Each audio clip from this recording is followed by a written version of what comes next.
800-575-6759. Don't lose hope. TRA can eliminate or reduce what you owe to the IRS. Generous programs are now available that can give you a fresh start. Our passion is taxes and helping individuals fix their IRS problems. We have over 1,000 five-star reviews on Google and an A+ with the Better Business Bureau. You don't need to be afraid of the IRS any longer. End your tax nightmare today by visiting us online at TRA.com or call 800-575-6759. That's 800-575-6759. Tax Relief Advocates. Real solutions for real people. 880 ESPN, WHSQ, and WCBS-FM HD2, New York. A Good Karma Brands radio station. Got the number one pick in the NHL draft, but the men that can't seem to stump. Do something dumb, that's an observation. CLT make them need to run. Cut on every trash, CMT for short. Wonder if we best once you peep the score. Up at the crack of dawn, top stories of the morning. While you're yawning, grab your coffee, rise and shine with 880 AM. This is Drop Time. We provide highlights from your favorite teams. Got Dave and Rick making plenty of picks. It's Rule 76. Oh, wakey, wakey, eggs and bakey.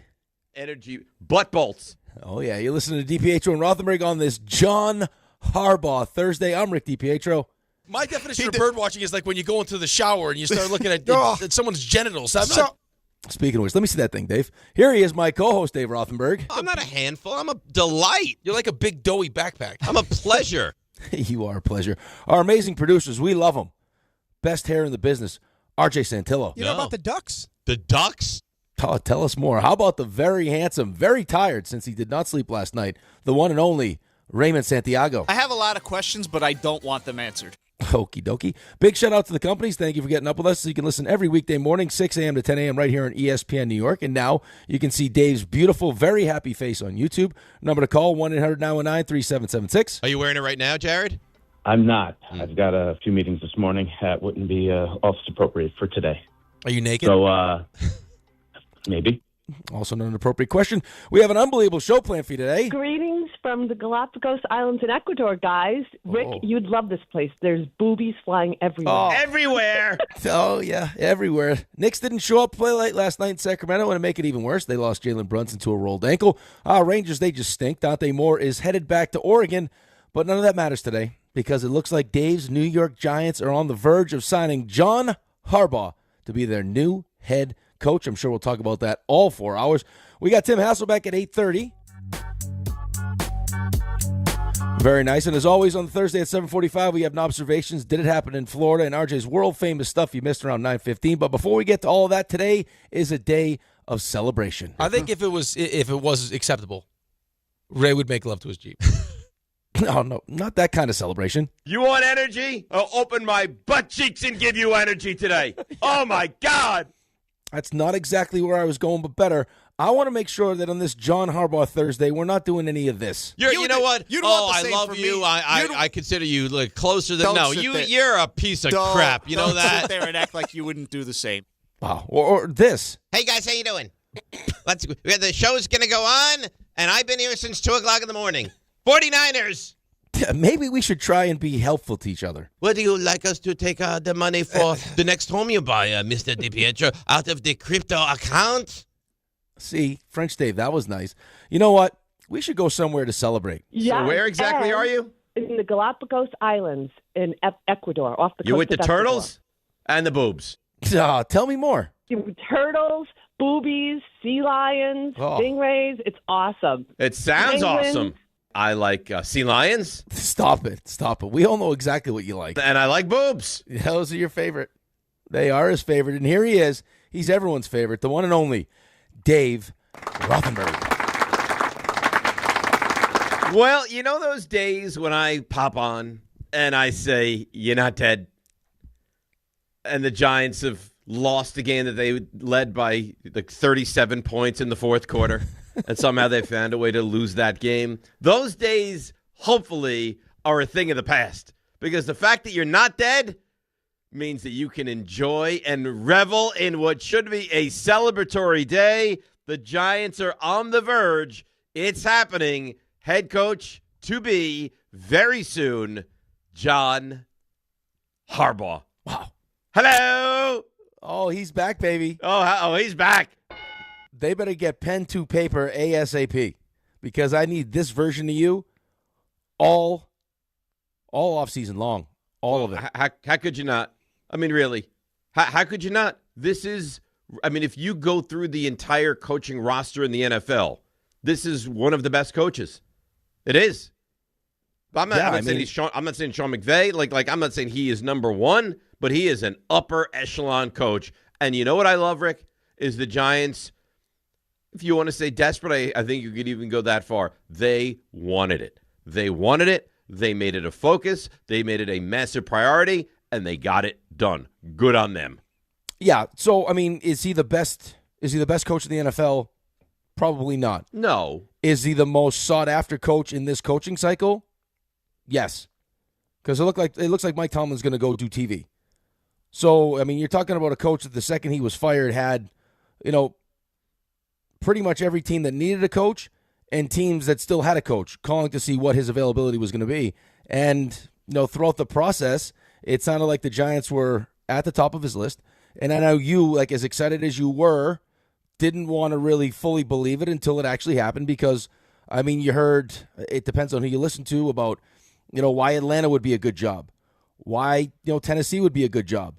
So I think there was always that little piece of you and a little piece of Giants fans that, were still nervous to really get yourself fully invested in John Harbaugh and your head coach. But now, you wake up this morning, sounds like, all the details are worked out. He's just got to sign the contract.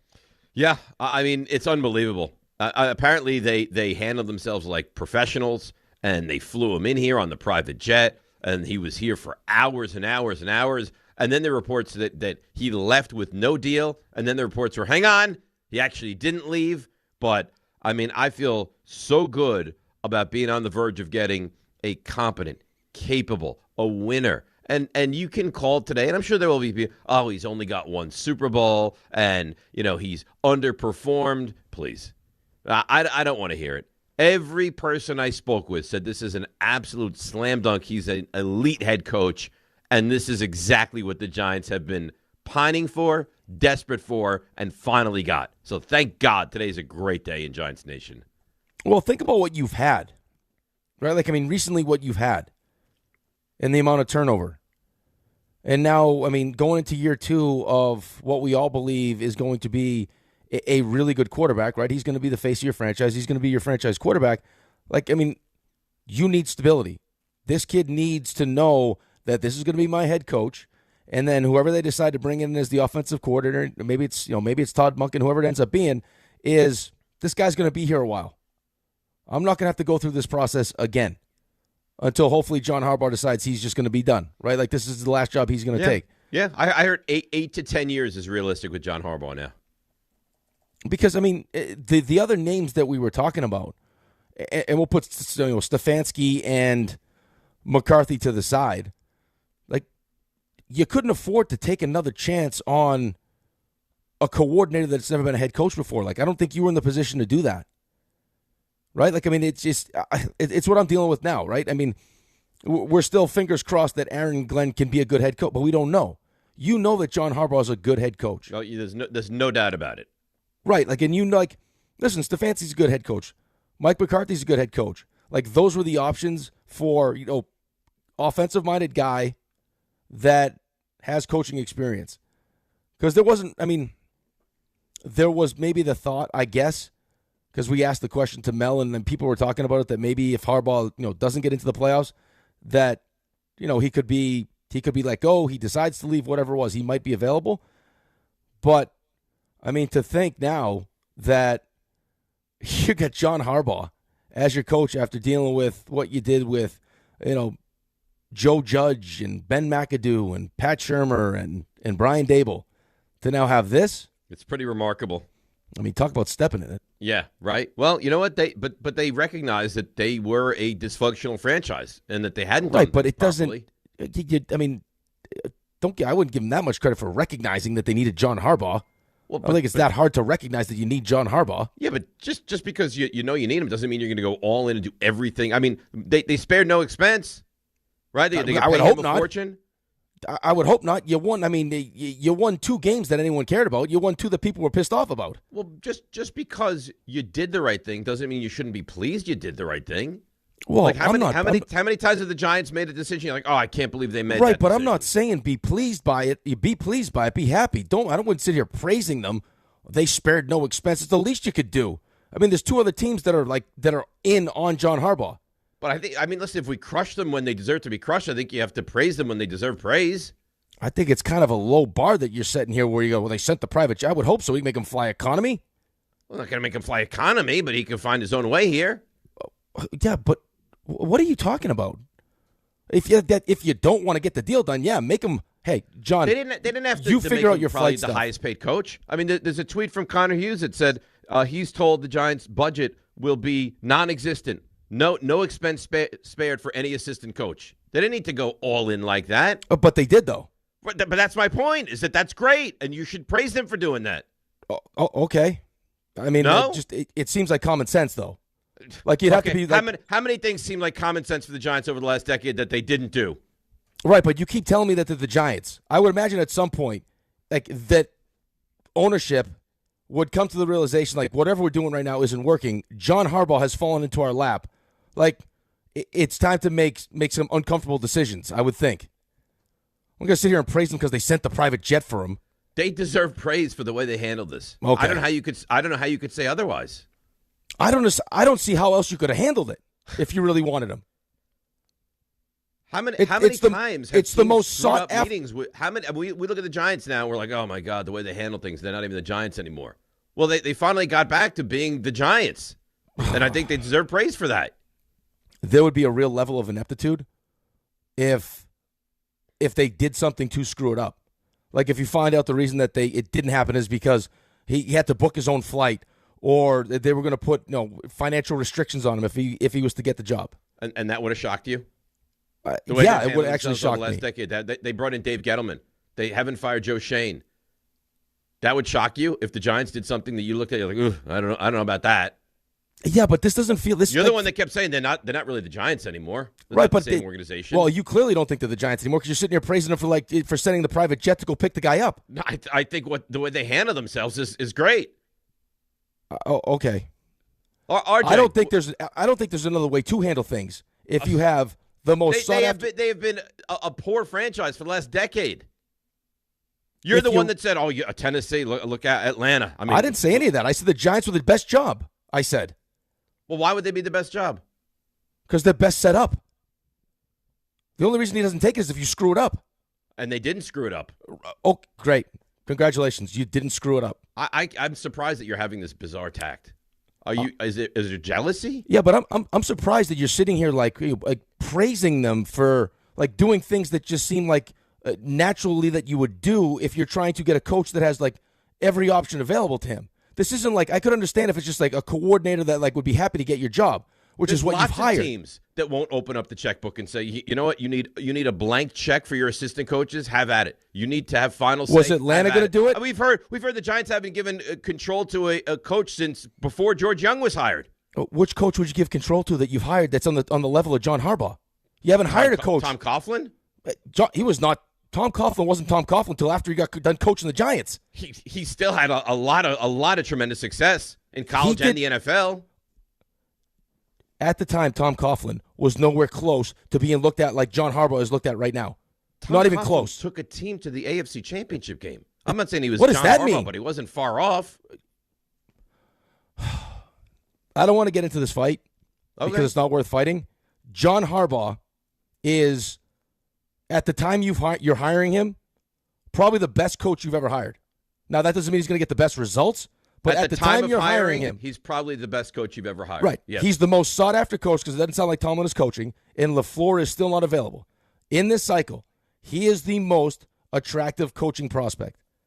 You have Atlanta, who cleaned out everybody, and Tennessee had meetings with those two teams. I would hope that if you were serious about signing John Harbaugh, after going through what you've already gone through with the meetings and Chris Mara going down for lunch, that you would do all the things that we're talking about. Like, I'm not. Yeah. It's hope. Not. You would hope. I think if you didn't, then you've completely lost all sense of what is necessary to be a good franchise then. Apparently Steve Tisch heavily involved as well. Heavily involved. Well, he should. Why wouldn't he be? Because he hasn't been. Right, but John also hasn't been sick. Right. Like, I mean, I'm sure that the Tisches don't love the idea that, like, this is I heard it yesterday, it's like as big as they are, the New York Giants, they're still kind of like a mom and pop shop. Like, it's a family business. And now all of a sudden the head of that family business is dealing with a serious illness, and now it could be a guy who thought he was going to be a GM and they passed up for Jerry Reese that could now be in charge if God forbid something happens to John. Whatever they told John Harbaugh, I guess, was enough to make him believe that, you know, the next phase of Giants football and the way the Giants will be run is to his liking. And I think that's vastly important. Well, it's probably going to be to his, like, vision. Right. Well, I think everything here is probably going to be to his vision because they landed him quickly. And there was a lot of concern, like, you can't let him leave the building. You can't let him have this meeting with Tennessee, and you can't let him go to Atlanta. And you kept reading, well, he's leaving the building and no deal, but don't worry, it's going to be fine. And then you got to the 5-yard line, the 3-yard line, the 2-yard line, the 1-yard line, and now you're going to punch it in. And it's a red-letter day for this organization because you have instant credibility around the NFL, where you haven't had that in quite some time. Well, I'm not even concerned about the NFL. I'm just concerned you have instant credibility in that locker room. All of it. And the guys were pleading for it. Right, but that's how bad it was, though. Like, how often do you hear players in a locker room beg for Tom Coughlin's? You don't hear. Like, that's not what you're not dying for that. No, not unless it's been so bad and you lose so much that seems like the only alternative. I need to be harder because it's easy and we don't win and this sucks. Right. And you went from a country club kind of a guy. Right? You went from a guy that was like, "Oh, great, we have, you know, practice," and it was a nothing. I mean, it was so undefined that your rookie supposed stud defensive end didn't even take it all that seriously, it sounds like. It seems like it was a disaster. So like just lack of leadership. Now you bring in an adult. And thank God. What a day. Well, not just an adult. I mean, the level of respect and credibility, like you were just talking about, the second he walks into the room, it's not like, again, you're not asking questions as to whether or not this guy can coach. You know he can coach. You know how well respected he is. He's got a Super Bowl. Like he's been coaching, you know, one of the best teams in the AFC for how many years? Now according to their owner and a lot of their fans, they've underachieved, which is understandable because how good their roster is and how good their quarterback is. But to be in a spot for 18 seasons and deal with that kind of turnover like we know there is in the NFL and all those different personalities, and, you know, build a system around a quarterback so he wins 2 MVPs. Like, it checks every single box. And now you sit and see who's the offensive coordinator going to be, who's the defensive coordinator going to be. But you have to imagine you're going to like it. And even if like first blush you don't love it, I think that there's the built-in trust with him that you'll be okay with it. But I think you'll be fine. I think you'll be happy. They're going to get his guys. Guys want to work with him. Right. I mean, it sounds like, again, part of the reason why, you know, Bisciotti moved on from him is because of the relationship between the offensive coordinator and the quarterback, and it sounds like the coach wanted to keep the coordinator. So, like, I mean, he's going to bring in a great staff, right? I mean, if you're a coordinator somewhere and you're looking, you know, to move your family somewhere, like, I'm going to move it to. They got talent, and I got a guy who's going to be here for a while. Oh yeah, I have to figure that the offensive coordinator is going to be Todd Monken, no? Probably. I would lean towards that, yeah. I mean, I would lean towards that. Depending on what else is potentially available. Well, you know he loves him. You know he doesn't have a job. And you know I'm not saying Jackson Dart is Lamar Jackson, but he has similarities to Lamar Jackson, right? Like guy that's gonna move, be on the move constantly, and athletic quarterback. Not the biggest kid, slight. So I mean, he's worked with somebody of that ilk before. Right. He's had success with Lamar. Yeah. Now, I mean, there were some decisions this season that you don't love, and it sounds like that relationship wasn't great. I don't know if that changes, right? If that changes it, but like I think that if you're a Giants fan today, you have to be just ecstatic. Yeah. But we'll get calls from people that aren't, though. How's that possible, though? Because they're going to be like, you know what? They're such a disaster. They'll find a way to screw it up. If the meetings go the way I'm assuming they're going, for John Harbaugh to make this decision as quickly as he made this decision is like most of this is going to run through John. And John, of all the people in that building, I would trust him the most. Yeah, the guy you trust the most, you would assume is going to have the most authority. Right, but let's also not forget. And I heard Bart talking about this yesterday. Just how good ownership is in Baltimore, how good the people that make those decisions on players are in Baltimore. Right, those are important things too. Like it wasn't just John that was doing that. I mean, I'm sure John had some say in that, but now John's going from, what he had, with Ozzie Newsome and DaCosta and those guys to Joe Shane. Right? Like, I mean, that's a downgrade? Yeah, definitively a downgrade, yes. So, I mean, how does that relationship work? Is John equipped to do it more on his own? Well, apparently he wanted to have more control over the past number of years, and he was kind of told, we have Newsome, we have DaCosta, and no. Right. Right, but so, I mean, that's probably more of a negative than a positive for me, is that he wasn't responsible for a lot of the talent acquisition in Baltimore, and now all of a sudden he's got that opportunity, and even the best aren't good at it. Like, that wasn't Bill Belichick's strength. They could not be. Right. But we don't know that he won't be. No, I don't know either, but it's not like it's not a guarantee that he is, and it's not like he has a guy that you really trust guiding him. No, that's for sure. Jordan Schultz, who, by the way, you like him, right? Yep. 9:30 this morning, Jordan Schultz. He a guest you were trying to get the other day? Yeah. He was busy the other day, and then he apparently lives near the studio. He's going to come in studio, but we have him today, 9:30.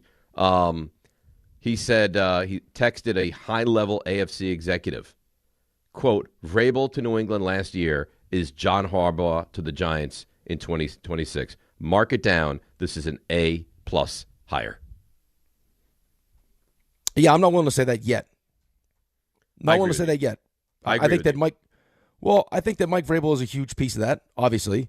I think that they went out and spent a ton of money and good money. Right, like all the guys they went and brought in, they hit on. Not to mention the fact that Josh McDaniels and what he's been able to do with Drake May. Like, Drake May's a part of this too. The talent that they brought in is a huge part of this. Huge part of it. But I mean, maybe you have the Drake May, right? I mean, everyone likes but you don't have the money. You don't have the kind of money to spend this offseason that the Patriots did. No, next offseason you do. This offseason you don't. But you do have talent on this team. It's not bereft of talent. No, you got the 5th overall pick. You got talented players. I mean, we've had this conversation back and forth for the last couple months. I mean, this is why Brian Daboll was fired. I think there's a lot of people that believe that the wins doesn't reflect the talent. Right? They shouldn't be a 4-win team. They should have been a 7 or 8 win team. They should have been. That now all of a sudden with another offseason, a 5th round pick, the talent that you can bring in, Malik Neighbors healthy, Scattaboo healthy, great head coach, great coordinators. That you could be at 9 or 10 wins. There's no reason that this team shouldn't be at least an 8+ win team next year. You have the best. Now you have the best coach in the division. Sirianni, Schottenheimer. Yes, now you have the best coach in the division. Yes. Yeah. How long ago was it? You'd be like, to win in this game, you need the coach, you need the quarterback. The Giants don't have the coach, they don't have the quarterback. Well. You know what? You wake up this morning, and maybe they do.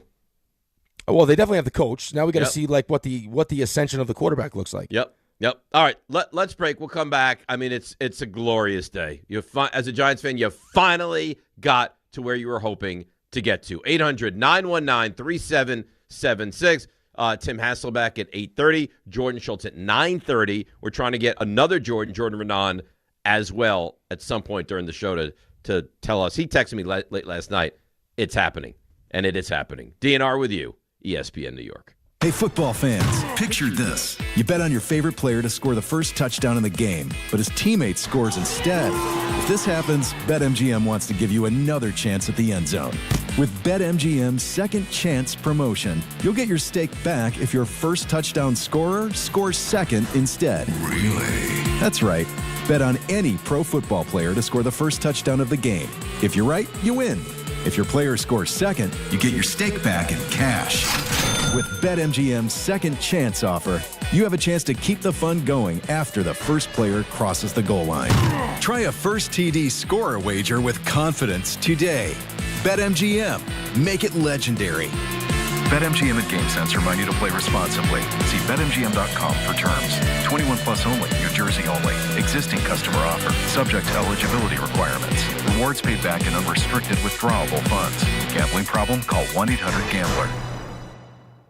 Hey, it's Michael K. Not sleeping? Well, it could be your mattress. That's why I always recommend my friends at PC Richard & Son. At PC Richard & Son, they don't just sell you a mattress. Their experts use a 4-step mattress fitting process so that your new bed fits you perfectly. They guarantee it. Top brands like Sealy, Stearns & Foster, and Tempur-Pedic. And in-home delivery on any mattress $199 and up is free. So do what I do. Get to PC Richard & Son and for your new mattress.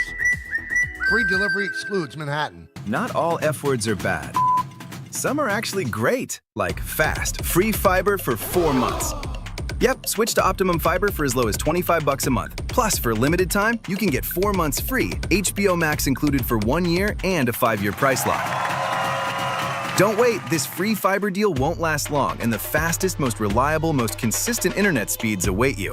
Call 888-4-OPTIMUM or visit Optimum.com/free today. Terms apply. See Optimum.com for details. Hey team, Wendy here. If you're looking to consolidate your high-interest credit card debt with a personal loan, take a look at SoFi's stats. A SoFi personal loan comes with low fixed rates, no fees required, and as soon as same-day funding. That looks good on paper, but SoFi also passes the eye test, having helped its members pay off over $33 billion in debt to date. Score. View your rate for a SoFi personal loan at SoFi.com/stats today. Loans originated by SoFi Bank, NA member FDIC. Terms and conditions apply at SoFi.com/stats. NMLS 696891. Hey fans! Welcome back to Fansville's Cheers and Tears. Oh. Okay, so like everybody deals with losing, right? To a rival on a last-second field goal. Whatever, it's fine. I'm totally fine. But I cope with losing with an ice-cold Dr. Pepper. Those 23 flavors are like so delicious. They totally wash away the pain of your college football team taking a big fat L. College football. It's a pepper thing.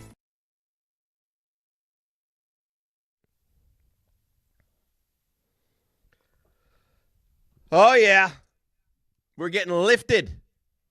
John Harbaugh is on the verge of being here. I'm imagining we're looking at an introductory press conference of either next Monday or Tuesday, would be my guess. That would be nice.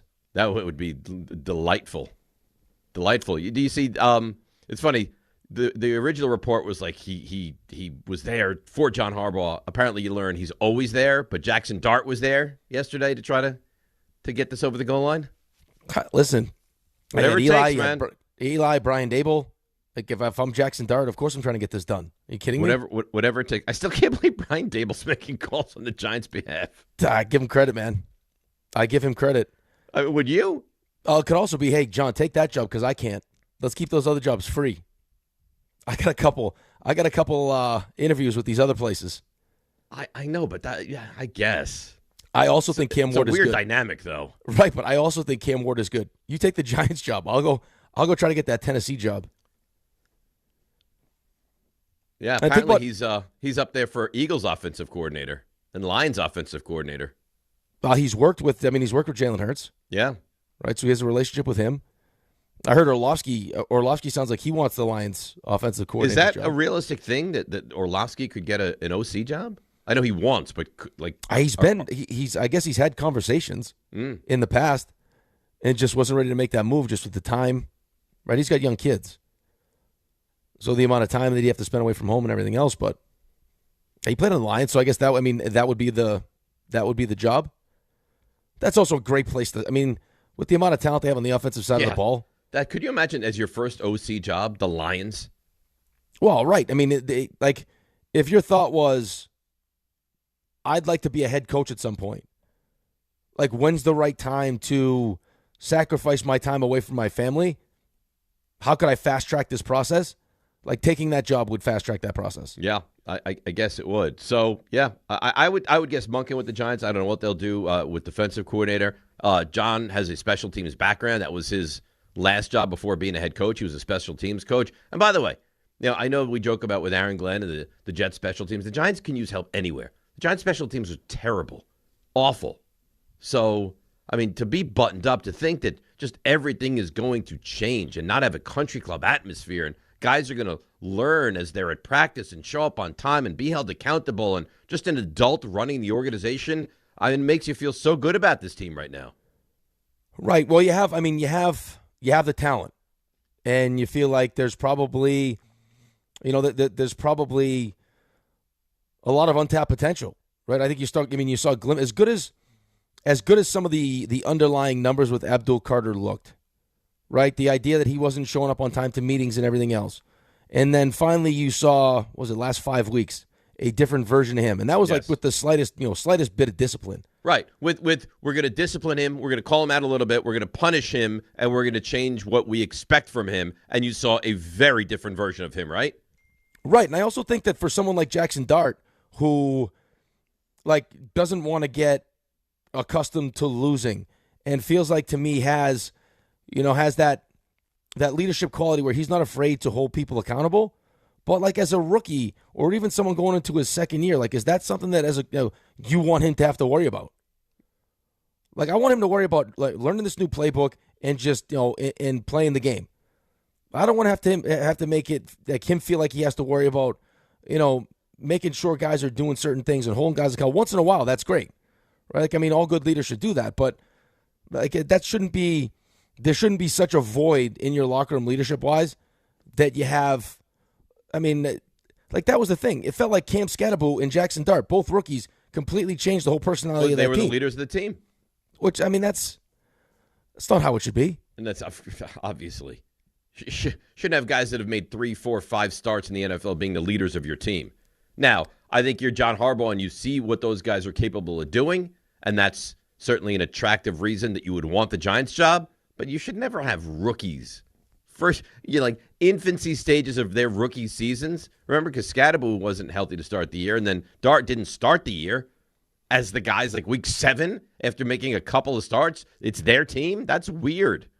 Yeah, I think it just speaks to where they were at. Yeah, dysfunctional is where it's been for so long. Let's go to Joe in Ocean Gate. Joe, I know you're excited for once. Good morning. How are you?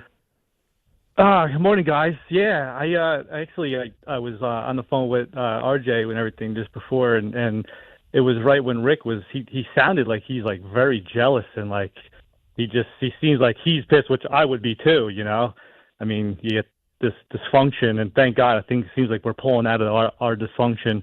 Do you think this is crazy and probably way out there? But do you think what would be the odds of, or has this ever happened, Dable fired as a head coach?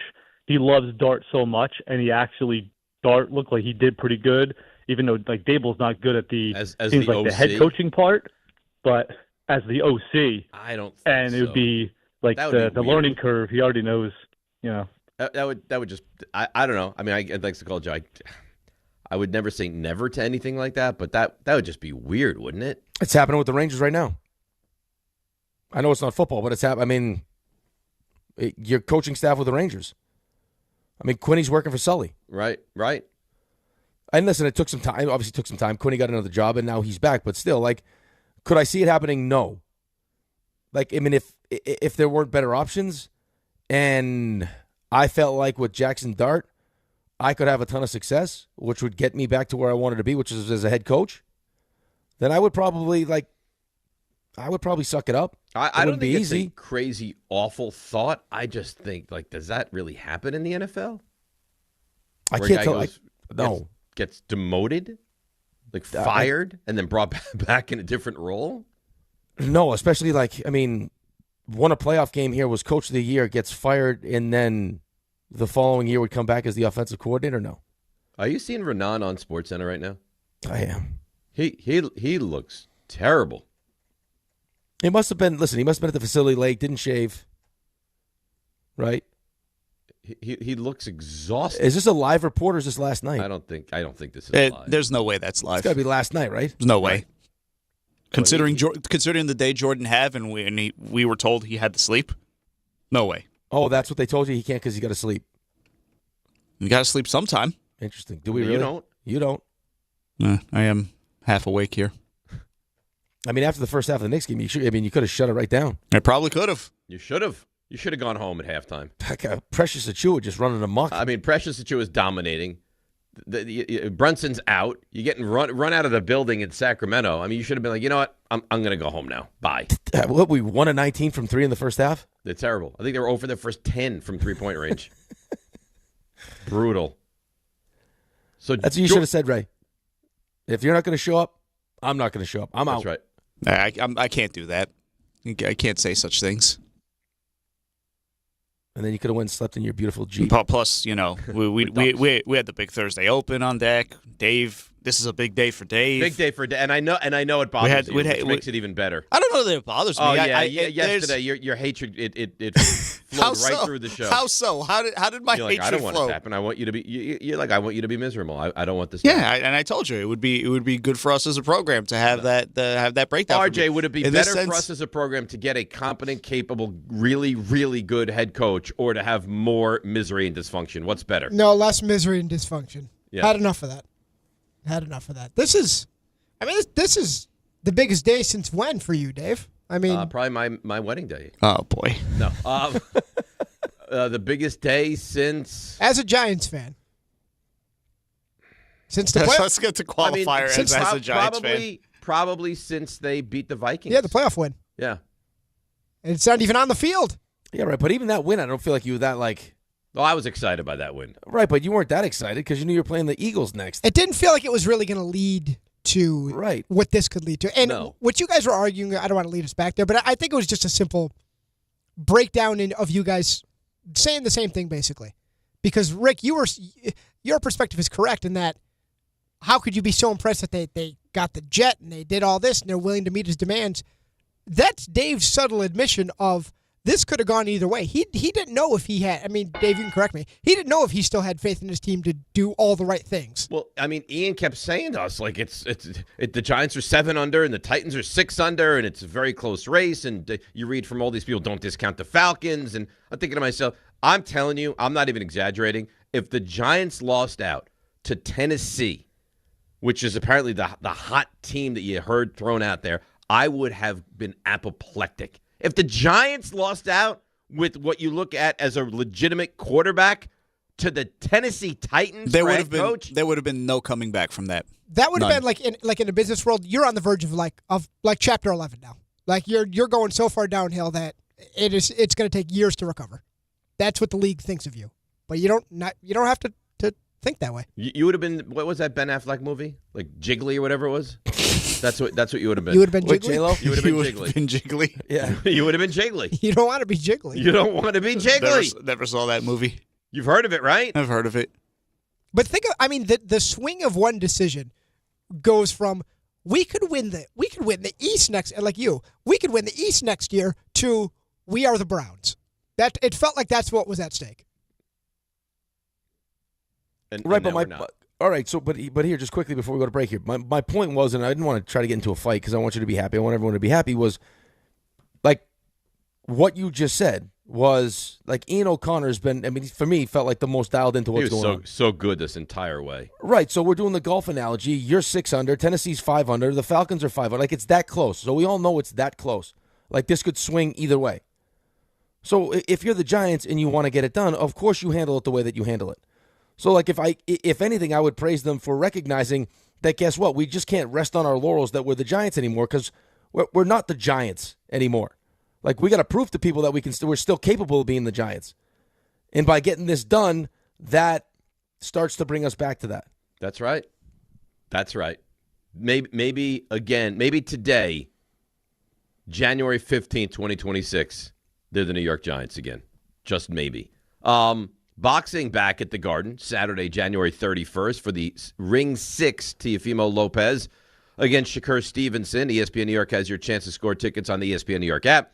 Find the contest tile, submit your entry. Brought to you by Madison Square Garden. This one is a fight you will not want to miss. Get tickets now at Ticketmaster.com and catch every single round live on DAZN. You know the topic of the day. We'll touch on the Knicks. We'll get into a little Dante Moore and not coming out and what the Jets might think about doing at quarterback in number 2. But the bulk of the day is the being on the verge of the new head coach in New York with the Giants, and that is John Harbaugh. And we are DNR, and this is ESPN New York. Health surprises can change your life in an instant. You've seen it happen to others, but it doesn't have to be your story. At Princeton Longevity Center, we customize actionable and proactive health plans to maximize your lifespan and take control of your health. Our Cancer Check program combines cutting-edge technology with top medical expertise to keep you ahead of potential risks. With advanced full-body imaging, genetic testing, and multi-cancer detection blood tests, we look for even the earliest signs of problems. Results are analyzed by expert physicians who craft a personalized plan to safeguard your future. You're not just a patient, you're a partner in your health journey, backed by a team committed to helping you live longer, healthier, and more vibrantly. Our programs have saved hundreds of lives and empowered countless others to take control of their health. Be proactive with your health for the ultimate peace of mind. Call 888-8000-PLC or visit PrincetonLongevityCenter.com. Are you ready? Movies are a place of dreams, and this year, Song Sung Blue captures that spirit like no other. Based on a true story, the New York Times raves it is exactly the movie we need right now. If you're there with me, I am not afraid anymore. And now Kate Hudson is an Actor Award nominee for Best Actress in the Best Picture of the Year, Song Sung Blue. From Focus Features, rated PG-13, may be inappropriate for children under 13, now playing only in theaters. Show your team spirit and save big only at Security Dodge during the Start Something New sales event. For a limited time, score an extra $500 off on top of all rebates and new incentives, just for coming in and wearing your favorite team's jersey or swag. High school, college, or pro, football, basketball, hockey, and every sport in between. It's easy to win big at Security Dodge in Amityville. Visit us today or shop 24/7 at securitydodge.com. Rich Eisen here. LinkedIn Jobs is stepping things up with their new AI assistant so you can feel confident you're finding top talent. Get this. Employees hired through LinkedIn are 30% more likely to stick around for at least a year compared to those hired through the leading competitor. Hire right the first time. Post your job for free at linkedin.com/Eisen, then promote it to use LinkedIn Jobs' new AI assistant, making it easier and faster to find top candidates. That's linkedin.com/Eisen to post your job for free. Terms and conditions apply. And promote it to use LinkedIn Jobs' new AI assistant, making it easier and faster to find top candidates. That's linkedin.com/Eisen to post your job for free. Terms and conditions apply. The post-crib assembly press conference, brought to you by Progressive. Michael, you had some trouble putting the crib together today. What went wrong? You know, those instructions can be tough, and, well, you saw the outcome. Were you upset when your wife pulled you and called in the backup? No, I mean, the baby needs a crib to sleep in, so whatever it takes. You've got a changing table to put together next. It's got a lot of drawers. What's your comment? You know what? We're done here. Like it or not, sometimes you need a backup. That's why there's Progressive to protect your home and auto. Progressive Casualty Insurance Company affiliates and other insurers. Not available in all states or situations. Texting enrolls you into recurring automated text messages. Consent not required to purchase. Message and data rates may apply. Man, I love seeing the old gang at these reunions. Did you see Brian? He's in better shape than he was 25 years ago. How is that even possible? Yep, I ran into him a few weeks ago and had to ask. He told me he started taking Nugenix Total T2. The testosterone booster? Yeah, but it's way more than that now. It also skyrockets your nitric oxide in as little as 3 hours. I started taking it right away and I'm already seeing results. I was wondering what you were doing. You seriously crushed me in that pickup game last week. Yep, after 40, energy, strength, drive, it all starts going downhill. But with T2, I feel like my old self again. Stronger, leaner, and my energy is way up. My wife even noticed a difference. They're giving out complimentary bottles right now. Just send them a text. Text CAR to 321-321 for your complimentary bottle of new Nugenix Total T2. Text now and you'll also get a free bottle of Nugenix Thermo X, our most powerful fat incinerator. That's CAR to 321-321. These statements have not been evaluated by the FDA. Product not intended to diagnose, treat, cure, or prevent any disease. in the city that never sleeps and never stops talking sports. ESPN New York is always on. Now you can live and breathe everything New York sports wherever you are. On your radio dial, on the ESPN New York app, and streaming live on YouTube. However you watch or listen, ESPN New York is always on for you. Hear us, stream us, watch us. This is ESPN New York.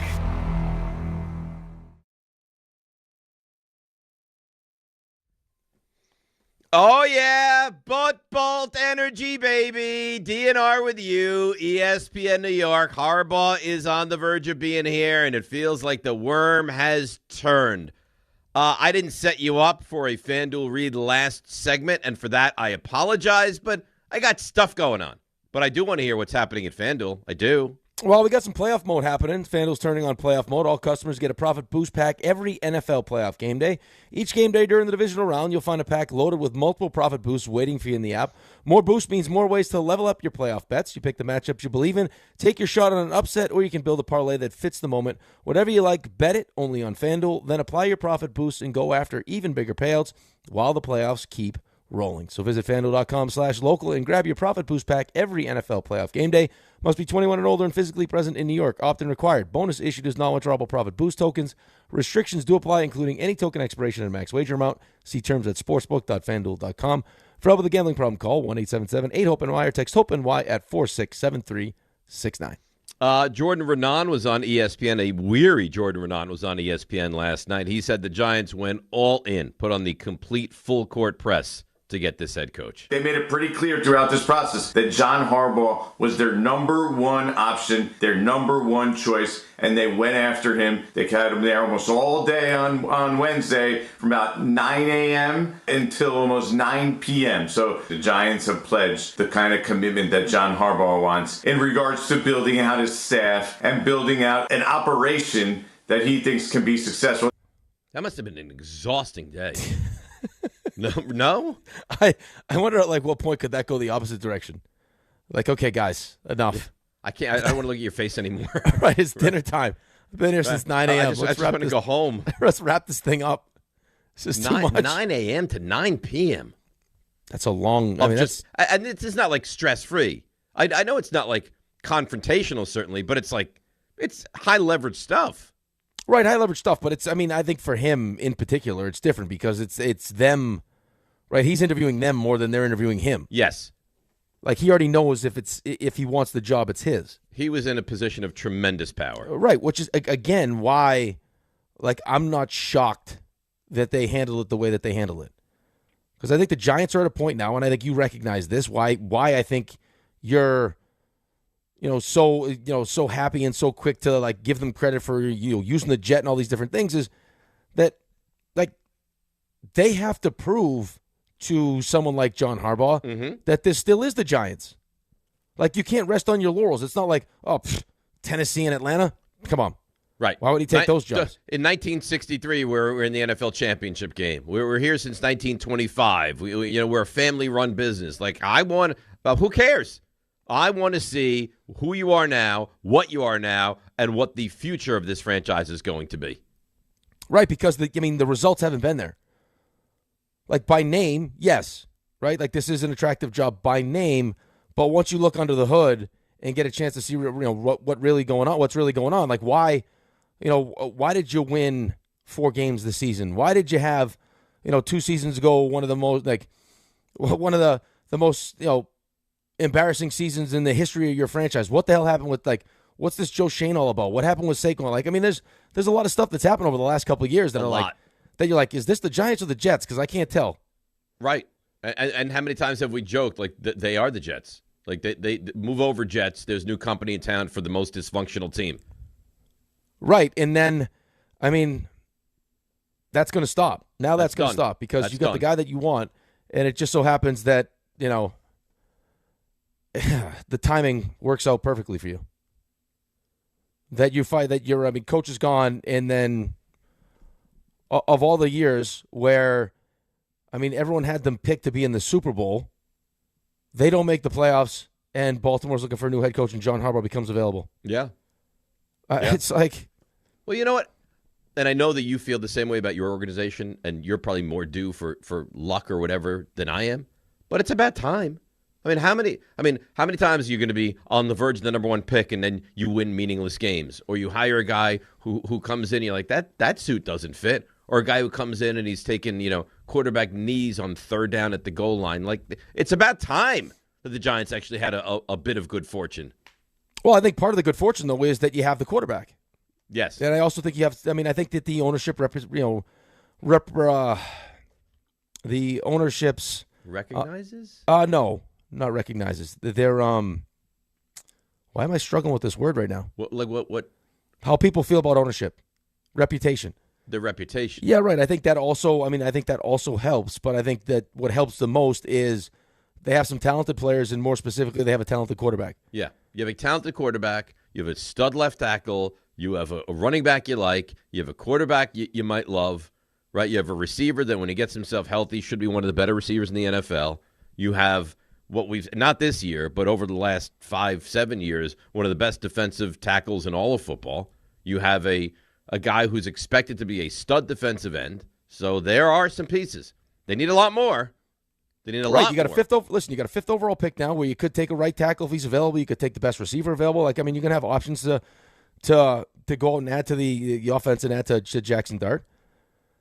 See, on the other side of this, on the other side of MetLife, the Jet side of MetLife, it's like I don't have the benefit of having the history that the Giants have or having the ownership be considered, amongst people in the NFL as good ownership. So it's going to take something like extra special, out of the ordinary to attract a coach like John Harbaugh. Right. Like, we'll get a coach, right? Like, you'll get a good coach just because there's only 32 of these things. But you're not, like, again, like, if it's a Mike Tomlin, because I keep hearing Mike Tomlin, like, hey, go do TV for a year, come back, and we'll have 3 first-round pick. Like, maybe those 3 first-round picks is enough where you could get you feel like there's a can't-miss quarterback that you could get that could change everything, and you won't have to worry about bad ownership and everything else. But it's just, it's nice to have a team here in the city that feels like has figured it out, because I got to tell you, as much as I wish it was the Jets, the fact that I have to, and we both have to watch both of these teams play every week, at least I need one of them to be good, because I can't do another year of both teams being around. I can't do it. Because that's all we are. I mean, it's bad enough when you work in a city with one team, and you just have to watch them, right? Like every other team every other city for the most part, outside of, I guess, L.A., right? You're like, oh, the Dolphins are bad. One team, bad, continuously. That's awful. I mean, statistically, you shouldn't have 2 teams in the same city be bad for this long. No, but that's the thing, though. It's like if you have to suck it up at 1 o'clock to watch one bad team play, it sucks. But okay, 4 o'clock, boom, I'll put I get to watch a good game. Like, it's like 1 o'clock, okay, I got to be dialed in for the Jets. They stink. 4 o'clock, oh, guess what? The Giants stink. I mean, you're talking 8 hours of crap. And then, by the way, Monday morning, 6 o'clock, now you can unpack it. Now you get to bring your opinion about losing this game. And look at what they did to start the season. It was so bad. The Giants went out there and were awful in week 1 at Washington. And the positive we took from week 1 is, hey, the Jets lost. But that was a hell of a loss. Yeah, it was. That's who we are now. Yeah, I mean, that's I don't know what else what you could do. I know, but think of the depths of that. Like the one team, it's like, well, you can't even talk about the Giants because that performance was just pathetic. But the Jets, I mean, they moved the football and they looked competent offensively. And granted, they lost to a team that's fine, maybe even on good-ish, but they looked pretty good in that loss. Well, it was really that Justin Fields looked really good. Yeah, he did look good, and then that went away very quickly, and then that was it. Downhill you went. Yeah, but we got buoyed a minute for just the whole Dart coming in against the Chargers and winning and playing well. That was nice. Yeah, it was great. It was great, but then you beat the Eagles, and then it all went downhill from there because then you went to Denver, and then it fell apart, and you didn't win another game until you got to week 17. Yeah, 9-game losing streak. Can you imagine now? Could you imagine? I'm excited. If you had the first overall pick, yes, I could imagine. If you had the first overall pick and what you could get for that with no other quarterback realistically going in the top 10? Yeah, I mean, look at us at 2. I mean, we would have been a prime candidate to trade with you. Yeah, you would. Well, let's go to Patrick in Albany. Patrick, you're on ESPN New York. Good morning. How's it going, guys? Great. The nightmare's over. It feels great. Here in Albany, everyone became Bills fans, and hopefully a little more Giant fans again. That's all I have. God bless, guys. There you go. It feels like the Giants are back. It feels like the Giants are back. One great fell call. swoop. Sounds excited. Yeah. Hey, how could you not be excited today?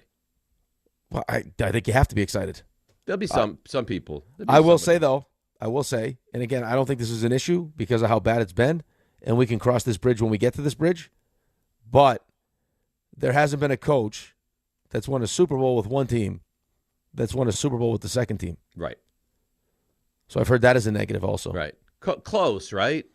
Mike Holmgren got close with Seattle, but nobody just hasn't happened. Yep. Yeah, hasn't happened. Well, you know what? There's always a time to have it happen for the first time.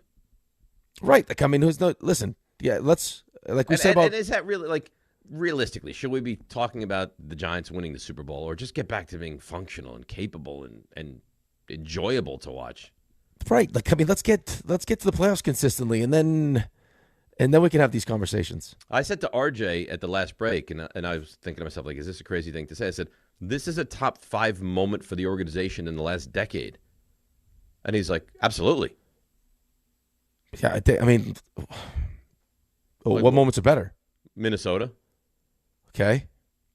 It just didn't feel like that was going to lead to like a whole lot of sustained winning. No, okay. It didn't lead anywhere because the next game you got blown out. And right, but that ended up being like right back to being awful. But that was a massive win. I know, but what it ended up I mean, if you kind of like really like peel, it hurts you. Through, yeah, right. It ends up hurting you in the long run. Right. But even if you look at that and you say last decade that was a better moment, what else is there? The boat trip. No, definitely not the boat trip. I mean, right? That was a pretty good team, but what was better over the last decade? Getting Jackson Dart. I mean, that's turned out to be a good thing. I think that's part of the reason why you have Harbaugh right now is because you have Jackson Dart. That's going to be a big moment. It's not a lot of winning though. I mean, you can't point to any winning. That's a long time, and I know that we have the Jets, which makes us like immune to a decade's not that bad. A decade's a long time to be an irrelevant team in this league. Yeah, but I mean, again, at least you have the occasional like little sprinkle of success. No, I agree. I'm not comparing them, and I'm not trying to make anyone feel badly. I'm just saying like sometimes I think we're jaded because we don't go as crazy with the Giants because the Jets are always like worse. But just because the Jets are worse and do deserve that conversation doesn't mean the Giants have been any bright shining star over the last decade. No, they haven't by any means. But I just think that there's like this extra little like kind of circus feel to the Jets. Always. That always pulls you back to like just the Jets are just that much that much more dysfunctional. I agree with that. John chimes in on the group chat. He's right. Sean Payton is in a solid spot to be the first one this year to ever do that. I would be surprised if Denver won the Super Bowl, but I guess. Well, listen, you told me they got the easiest road, right? It goes through Denver. You got a decimated, injury-wise, at wide receiver right now. Buffalo's all banged up.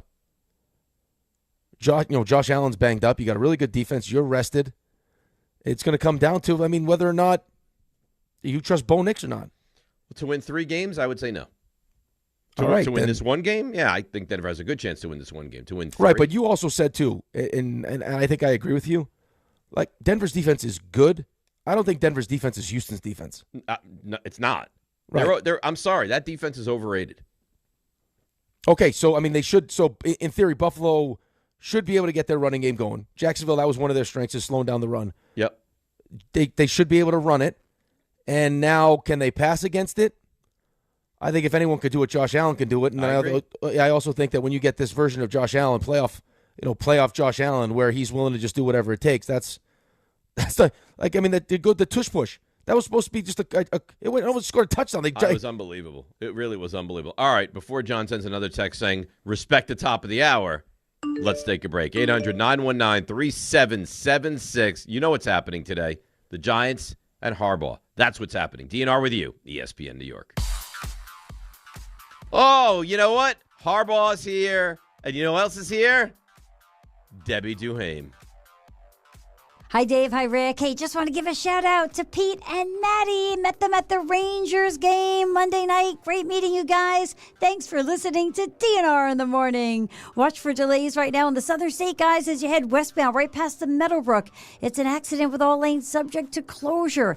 84 eastbound at the Newburgh Beacon Bridge, a serious accident there with all lanes subject to closure as well. Inbound George Washington Bridge 20, Lincoln 25, Holland 30, sponsored by the Crohn's and Colitis Foundation. The Crohn's and Colitis Foundation has been at the forefront of inflammatory bowel disease research and care for over 50 years. Learn more about research, education, and support at Crohn'sColitisFoundation.org. I'm Debbie Duhame, 880 ESPN, New York. Good Karma Brands is proud to be an equal opportunity employer, providing equal employment, development, and advancement opportunities to all teammates and applicants. To learn more about careers with us, please send an email to talentacquisition@goodkarmabrands.com. That's talentacquisition@goodkarmabrands.com.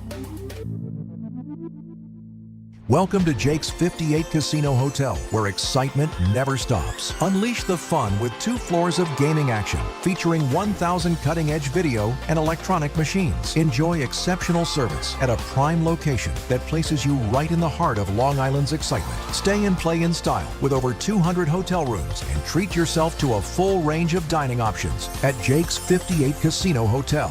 If gambling is a problem for you or someone you care about, please call the 24-hour toll-free helpline at 1-877-8-HOPE-NY or text HOPE-NY. Not all F words are bad. Some are actually great, like fast, free fiber for 4 months. Yep, switch to Optimum Fiber for as low as $25 a month. Plus, for a limited time, you can get 4 months free, HBO Max included for 1 year, and a 5-year price lock. Don't wait, this free fiber deal won't last long, and the fastest, most reliable, most consistent internet speeds await you. Call 888-4-OPTIMUM or visit Optimum.com/free today. Terms apply. See Optimum.com for details. We all hear the radio ads about the IRS. They tell you to be afraid, to be scared, and they try to frighten you into calling. I'm not here to do that. Tax Relief Advocates is different. TRA is here to tell you that if you owe money to the IRS, whether it's $5,000, $50,000, or $500,000, we have a solution. It doesn't matter if you're sitting in your car, at work, or with your kids. No matter where you are, call now. 800-575-6759. Don't lose hope. TRA can eliminate or reduce what you owe to the IRS. Generous programs are now available that can give you a fresh start. Our passion is taxes and helping individuals fix their IRS problems. We have over 1,000 5-star reviews on Google and an A+ with the Better Business Bureau. You don't need to be afraid of the IRS any longer. End your tax nightmare today by visiting us online at TRA.com or call 800-575-6759. That's 800-575-6759. Tax Relief Advocates. Real solutions for real people. Hey, this is Mika Zibanejad. Hey, this is Adam Fox. Catch every Rangers game right here on 880 ESPN. WHSQ and WCBS-FM HD2, New York. This is DiPietro and Rothenberg. The New York Giants and John Harbaugh are now finalizing an agreement to make him the next head coach of the New York Giants. Revel in what should be a celebratory day. They wanted it. They made it a focus. They made it a massive priority, and they got it done. No team is more aggressive than the New York Giants in pursuing John Harbaugh. Competent, capable, a winner. And this is exactly what the Giants have been pining for, desperate for, and finally got. So thank God today's a great day in Giants Nation. This is DiPietro and Rothenberg on ESPN New York and streaming live on YouTube. Tuesday, Wednesday, happy days. What a show that was. It's a great show. Yep. How's Alex taking the Carolina losses? You all right? No, not well. No. Oh, no, he was very nasty last night. Curse. I just sit there like a scared bystander. Just let him do what he does. But Sherry doesn't take it well. She's like, you cut that out. There's no coming back from this now. And he goes, you cut it out, Mom. She's like, I didn't do anything. I don't like the way you're acting. He's like, I don't like the way you're acting. I was like, oh, God. Yes. How real problems. How long do these losses affect him? Like, will it affect him today? It will be discussed like adult-like today. Okay. Like he'll what they break didn't do well. break it down today? Like I won't see him after school, and he's not going to be like, oh, I just want to get into bed. He'll be upset. But he's like, he'll like, last night He'll bounce emotional. back. Today's more like kind of like he'll break it down. Like, this is what went wrong. This guy wasn't good. Okay. Exactly. Like Monday morning quarterback today. All right. Chris Stapleton's All-American Roadshow is coming to Northwell Health at Jones Beach Theater on Wednesday, August 26th. And ESPN New York has your chance to score tickets on the ESPN New York app. Just find the contest tile. Submit your entry. Brought to you by Live Nation. Tickets go on sale this Friday, 10 o'clock in the morning at Ticketmaster.com. Another day, and we could spend a lot of time on the dysfunction of North Carolina basketball and the way Alex handles it, but not today. Today is a John Harbaugh day, and it should be. And for the first time in a long time, I think, and people can correct me if I'm wrong, 800-919-3776, you feel proud. You feel happy. You feel like you're not forced into talking about the Giants at work and with your friends. You want to talk about the Giants at work and with your friends. They finally landed the big fish, and it's been a long time coming. You got what you wanted. Yeah. Right? Like, I mean, listen, there are, plenty of times throughout the course of your life, and as a kid, as an adult, where, like, there's something you desperately want. And the reality is that you're probably not going to always get what you want. Like, there's things for, Christmas or Hanukkah. Like, this is the one thing that I want, and sometimes you get it and sometimes you don't. But the feeling you get when you find, like, when you do, right? Like, it's a dream till all of a sudden it becomes a reality.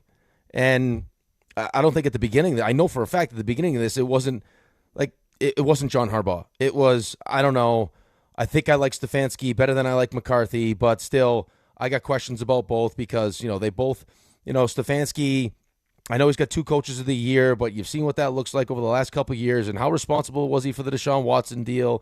Does he like Shedeur Sanders? It looks like he mismanaged that. And then Mike McCarthy, got lazy in Green Bay. Aaron Rodgers didn't have nice things to stay on the way out. As much as he won in the regular season with the Cowboys, didn't have success in the playoffs. The game against Green Bay looked like they weren't prepared. I got to listen to Carpe Omnia and all these different things. Like, there was, so, like, they're good head coaches. Very good head coaches. But it's not what John Harbaugh is. Correct. And he's not perfect, right? We all recognize that he's not perfect. Like, there were times this season that you'd watch Ravens games and you're like, what? Where did Derrick Henry go?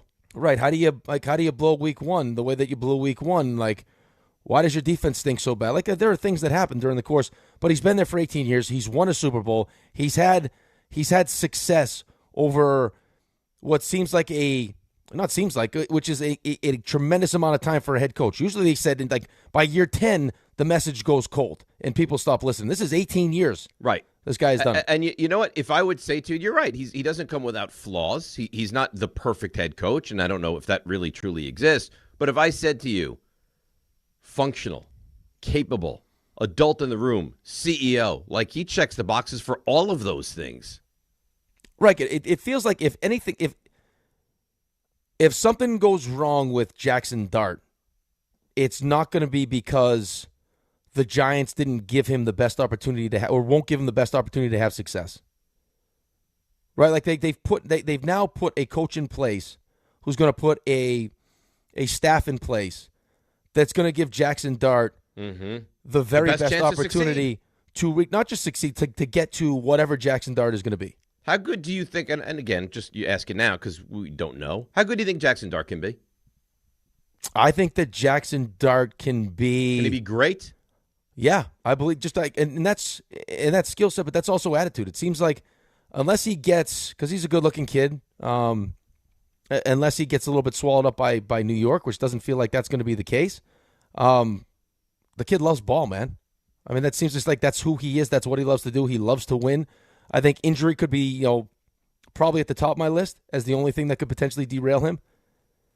But as far as, like, his skill set, his ability, listen, it seems like he wants to get better. That's the thing that I think people underestimate a lot of the time with some of these kids that look like just these can't-miss kids out of college, is that they've had especially nowadays, and you live this with Ben and just how this whole process works to get to professional sports, even worse now with NIL money and everything else. It's like, from an early age, you have a kid who's so supremely talented that may not be getting the best coaching because he's just so good. Like, you've seen a lot of these coaches What's your coaching style? I don't know. This kid is great. Go be great. Like, I see it all the time. Right? This kid's just an awesome player. Coach just throws him out on the ice or whatever it is, and the kid will just go be great. He's never been coached before. And then you finally get to a certain level where it's not just about talent anymore. Like, you have to be willing to put in the work to get better. And some guys are and some guys aren't. Like, Tom Brady was clearly someone that wanted to get better every single time. Every single year. Was never satisfied with really good, or even the level of great he got to. Right, look at Patrick Mahomes. He always needed Mahomes. a better level. Like, look at Patrick Mahomes. You watch some of the behind-the-scenes stuff, the amount of, during the season, the amount of work away from the facility he's doing. Like, that guy wants Josh Allen. These guys that get to that level. Well, even yesterday with Dart, right? Like, the first report is, they brought Dart into the facility to talk with Harbaugh. That's how much they're willing to go in. I was like, no. Dart's at the facility every single day and just happened to cross paths with Harbaugh, who was also there for a long 12-hour day. Right. We've heard stories. Michael Vick is self-admittedly, when he was in Atlanta, it was just strictly he wasn't even looking at his playbook. It was in his trunk. Like, that was just God-given ability. Right. That got him through that. Right. And when you get to the pro level, everyone's got God-given ability. Everyone's talented. But what separates the good from the great is all that extra stuff you're willing to do to get you to that next level. I mean, dude, we're so fortunate now to get all the behind-the-scenes stuff, like the quarterback show. Like the crap that now Kirk Cousins is a good quarterback. Is he a top 5 quarterback? No. But I can promise you that he's going to turn over every stone to make sure that he's going to give himself the best chance to squeeze every ounce of talent he has out of himself. Like, he's in the parking lot with the things on his head. Like, he's like, there's nothing. Wasn't he traveling to God knows where to get stem cells? Yeah, to get stem cells. Yeah. I think it was Antigua he went to. But this is that's the level of commitment it takes. And I think if that's what that kid has, and with the support staff he has around him now, and if they can continue to add some talent, look what he did Malik Neighbors was that was the thing that pissed me off most about the whole Brian Dable thing. And now as you take a step back and realize what a mess the locker room situation was and lack of leadership, just as far as production, it's the offense was good and it had Malik Neighbors is gone, Scattaboo's gone. Who are you throwing to? By the end of the season, he's throwing a Gunnar Olszewski, and you're like, whoa, that Gunnar Olszewski looks like a nice little piece. Yeah, and he's not. He shouldn't be. He's not. He just, for that day against Dallas, made him look competent, made him look capable, which is exactly what you want, which is what we talk about all the time. The great ones, and I'm not saying he's a great one yet, the great ones make decent players around them look good. And that's what Jackson Dart has the ability to do. You lost Neighbors. And I like Wan'Dale, don't get me wrong. Wan'Dale Robinson looked unbelievable this season. Right? I mean, he looked phenomenal this season. I don't know what's happening. Rick's talking and I don't hear him, and that's a concern. This is an email that rolls in. Guys, work on Rick's situation. Dave, this comes from Cecil Wilson. Dave, you should be kissing Tyler Loop's feet if not for that missed field goal. See, I thought that was true, and I thought that was the way. If you listen to Bisciotti the other day, it sounds like it was only a matter of time until John Harbaugh was no longer the head coach of the Baltimore Ravens. So, very, very, very strange. 800-919-3776. Raymond? Ray? There's a lot of stuff happening, yes. What's happening? I don't know. Your video doesn't work. Rick's audio doesn't work. So now people are going to just look at me and RJ for a few minutes. Hi, everyone. I'm working on the video. But this went well last time, though. Big numbers for Ray. I think I could potentially be back. Yeah, you're back. Yeah, you are back. With you. I want to talk to you, Raymond. Hello. Because there was a guy. Hi. I don't see you. There was a guy online. You're not on my shot with me. I don't know that we have that 2-shot available. All right. So there was a guy that was on hold, and he vanished. It said Bill in Connecticut. Okay. Cowboys fan. Beal. Very, very upset. Okay. How you feeling? I don't want to say upset. I don't think upset is the right. Not for me anyway. It's a good hire for the Giants. Like I've told you all along, that is the guy that they should have gone after. They would have been disappointed if they didn't land him, and that was kind of the crux of yesterday when you called me what you called me, which was very hurtful, by the way. It was not hurtful. It was very hurtful. I'm still haven't quite recovered from it. But it is a good move for the Giants, and the Giants should be set up at the very least for improvement, right? Which is what you're going for. I mean, if they're a 4-win team, it's 2-13 and winning 2 games down the stretch of meaningless weeks in next season, we're gonna have a real problem. It's a good defense. There's that 2-shot. Now I see you. Hi, Ray. That's nice. RJ did some work there. It's a good defense. You really, you know what? You're like the Bill Gates of the YouTube stream. That is what I consider myself. But you've got a good defense, right? You've got no a good defense. No, really good defense. The Giants. Rick is back, by the way. The Giants have a good defense. Yeah.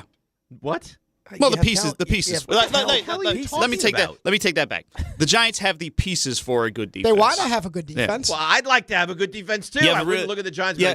They allowed the highest yards per rush in the history of football. You have a really good defensive front, but again, I'm trying to give you positives, and you're yelling at me. What did you do it within like the realm of this planet? You've got a couple of really good running backs. You've got at least one excellent wide receiver, and maybe another one who's pretty good if you can re-sign him. And you've got a very good young quarterback, it seems, right? So it should be a situation where you're ascending, and all signs point to. I guess it depends on what the staff's going to look like. Because John Harbaugh, the one thing you can say about him is that he doesn't really have a coordinator background, but I'm sure he can get guys that will fit the mold for him. Right, I'm not worried about that. Yeah, and with a defense like that, I have no worries. So this is the day for you to celebrate. It looks like you could be ascending. I would hope so. How much more descending could you do? This is like inside the NFL. It has been rough, but in terms of they won 2 games this season that people were actually trying to compete against them. Now the real reason you're asking me is you're just in terms of the Dallas thing, and I can only tell you what my own opinion from the Dallas perspective is that Dallas's issues are with themselves. I can't worry about what the Giants are doing. I need my defense to somehow be an NFL level defense. Forget about being bad. I just need them to be like, hey, this actually looks like the NFL players playing defense. I got to worry about that. I'm pretty good offensively. So you're really a buzzkill, huh? What do you want me to say? He said you had a good defense. So what do you mean?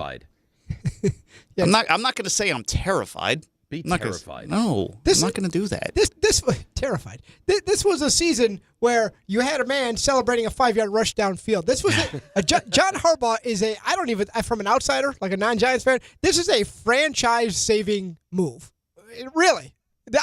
You guys were like, this is what I'm looking for. Why? You know what? You guys share a brain. You share the airspace. Why are you insulting me? Why can't you have this take? But you know what take did bother me? Like you talk on the show like this proves that the Giants are back, and that this is the thing I did agree with Rick on. It's like, well, why are you celebrating the fact that they had the private jet? Don't they all use the private jet for situations like this? Do you think they're going to make John Harbaugh fly into Teterboro and I didn't hear anything about. I didn't hear anything about the other guys getting the private jet.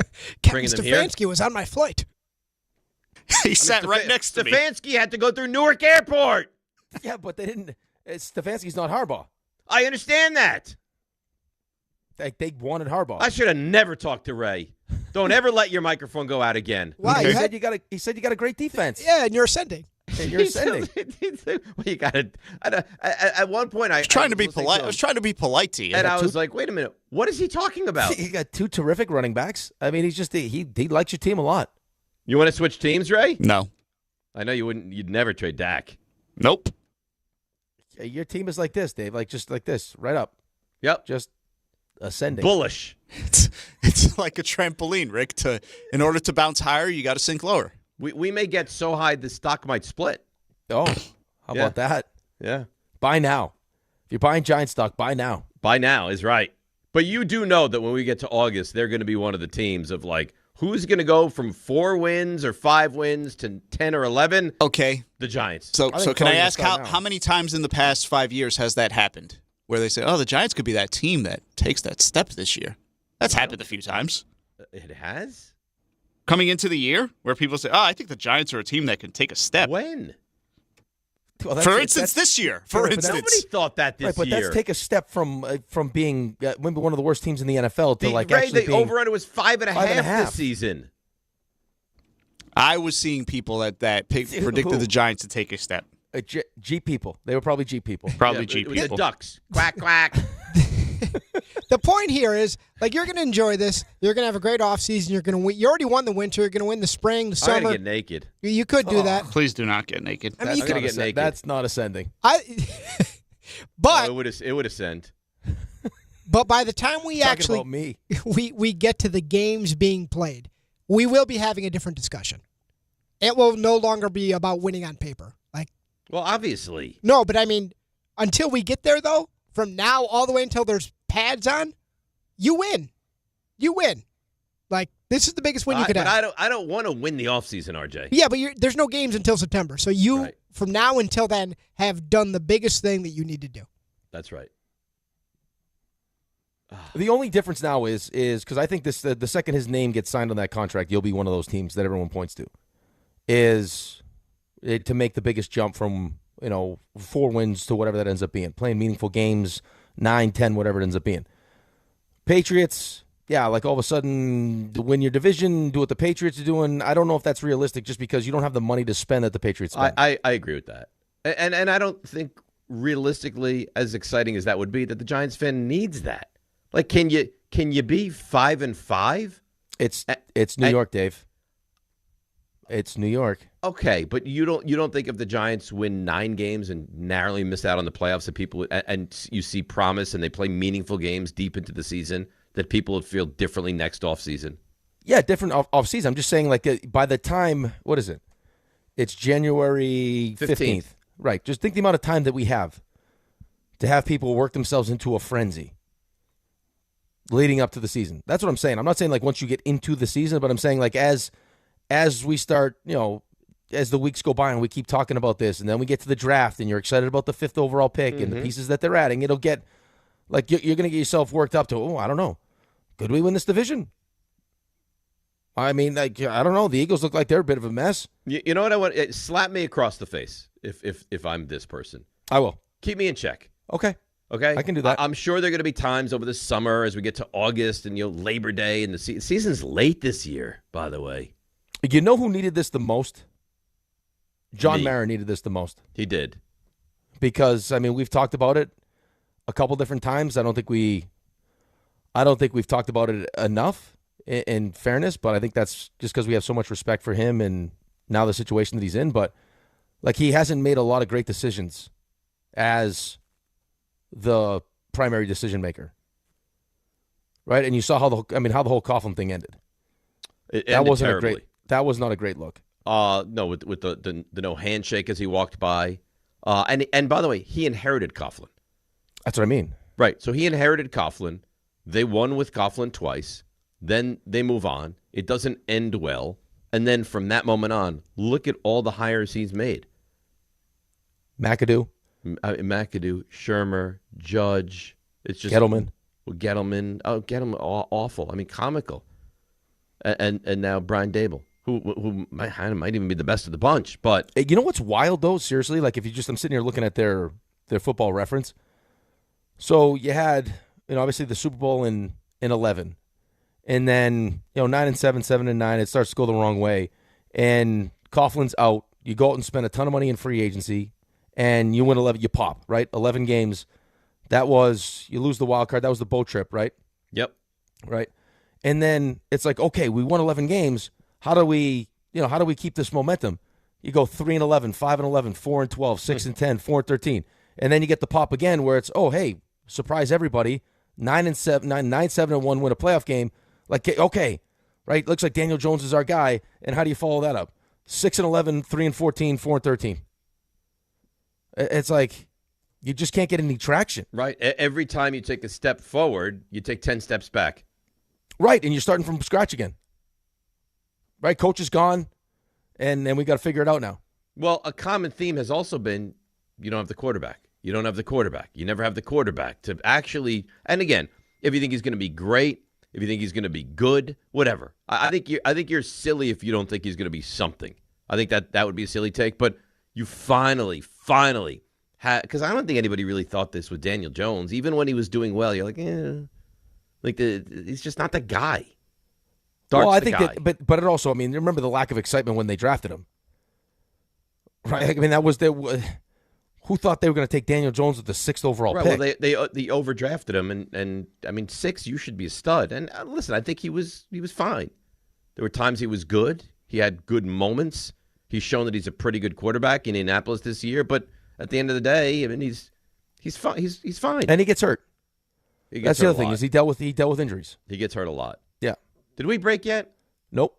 Let's do that. 1-800-919-3776. We got an abbreviated Nobservations and Did It Happen in Florida coming up later in the hour. We've got Tim Hasselbeck at 8:30. We're efforting Jordan RAANAN at some point during the show. And Jordan Schultz, who this man has his finger on the pulse of things going on in the NFL. He's going to join us at 9:30. You know the topic of the day. It's DNR with you, ESPN New York. More people trust their hearts to New York Presbyterian than any other hospital in New York.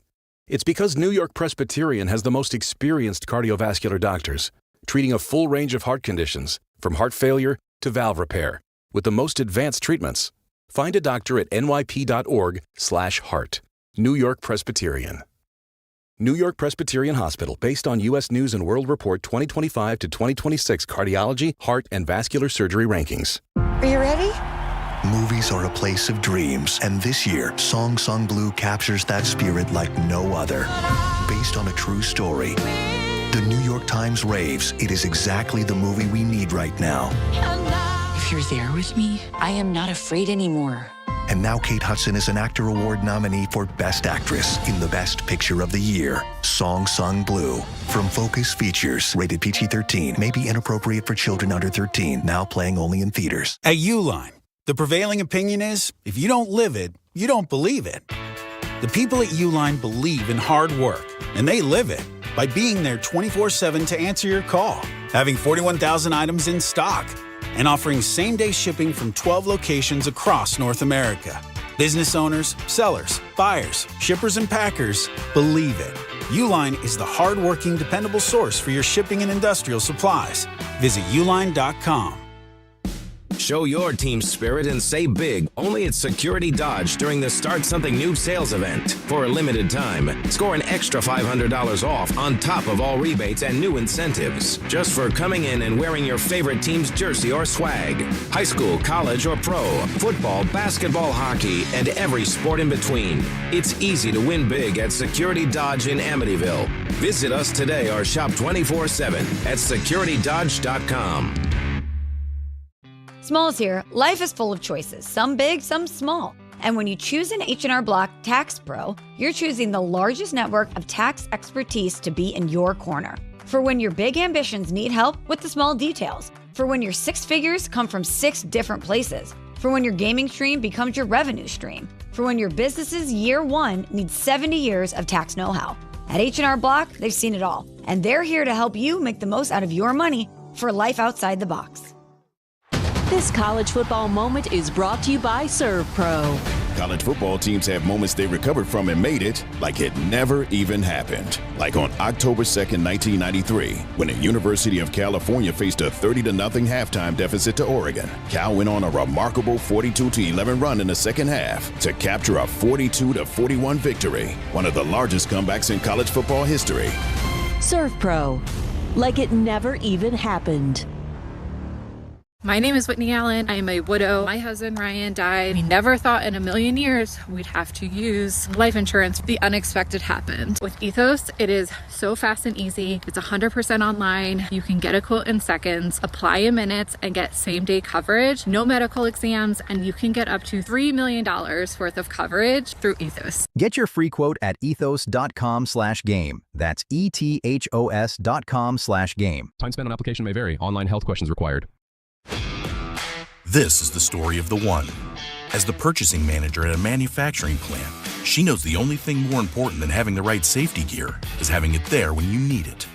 That's why she partners with Grainger for auto reordering, so her team members can count on her to have cut-resistant gloves on hand, and each shift can run safely and efficiently. Call 1-800-GRAINGER, click Grainger.com, or just stop by. Grainger, for the ones who get it done.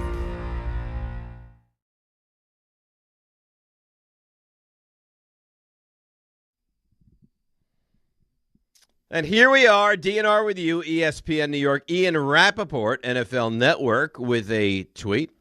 He says Todd Monken is among the assistants expected to join John Harbaugh. This is not taking long, is it? No, but this is what you would expect, though. Of course.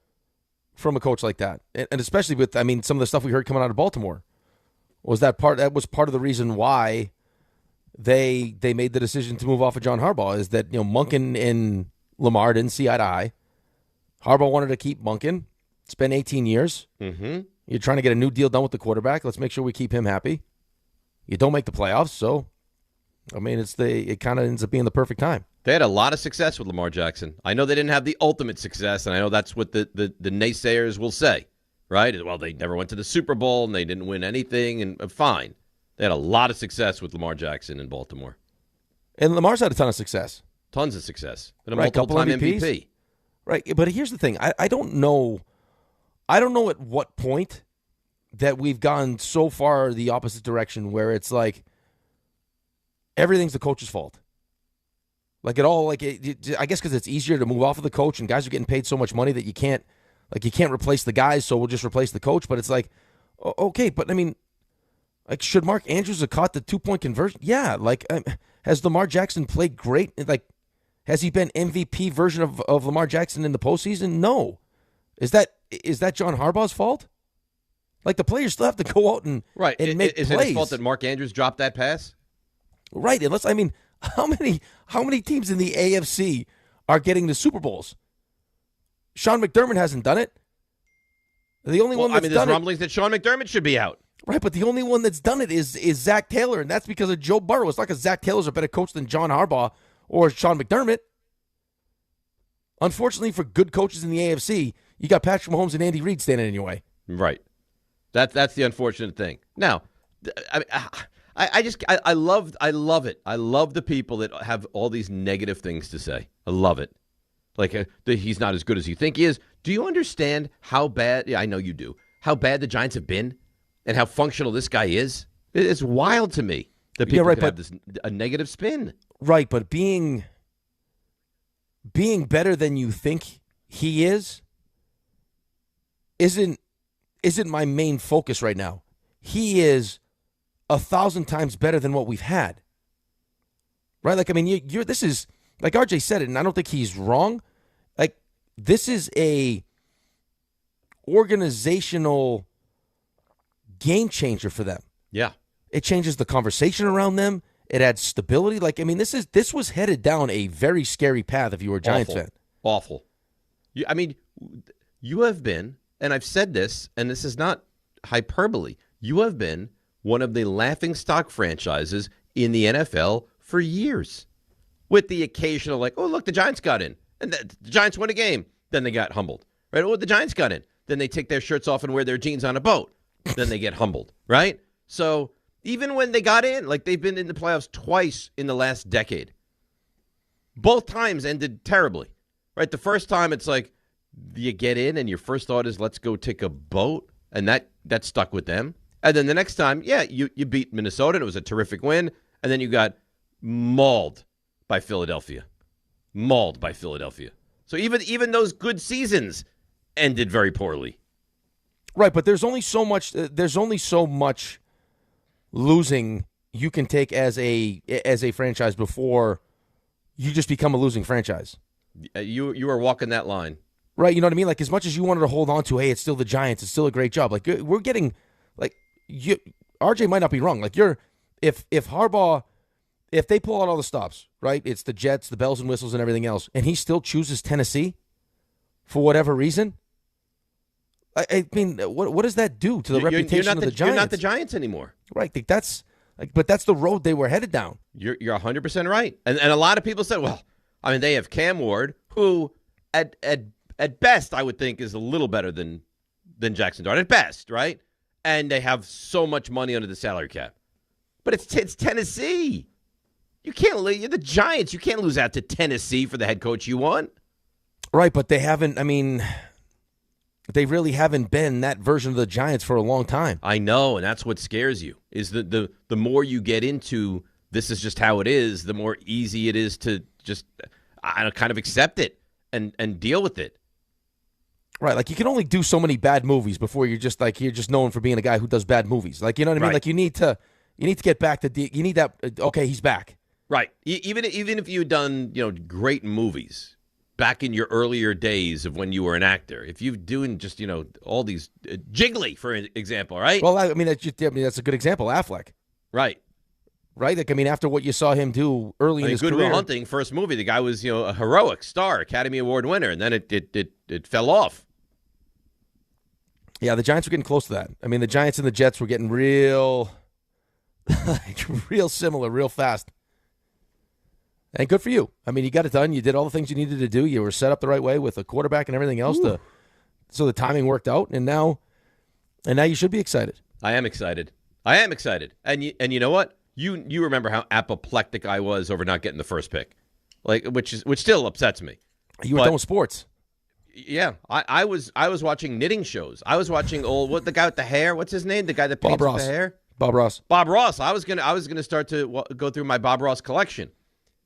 But if you would have told me before the Raiders game, you get the 1 pick and a coach or you get the 5th pick and you get Harbaugh, I would have taken that road. Right, but you could have both. You could have had both. Right. It's not John Harbaugh didn't look at the last 2 wins and go, "Hey, that's the reason why I'm picking you instead of course Tennessee." not. But I can. But I know, but it just speaks to the ridiculousness of the whole. It's preposterous. Like, these you are had to lose important one wins. of your final 2 games, you'd have the number 1 pick right now. Right. They're not even the teams weren't trying to win against you. You're playing teams that aren't trying to win. What's to be gained? I mean, it'd be like, honest to God, and this is not joking. This would be like me standing up in the locker room, like at the start of a season, and like, "Hey boys, remember those 2 huge preseason wins we had? Let's carry that over. Come on, hey, we got to use this momentum." No, it's not momentum. It's good experience for Jackson Dart, but it would have been good experience if they scored 30 points and lost by a field goal. And hey, Jackson, by the way, guess what happens now is we're going to have the first pick, trade it for more first-round picks, and we'll add more talent around you. Yeah, that would have been unbelievable. Eric Mastro Giovanni says, with your giddiness this morning, is this the biggest head coaching hire that comes with expectation since Parcells? Parcells? With the Giants? Nobody even knew who he was. I don't think you've ever had a hire that's had this kind of expectations attached to it. Maybe Parcells with the Jets, if you're talking about local teams, but not with the Giants. In my lifetime, no, this is by far the number 1 hire on paper that they've had. I mean, Coughlin was probably number 2, and Coughlin had success, right? He had success at Boston College, where they beat Notre Dame, who was number 1 and on their way to a national championship in '93. He took a brand new franchise and had amazing success with them, with the Jaguars. Amazing, right? Led them to the AFC Championship game. But this is a guy that was with his team for 18 years that won a Super Bowl and was also in AFC Championship games in addition to going to the Super Bowl. Right. I don't remember. You'd know better than I would. When they hired Coughlin, like how well – I know he's well thought of. But Very well how and attractive? He's a Giants guy, right? But how attractive was he to the rest of the league? Very. But like this? No, not like this. No, not this. No, this is an island to its own. But very. I mean, like I said, he was great at Boston College, and you see how hard it is to try to win at Boston College, and he did that with Glenn Foley, and he was great. I mean, he took a brand new franchise and led them to things that you'd really never seen done from an expansion franchise. You remember those teams with Brunell and Smith and Taylor and Baselli? They were amazing. They went into Denver and beat them. They went to the AFC Championship game. They were amazing, but not this. No, not like this. I mean, this is 18 years, and this is the second he gets fired. You had, teams with coaches trying to see if there's any chance. So, all I can say is, and I mean this, I don't need music. The music would help, but I don't need it. Well, if the music would help, why not have it? Ray, give me a little music. Ray, give the man some music. Give me something heartfelt. Yeah. That's nice.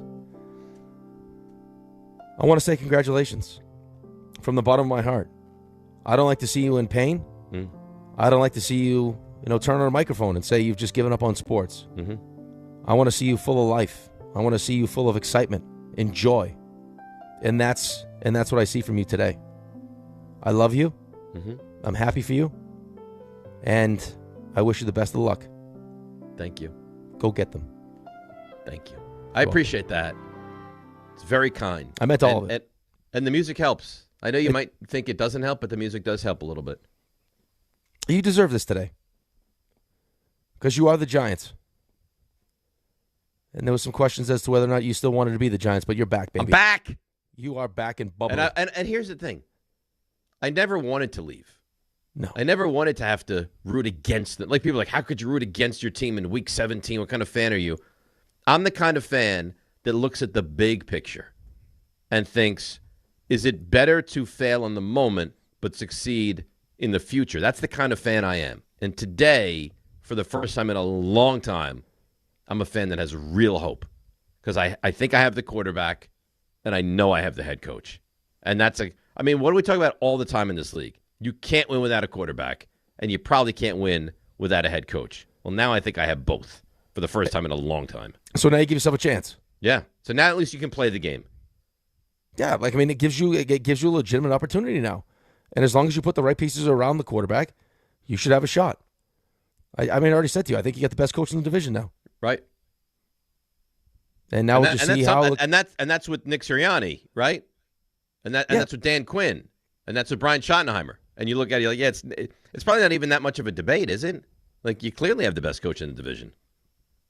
I think so, but I think there'll probably be people that argued that, with what Sirianni's accomplished over the last couple of years, that he'd be right up there.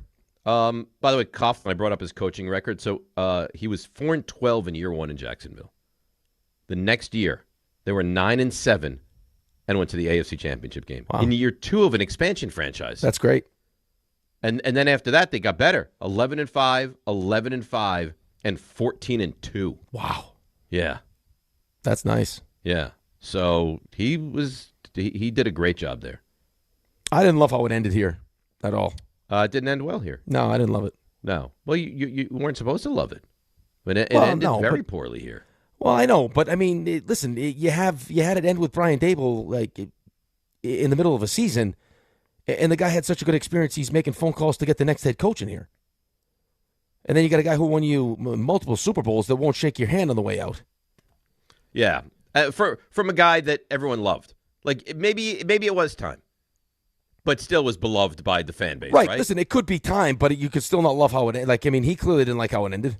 Well, look how it ended in Baltimore, right? The owner's weeping on the phone with John Harbaugh. He's got to bring him back to functional conversation. Like, you would just hope that at least the fan base wouldn't watch the parents fight, and that's what it felt like when Coughlin left. Now, let's get Coughlin in the Hall of Fame. Can we please? Can we stop That's this? ridiculous. What are we doing? And hopefully we'll get Eli this year, but I have my real reservations. I don't think Eli's getting in this year. I don't think he's going to either. Breeze, I'm sure, is going to get in. Game time brought to you by Tullamore Dew Irish Whiskey. When it's game time, it's Tully time. 9 o'clock. Oh, nice late puck drop. Islanders visit the Oilers out in Edmonton. And then 10 o'clock, Knicks on the road to take on the Warriors. That's game time brought to you by Tullamore Dew, the original triple distilled, triple blended, and triple cask matured Irish whiskey. Be sure to grab a Tullamore Dew or try the new Tullamore Dew Honey during today's action. Glasses up to enjoying Tullamore Dew responsibly. Quick break. Come back.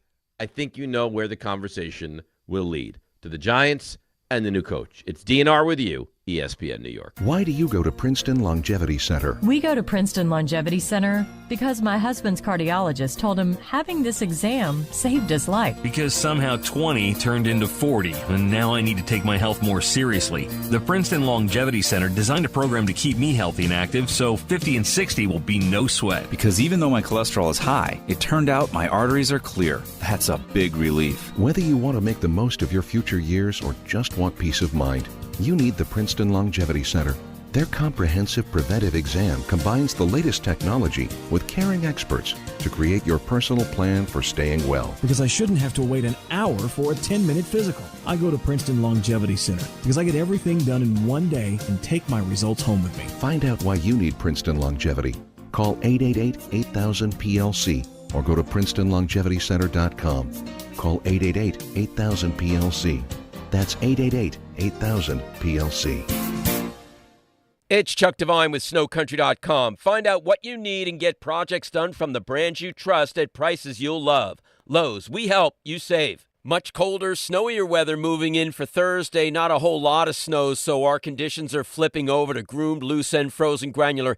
It'll be the groomer's job to churn up that snow and make it smooth and loose as we head to the 3-day holiday weekend. Regardless of how things look in your neighborhood, the coverage on the ski trails is very strong thanks to all the snowmaking they've done this season. Shawnee Mountains, 90%. Camelback, PA, Mountain Creek, New Jersey, both on 39 trails. All 3 skiing, riding, and snow tubing day and night. Bel Air in the Catskills, Gore Mountain in the Adirondacks, both trail numbers in the 50s. They'll ski mostly groomed, loose, and frozen granular, and Whiteface cashed in on some fresh snow. Mohawk, Connecticut, and Butternut in the Berkshires, both on 20 trails with snow tubing this weekend. You don't just ski or ride, you dominate. At Killington, we fuel your adventure. Be the beast. Ski and ride Killington. Texting enrolls you in a recurring automated marketing text messages. Consent not required to purchase. Message and data rates may apply. The team's looking good this season. I think so. Man, I miss playing football. Ever since I turned 40, I just can't find that fire I used to have. Think it could be lower testosterone? What do you mean? I was feeling the same way. After 40, the body has less testosterone, and men lose their edge. That's why I take Nugenix Total T2. That's the testosterone booster, right? Yes, but Total T2 is their brand new formula that skyrockets nitric oxide levels in as little as 3 hours. Since I started taking it, I've been lifting like when we played for Coach Carter. My energy is way up, and it even spiced up things between me and the missus. Are they still giving out complimentary bottles? Yep, just send a text. Text HAWK to 321321 for your complimentary bottle of Nugenix Total T2, the next generation testosterone booster. Text now and we'll include a bottle of Nugenix Thermo X, our newest, most powerful fat burner ever, absolutely free. Text HAWK to 321321. That's HAWK to 321321. These statements have not been evaluated by the FDA. This product is not intended to diagnose, treat, cure, or prevent any disease. Texting enrolls you into recurring automated text messages. Consent not required to purchase. Message and data rates may apply. Man, I love seeing the old gang at these reunions. Did you see Brian? He's in better shape than he was 25 years ago. How is that even possible? Yep, I ran into him a few weeks ago and had to ask. He told me he started taking Nugenix Total T2. The testosterone booster? Yeah, but it's way more than that now. It also skyrockets your nitric oxide in as little as 3 hours. I started taking it right away and I'm already seeing results. I was wondering what you were doing. You seriously crushed me in that pickup game last week. Yep, after 40, energy, strength, drive, it all starts going downhill. But with T2, I feel like my old self again. Stronger, leaner, and my energy is way up. My wife even noticed a difference. They're giving out complimentary bottles right now. Just send them a text. Text ROCK to 321321 for your complimentary bottle of new Nugenix Total T2. Text now and you'll also get a free bottle of Nugenix Thermo X, our most powerful fat incinerator. That's ROCK to 321321. These statements have not been evaluated by the FDA. Product not intended to diagnose, treat, cure, or prevent any disease. You live for this. The wins, the losses, the slam dunks, and the buzzer beaters. The dream that this is your team's year. Hope, it's what keeps you coming back. So you represent with anticipation and with pride. Because when everything's on the line, your support means everything. That's why the NBA Store is here to support you. Check out the largest selection of official NBA gear at NBAstore.com. A Fanatics experience. Skibidi-bidi-bidi-bidi-bop. Skibidi-bidi-bidi-bidi-bop. Skibidi-bidi-bidi-bidi-bop. I'm a scat man. Give me the arm. Skibidi-bidi-bidi-bidi-bop. Skibidi-bidi-bidi-bidi-bop. Woo! RJ, he almost just hit himself right in the face. He would sacrifice a limb or a body part. Sure. Yeah, whatever is needed. I don't need to. Who needs 2 eyes? I don't think anyone is asking. You have Harbaugh. I don't think you need to sacrifice an eye. I know, but I would. Yeah, please. You're good. You're good. You didn't have to give any. You didn't have to give any body parts, any extremity. You're fine. I actually believe. I'm surprised we were even in the market for a coach. Yeah. 2 great running backs. Well, listen. We keep talking about roster building. Joe Shane's done a great job. If Dave thought there was a chance that he would get credit from Giants, like just Giants Nation, yeah, for getting Harbaugh by that. Hey, you know what? I promised I'd give an eye. That you would do it. Do you think I'm going to get any credit for this happening? He'd take a little scalpel out and just cut it out himself. But I think if you thought you would, that you hey, Monday morning, Dave's got an eye patch. What happened? He took out his eye. Yeah, I got Harbaugh. I you know what? I traded sight for Harbaugh. Then I do it again. But then I wouldn't get to enjoy the fruits of my eye removal. Well, you just have to hear it. Yeah, no, you got one eye. I'm not saying both eyes. I got one eye? Yeah, one eye. So I'm like pirate now. What's that on Harbaugh's desk? Oh, that's Dave's eye. Would they put it in some kind of Was it formaldehyde they put it in? There you go. Yeah. I In a sat jar. in formaldehyde once. Burnt my butt cheek. Why would you do that? It was accidental. So during a science project, I'd be I like sat One-Eyed right in- Willie. Why would you do this? I didn't mean to sit in the formaldehyde, Ray. I'm telling you, I sat on the desk. How do you sit in formaldehyde? It Man spilled. accidentally sits in formaldehyde. It spilt on the desk, and I sat in it, not paying. I wasn't paying attention. no. I was doing my project. I was showing the class, and I sat in it, and I was like, "Oh, that doesn't feel good." You know, when you get to that point, though, because my lab partner in high school, Sorry, RJ. my lab partner ended up also going to Division I in hockey. There's not a lot of focus when you're at that point. No, I mean, you just think to yourself, hey, I can sit wherever I want. no, Clearly. I don't think it's so much that. It's a formality. Let me just kind of breeze through my day before I end up at. No, but this was before, though. This was grade school. Oh, so I wasn't before like, you "Oh, were- hey, I'm going you to were get drafted." You're working with that kind of thing in grade school? Yeah, it was. They like, yeah, let like, I don't know, little it was like children an work with eyeball or something. formaldehyde. This doesn't seem like a great Where did educational Where decision. did you go to school? That was in Winthrop. I had to go to the nurse. I had to go. Yeah, big deal. Really? Oh yeah. Did she put a bomb on it? No. She called Cheryl. Cheryl asked the same questions that you asked, like how is it possible that my son just sat in formaldehyde, and then we moved on. Speaking of moving on, would you like to tell us about a little FanDuel? Oh, I'd love to. Oh, that's nice. This will get you excited. I don't know if it's clearly not going to get you as excited as Harbaugh. You want me to do some scats while you do your read? Try it. You want to see how it works? Scats in the background? Yeah, right here. Are you ready? Oh, here we go. I don't know if you should. Ray, I don't know if you should. Just do it like in the background though. I don't want it so loud. Yeah. Oh, that's nice. FanDuel, starting on playoff mode, all customers get a profit boost pack every NFL playoff game day. Each game day during the divisional round, you'll find a pack loaded with multiple profit boosts waiting for you in the app. More boost means more ways to level up your playoff bets. You pick the matchups you believe in. You can take your shot at an upset or build a parlay that fits the moment. Whatever you like, you can bet it only on FanDuel. Then apply your profit boost and go after even bigger payouts while the playoffs keep rolling. So visit FanDuel.com/local and grab your profit boost pack every NFL playoff game day. Must be 21 and older and physically present in New York. Opt-in required. Bonus issued as non-withdrawable profit boost tokens.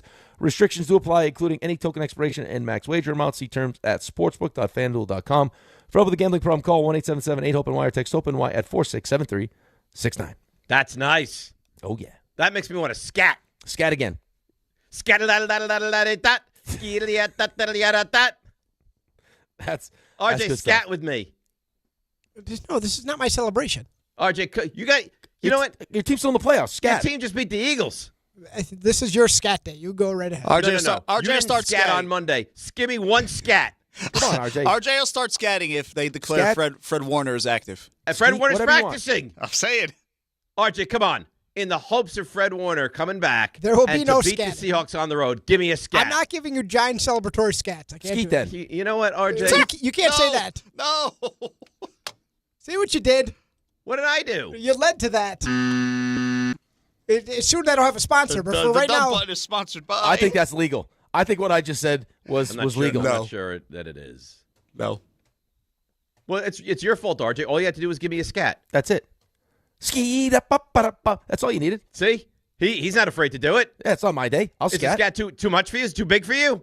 it's not my celebration scat to be had. You're one of 8 teams left in the postseason. Well, that's not what we're talking about here, though. Dave's got a great defense. Let's talk about it. Yeah, you have a great defense. Enjoy. Scat.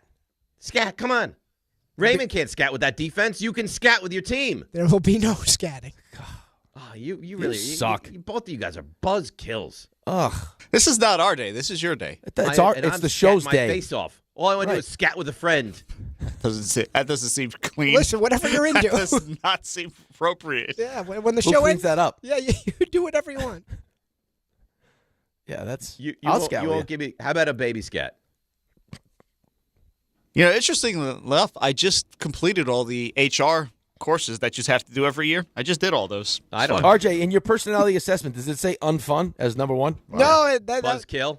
Yeah. I didn't get either of those. Energy what leech. His first assessment was 11 Z's in a row. And he's like, what do those Z's mean? They mean wet blankets. Yeah, my God. You guys stink. Yeah. You're a fun thief is what you are. You have a friend having a great day, all excited, and you can't buy in at all? Yeah, you're a joy burglar is what you are. He's exactly right. Listen, I just told you that your franchise has been saved. You're third cousins with the Hamburglar. What? That's what right. just happened? You're a joy burglar. Yeah, that's what you are. I mean, you're stealing all our joy. Robble. Why do you have joy? I have joy because Dave has joy. Because That's right. That's how close we are. That's not true. People were levying accusations at Rick at the beginning of the show. You yelled at him at 6:07. Yeah. Well, that's because he's got the bar so low. He's like, oh, they sent the jet. I would hope they would send the jet. People were openly calling you a hater. I'm not trying to be a hater. I want to bask in You know what they're doing? Don't happiness. let them. They're trying to deflect. Yeah, they are. All right. Look at you say of any of the four of us on the show, RJ has the Sabres and the Niners. He's got more than anybody. If anybody should be scatting, it should be RJ. Right. Sabres won again last night. That's 14-16 for this team. That's right. Listen, on your little road trip coming up, you should take some time, stop by the facility. Introduce. Say congratulations. No, just introduce your boys back. You know what? This is what winners look like. This is what we want to be. You know what? You're unbelievable. It's what we want to be. I'm all here. Oh, we're so bad. We stink. What a joke. Haven't been there forever. We were in last a month ago. Last. Well, now look at you. Yeah, I mean, 14 of 16. I barely... got an email from Ellie Cole. Dave, I'm writing to you as a huge fan of your show and an even bigger Ravens fan. Though it may have been time after 18 seasons for the Ravens and John Harbaugh to part ways, I will always love that man. This has sent me into an emotional turmoil because I have spent the last 2 weeks listening to the show, as I always do, and I've just been listening to you salivate over my former head coach. Now it seems the deal is just about, if not done.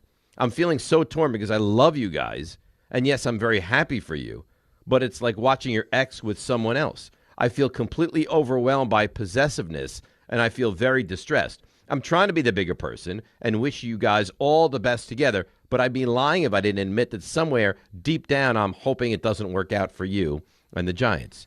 In the spirit of being an honesty broker, I needed to get that off my chest. I love you and hate you all in the same day. All the best, and I also wish bad things for you and your team, Ellie.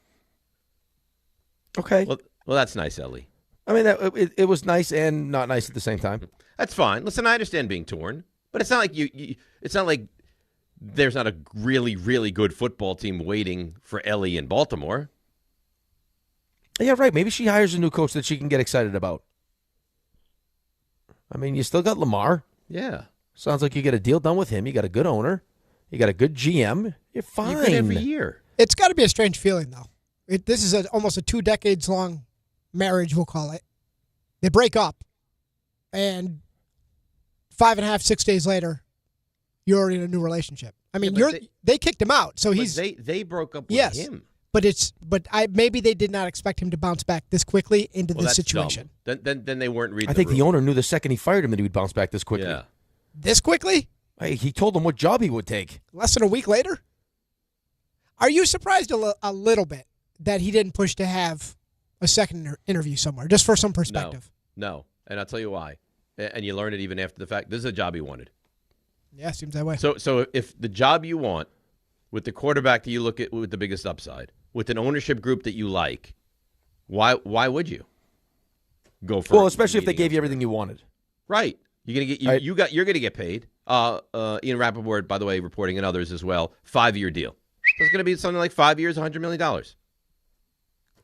Yeah, unless there were things that happened during the meeting that you didn't necessarily like, and you thought there were, you were doing yourself a disservice by not going to figure out what Tennessee was offering or what Atlanta was offering. Hey, these are my priorities. This is what I want. They gave me everything I want. This was the job at the top of my list. Let's go. Right. Why would you? I think the thought from some people is that just you would like to exhaust all your different opportunities, and then that way you have all the information before you make the decision. I get, but if the job that you want, and clearly it's the job he wanted, if they wow you, and you love what you hear, why would you waste your time or Tennessee's time or Atlanta's time? It just I would. Really I would pick up the phone. No, I would do exactly. I would pick up the phone and say, "Hey, listen, I really appreciate the interest. I'm flattered. The place I want to go. Unfortunately, I am going to. I'm going to pass. And I'm going to take the Giants job." Right. How many days ago was it that John was waxing poetic that it's Miami? Miami with Lamar though. It wasn't just Miami. Harbaugh, the GM he wants, and Lamar. Yep. So that's swing and a miss. There's a real chance. There's a real chance John watched Any Given Sunday, and then just was like, you know what? This is a great idea. This is what's going to happen. If Pacino could do it, Harbaugh can do it. And you know what? He was probably excited about it until he stepped into the control room with those two wet blankets, and then they sucked all the fun in life right out of him. You know, at some point you would hope that we would get, I don't know, we will, John Harbaugh in studio. I don't think we introduce either of those guys to him. I don't know how we could. No. He'd be like, you guys have to work with this depressing duo every day. I look forward to you using your star power to bring John Harbaugh in the studio. I look forward to that. Don't turn this around about me. Yeah, don't deflect it. If we were ever to get him in studio, I'd like, and this is Ray Santiago, you'd be like, hi, Mr. Harbaugh. He'd be like, RJ, hey, give me a little juice, a little scatting. You'd be like, I don't scat. I won't scat. And John walks out, zest for life gone. Just a shell of what he was. Yeah. You guys really need to rethink your funness. Because I don't like it. I'll rethink nothing. You rethink. You know what? Are there nasty ducks I can put on your Jeep? Like angry ducks? Rabid ducks? I'm sure if there are, you can find them. I'm going to Google FU ducks. I'm going to leave one of those in your Jeep. That's what I'm leaving. I hope you open up your Jeep one day and ducks, like they do to like kids at training camp, ducks just fall out. Yes, we'll put them in. Yeah, we'll fill the whole sunroof up. The whole Jeep. Stop making this about me. I may take a dump. I may take a dump on your Jeep that looks like a duck. Oh, a duck-shaped dump? Yep. How about that? How about that? Not a terrible idea. Listen. A, I would be impressed if you could actually pull that off. B, you don't know. B, I'll never talk to you again. Couple Jersey Mikes. You do that to me. I'll Giant never talk sandwiches? to you again. Why? We'll never speak again. Why? Because you'll have lost my friendship. It's a duck. For that violation. If it's a duck. It's a duck. If it walks like a duck and quacks like a duck. Yeah, you didn't say it had to be made of a certain thing. Right. It's just a duck. It just happens to be a turd. Sorry. We've made a trade. We got rid of RJ. No. I would, even though RJ's not scatting his way through the morning, I would never get rid of RJ. Tim Hasselbeck, excuse me, join us tomorrow morning to preview the divisional games. Jordan RAANAN, 8:30 this morning. Did Jordan Bigfoot Hasselbeck? RJ, what happened there? I was texting. Well, here's what Before you explain it, can I just say something quickly? Yeah, No. I think you should. You're listening to DiPietro and Rothenberg on WHSQ, WCBS FM HD2 in New York. Go ahead.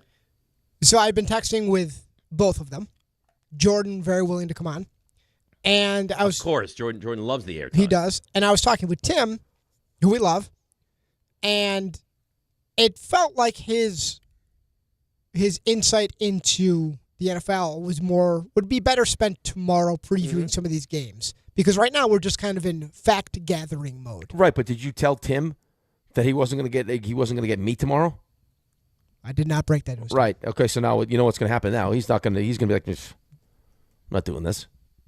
Do you think he's going to find out that Dan's here and he's going to hold out? Yeah, and I got 2 fun sponges. He's essentially doing the show with just Dave. Yeah, but maybe he'll scat with me tomorrow. Maybe. I bet you could get him a scat. I'm sure he would scat. Yeah, he would. The only people that won't scat are these two animals. His team only lost 15-17 in the playoffs. They were right there. Right there. They were. Rangers lost 4-8 last night. After losing 2-10 the other night. What a tragic misstep I had in that moment. Do you still feel upset about that? Yeah, I feel upset about it. That's gonna haunt you forever. But I don't want to crush you today because you've been a good teammate. So I don't want to crush you. I mean, listen, I'm here for you. Raymond's today. level of nastiness that I think we need to really dissect. Well, to his credit though, he did tell you had a great defense, which I don't. I'm not sure what he's watching compared to his defense. Maybe not even. Well, the bar's low. It was a wild take. It was just a wild take that the Giants defense is pretty good. It's not. You have pieces. All right, this Harbaugh update. Look at our sales staff is so good that Harbaugh gets the job last night, and now we have Harbaugh updates. This Harbaugh update is brought to you by D'Agostino Law. John Harbaugh on the verge of becoming the coach of the New York Football Giants. And the Harbaugh update was brought to you by D'Agostino Law. 35 years of getting accident victims and Social Security disability clients every single dollar they deserve. Offices in New York and New Jersey, 1-800-BITE-BACK, 1-800-248-3222, D'Agostino Law. Rawr! Bite back. This is the best I've seen you in a long time. I'm bringing it today, right? That's what the station was missing. A personality like this. Well, here we go. But you're back, baby. I'm back, baby. Ted in the truck. Ted wants to scat. Hi, Teddy. I just wanted to ask Ray, who's your football coach for the Cowboys, Ray? Because we got Harbaugh. It's Brian Schottenheimer. I don't know if you know this, Ted. I do know. You're in trouble, Ray.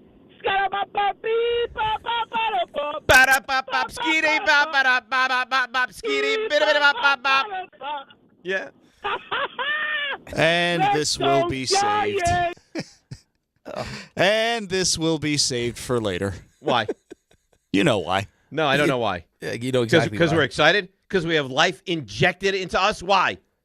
Why can't we have nice things, Ray? This is a great thing for you. I told you. Great defense, great coach, great everything. Giants will go 15-2 next year. It's going to be fantastic. You know, I don't want to. I've never said anything like that, so I don't know why you would mock like that. If you're not more concerned about the Giants this morning than you were 3 days ago, you're crazy. You know what's going to happen though now. That now the next time the teams play, if Ray's team wins. That next show is going to open with you and Ted talking about the coach and scatting and everything else. That's, you can book that. But the Giants could lose to the Cowboys the next time they play. I'm not I saying know. the Giants now go 14-3. I'm just saying the Giants have taken a step for respectability, a step in a legitimate head coach is all I'm saying. I'm not sitting here telling you the Giants are a guaranteed playoff team next year. They're going to be a 13-win team. Why are you laughing? Because RJ's whispering things in my ear. Okay, that's why. What are you saying, RJ? You sound like Neil Armstrong. You know what? Ordinarily, I would have been done right now, but not today. You just poor Ted had a nice little rhythm going too, and you just stomped all over. I'm sorry. You know what? I can't win with you. Yeah, Ted thought if I'm depressed and I don't want to scat, now it's like, oh, he's dead. He's got nothing. The guy's pathetic. Now I'm scatting my face off, and now it's like, oh, he's doing too much scatting. Ted thought he had a moment there, and you took it. He went and took it from him. Yeah, but Ted had this nice little rhythm going, and then you just went off. It was too much cowbell. You just came back just bashing the hell out of it. I can't help it. When you have the scat rhythm, you have the scat rhythm. And that is rhythm, let me tell you. I feel like it was one giant step for scatting. And that's how big today is, RJ. RJ's description of this segment, Dave scats. And scats. Dave scats. And and sounds like Neil Armstrong. Uh-huh. That's tough to do in one segment. It's fine. You somehow managed it. The previous 4 Giants coaches, what is that? What a difference, though. Just experience-wise, what you're hiring compared to what you've hired in the past. It's just night and day. Well, this is the first one of the last 5, right? If you include him, that's had any head coaching experience. Oh, no, Shermer had a little bit of head coaching experience. It says the previous With 4 Cleveland. Giants hires combined for 2 years of prior head coaching experience. Which was Pat Shermer. And you got a guy now who's been with one team for 18. Yeah, and functional and capable and a CEO. It's everything you would hope. It's everything you would hope. It's exactly what you wanted, and it's the best of what was available. That's right. right. You got the best. You got the best of all the things you were looking for, outside of obviously having a tie to the offense. This was the best. That was the best in the market, and you got it. Yeah, thank God. Ira, Staten Island. Ira, good morning. You're on ESPN New York. Good morning, Dave. As a friend, I want to congratulate you. Enjoy it. I hear it in your voice. Thank you. I'm very envious and jealous of you. The Giants have always been the top team in New York. They'll always be the top team in New York because the Jets are dysfunctional. You took care of business. You did what you have to do. Sit back, enjoy it, relax. And you know what the best part about this is, Dave? You don't have to worry about a staff or assistant coaches because anybody he brings in is going to be more than qualified. Monken is a great offensive coordinator. So you guys, the arrow is pointing up. And I compare this to just like Parcells saves the Jets, Harbaugh's going to save the Giants. Yeah, I think that. Hopefully there's going to be a good comparison. Now, and thanks for the call, Ira. Parcells was a nomad, right? Parcells stayed nowhere for that length of time. I think that his longest tenure was with the Giants from 83 through the second Super Bowl. But Harbaugh's had stability. But you're right. Like when the Jets brought in Bill Parcells, and they were brutal. It was a bad football team. He gave an immediate credibility and respect to that franchise. And I think you'll get something very similar from John Harbaugh. Right, but also a sense of confidence that like even early on, if it doesn't look how you want it to look, that they'll figure it out. Right? Like, I mean, you run the risk when you hire a coordinator that has no head coaching experience. He doesn't have a track record. Like, as much as Aaron Glenn wants to say that I've been a part of these things, yeah, you were a part of it, but you weren't responsible for it. Like, you were a piece of it, but you weren't the head coach. Like, Dan Campbell was the head coach of the Lions. So I don't know if he can. I would say right now he can't. But John Harbaugh has that. You know what I mean? He steps in that locker room, and the second he opens his mouth, he has everyone's attention because of what he's achieved.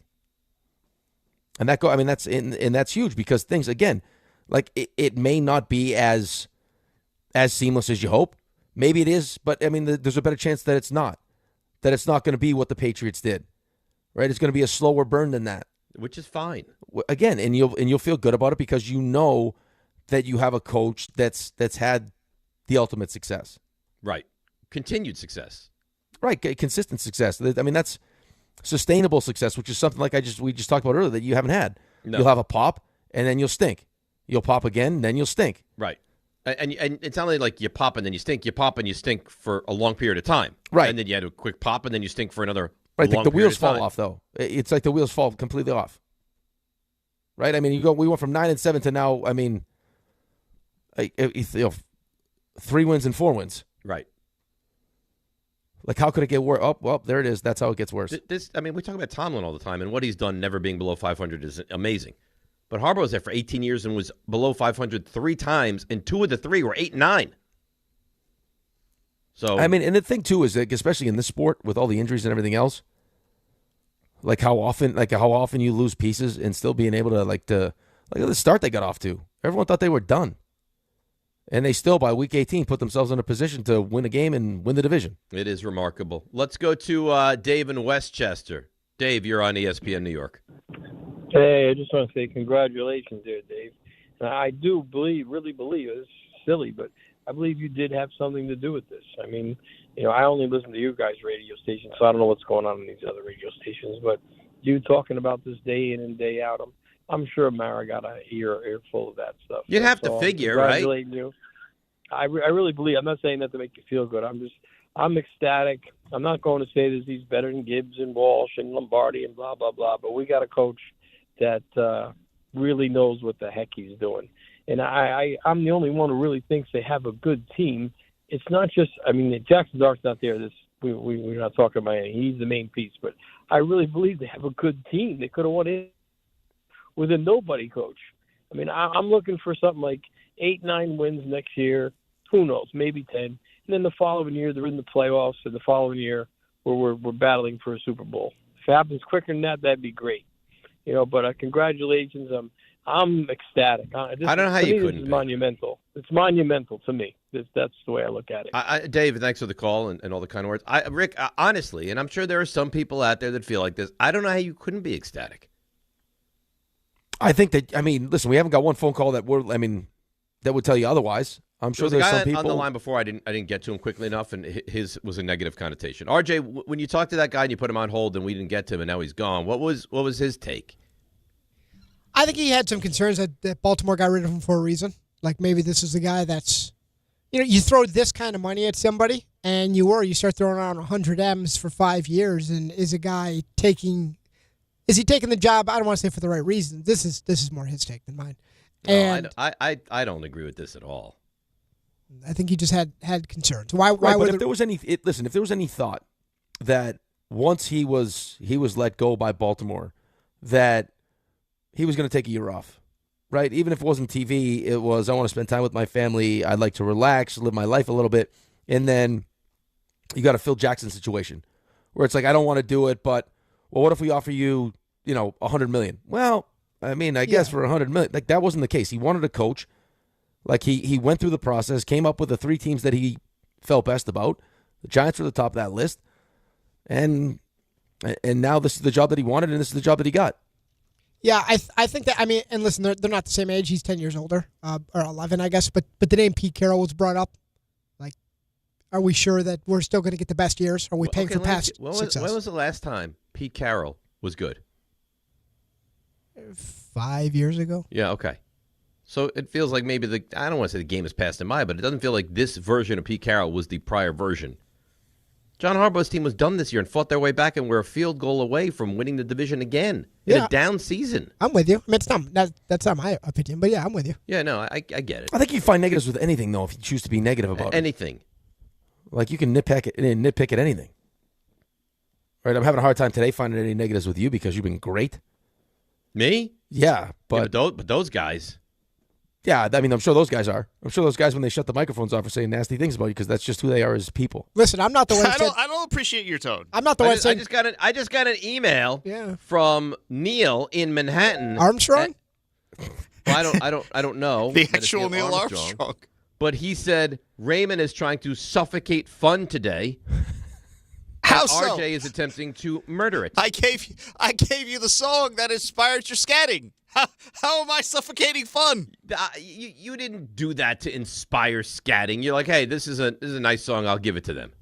And look what you did to the level it went to. You don't get to that level without me. We get it. Dave is great. I don't like you know what, RJ? We understand. Of all people to be so dismissive and defiant and nasty this week, who are you to act like this? By the way, Pete Carroll's last 5 years, 11 in Seattle, 11-5, 12-4, 7-10, 9-8, 9-8. Listen, I didn't yell at you at 6:07. Someone on the show did. Don't bring that back. Listen, it happened. You see what they do? Cite truth. Okay, but it's the facts. No. But RJ and I didn't yell at you. Rick did. Oh, someone's got to keep him in check. Got to keep him in check a little bit. It was 6:07. Bravo to you guys. Because now you feel like you're under the gun, and instead of just admitting your foibles and your mistakes, now you're going to try to pit me against Rick. You could have just left us alone. You could have just left us alone, and we wouldn't be having this conversation. Listen, today I told you it's a franchise-saving day. Had you all your chips from the middle, had you lost this race to the Falcons or, God forbid, the Titans, this would have been a permanent letter grade downgrade on the New York Giants as a franchise. Yes. They would no longer be the New York Giants. Look what you did. You caused the heartbreak to another team. I saw the Titans had the plane ready to go. They were all going to fly to Baltimore. Nobody cares about They were all going to fly to Baltimore. It was happening. And you you'll stole remember their the joy. Titans. You'll remember the Titans. Another email rolls in. Come on, Ray and RJ. Climb on board the fun train, fellas. Scat, scat, scat, scat. Bebop, a woobop. Scat, scat, scat. Sounds fun. I got to tell you. Why don't you guys get up off your chairs and do a little dancing scatting? Like, really let loose. What does that entail? Getting up off your chair. I don't know. Yeah, have some fun once in a while. I don't know. You first. I already scatted. I want you to dance on the chair. Actually, don't do it. You're not going to see me if I dance on the chair. Actually, and there's a chance I'm not wearing any pants or underwear right now. Raymond is probably a very good chance. Which means he is not wearing pants right now. That's right. Okay. Are you not wearing pants? I don't have pants on right now. No. Oh dear God. Why wear pants? There's a chance. Why wear pants? Like why? I like to be comfortable. What'd you say, RJ? I said there's some excited people on the line to talk to you. Probably something unfun. Let's go out to L.A. and bring in Jonathan. Good morning, Jonathan. Hey, Dave. How's it going? You know what? As a Falcon fan, I really wanted John Harbaugh, but since he's going to the Giants, and if that means that we're going to get Dave back this happy, scatting and wanting to get naked mid-show, and then you got Rick over there trying to poop a duck out there. Come on, Raymond and RJ, wake up, man. Join the party, fellas. Join the party. Let's scat, shall we? Yeah, you want to scat, John? I'm sorry? You want to do a little quick scat? Sure, why not? Come on, Raymond and RJ, join the party, bud. Yeah. Go ahead, give me the scat, John. I'll leave the floor to you. I won't interrupt. Scat that titty doo. Scat that titty doo. Scat that titty doo. Let's go. We got Dave back, fellas. Come on. Yeah, come on. Thank you, John. Come on, RJ. Can't you celebrate? You got Dave back. I didn't think I was ever at risk of losing him. I quit sports last Monday. Yeah. That was fraudulent. That was clearly fraudulent. I'm happy you're back. You guys are miserable. You don't mean that. Who's not miserable? This is a great man. Chris and Beth Page. Chris, good morning. You're on ESPN New York. Yeah, Dave cannot be happier. I'm a 62-year-old. We've had Giant season tickets in my family since 1958. My father got them. We all have them. Just that alone, the value of my Giant tickets now. Like, I couldn't get rid of the tickets last year. I mean, I'm just saying. It was like, it's just in that alone. But I'm going to say this, too. Harbaugh, besides bringing everything he's bringing, for crying out loud, we're finally going to have a good special teams. You know, I mean, just think of how many games we lost because of our kicking game, our special teams, things like that. I don't have to worry about anymore. Well, didn't Baltimore just lose a competent guy in a game because of a kick? Yeah, they did. This was the best time to bring that up. Do you think we're going to have a kicker that's going to stub his toe into the ground against the Patriots? I mean, and just think about it. We have as much talent as any team in the league, and I said that. I don't know about that. Now we're getting crazy. Yeah, I don't. Now we're getting crazy. No, we're not. No, now we're not. So you think the Giants and Seahawks have the similar level of talent? I'll say this. Okay, let me say this. Okay, we've greatly improved our offensive line. We were between 9 and 12 the whole year in offensive line. Okay, we have Burns on defense. Okay, considered by many one of the top guys in the league. Okay, Chris, we have a good young quarterback. I'm not saying the Giants don't have any talent. I think the offensive line had a very nice season. I think Burns was a great player. You can't compare the lack of talent the Giants have in comparison to some of the teams that have tremendous talent. But wait a second. When healthy, Dave, I know it's a big if when healthy. I get it. We don't have depth. We do not have depth. But Malik Neighbors is as good a wide receiver as there is. Tracy's run for 1,000 yards the last couple of years.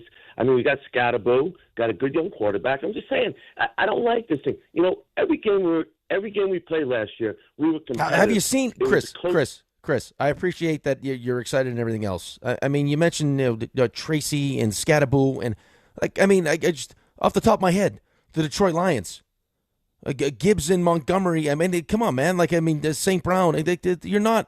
You don't have some of the most talent in the NFL. You don't. Rick, I was at the game last year. I drove out to Detroit with my son for that game, and let me tell you something.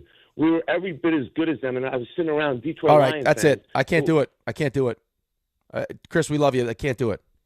You're not as talented as the Lions. No, your offense is not as talented as the Lions' offense. I don't want to hear it. The Eagles, who you smashed this year, you're not. You're not as talented as I mean, you're more talented than you showed. The problem is, though, you have no depth. And he's like, well, if some of your guys get hurt, but guys always get hurt in the NFL. Right, but that's part of it, though. That's part of being. That's part of the whole you're accumulating enough talent where guys are going to get hurt. What? Look at the Niners. They don't have anybody healthy, and they still somehow find a way to win a playoff game, right? I mean, when Paulson and Debo left the Giants' secondary, the entire secondary fell apart. Yeah, listen, I'm happy everyone's excited. I'm excited too, but at least be a little real. I'm trying to be realistic.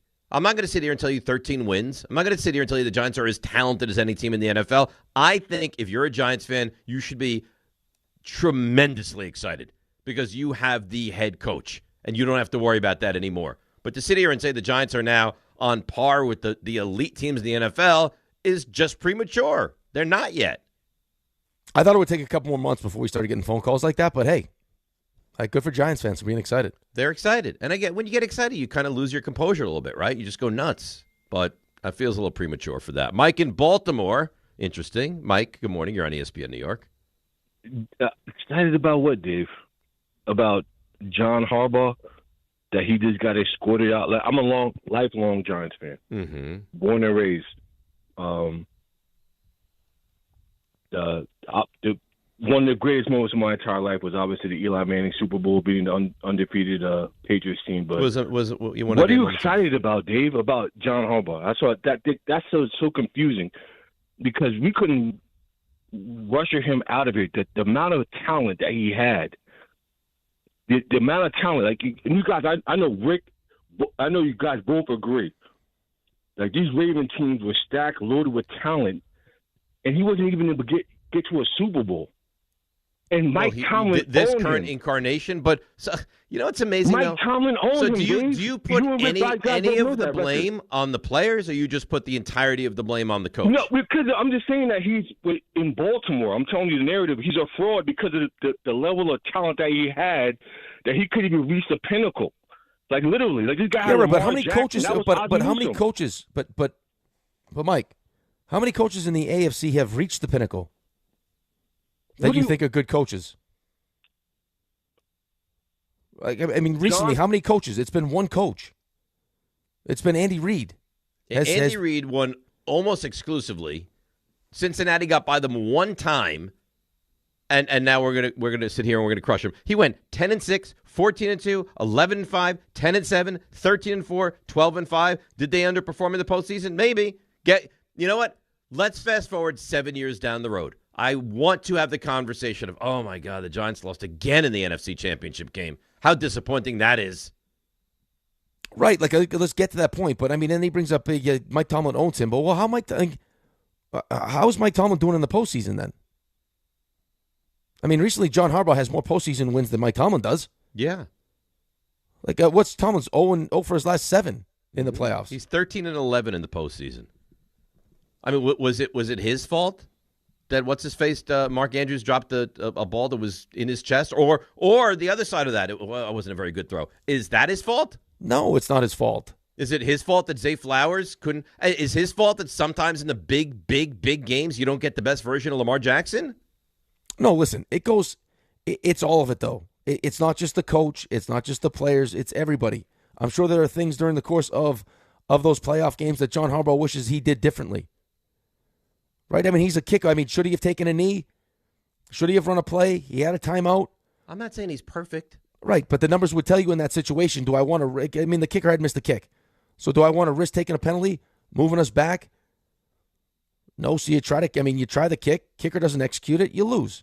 This is like the Jets acquiring Lamar Jackson, and people calling us being like, yeah, but he hasn't been great in the postseason. Oh, yeah.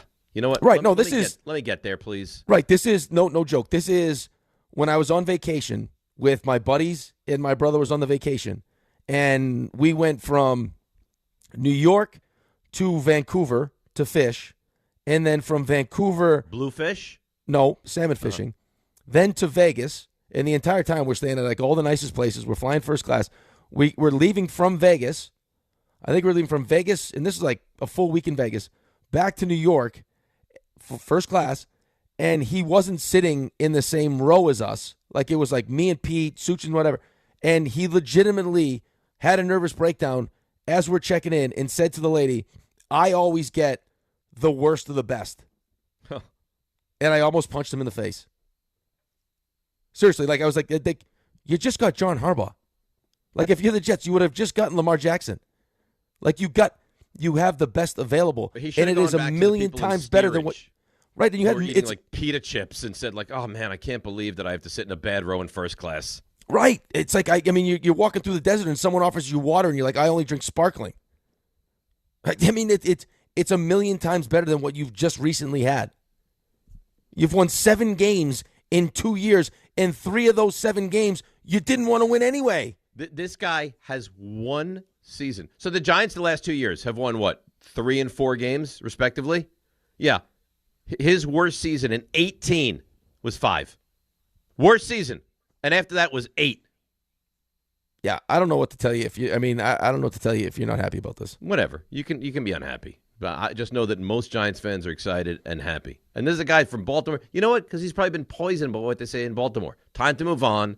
You know what? If the Jets got Mike Tomlin, would you go crazy right now? Crazy. They couldn't stand him in Pittsburgh. That's part of the reason why he probably felt like he wanted to leave. You know what happened, though? I'll tell you what's happening here.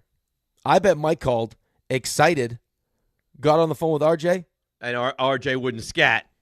Sucked the life right out of him. Mm-hmm. And now all of a sudden he's angry. RJ, you see what you're doing to the This people? is quite sad. This is what happened. I got an email from Joe Green. It says, RJ and Ray take the F and the U right out of fun. So it's just N? You guys suck today. Barry B. I thought RJ was a bigger man than he's been today, but I guess not. You can judge a book by his cover. You did that on purpose. How fraudulent? You did that on purpose. How fraudulent would it feel to have that kind of celebration for a team. I'm opening the path to you. You can't celebrate with me? You know what? If the Niners somehow beat the Seahawks I wouldn't expect you to. I would be so excited for you on Monday. And I'm excited for you. But not I will enough to scat. Listen. Definitely not. This is your day. You handle all the scatting. RJ, it's like you were asking, like we asked you to do like whipped cream shooters out of our belly button. So all you got to do is scat for 2 seconds. No, take it too far. He's scared of the scat. He's terrified of the scat. It feels fraudulent. It's not my team. I'm happy for I you. know, but it's but we're your team. No, but it's crossing a line. It's crossing a line. I'm not comfortable crossing. Disgust me today. One thing, all of a sudden you have morals. One thing about us here, we don't do phony things for reaction. I am thrilled for your team. We're authentic. If you missed out on John Harbaugh, you compared it earlier to a stock. You were. I'm not saying you were going to zero, but you were going way down. Arrow was sinking. Plummeting. But not you went the other way. You bounced. Now here we go. To the moon, as the kids say. Neil Armstrong. And I couldn't be. Yeah, Neil's walking on the moon. You're walking on the moon. It's all happening. We're all going to have Tang for lunch today. There's 2 guys named Jordan coming on the show. It's all happening. You're going to go right in your diaper. Maybe I will. I might be like that woman astronaut who just drives around in a diaper. She wanted to commit murder, Dave. Well, I don't want to do that. I think that was part of her premeditated plan, so she wouldn't have to make stops, though, Dave. Right. Maybe I don't want to make. Maybe I just power through to the end of the show with no stops. Or we could listen. As long as you don't commit a murder, okay? Or we could stop now. That'd be nice too. We should probably do that. Let's stop now. Take a break. Come back. Jordan RAANAN, Giants beat reporter, on the other side, right here on ESPN New York. All right, let's see what's happening on the roads. Here is Debbie Duhame. Hi, Dave. Hi, Rick. I've got some nuggets of info for you this morning. Watch for delays on the Palisades Parkway North exit 14 at the Stony Point with a collision.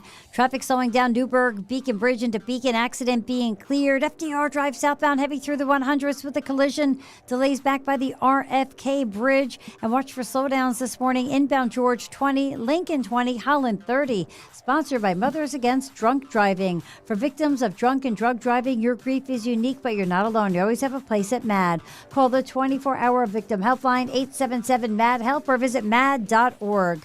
I'm Debbie Duhame on 880 ESPN, New York.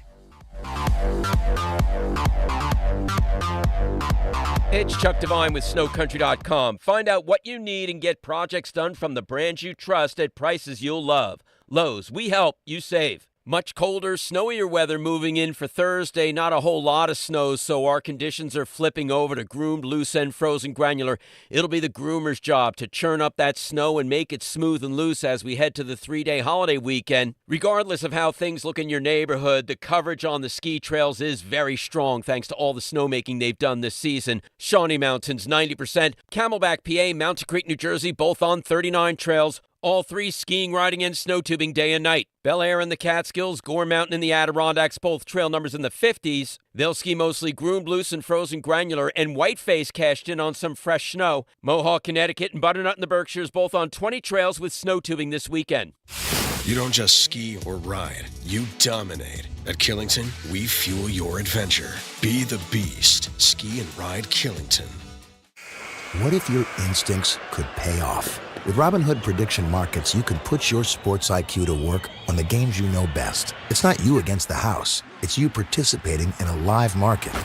Buy or sell your predictions all game long. Trade every play with Robinhood.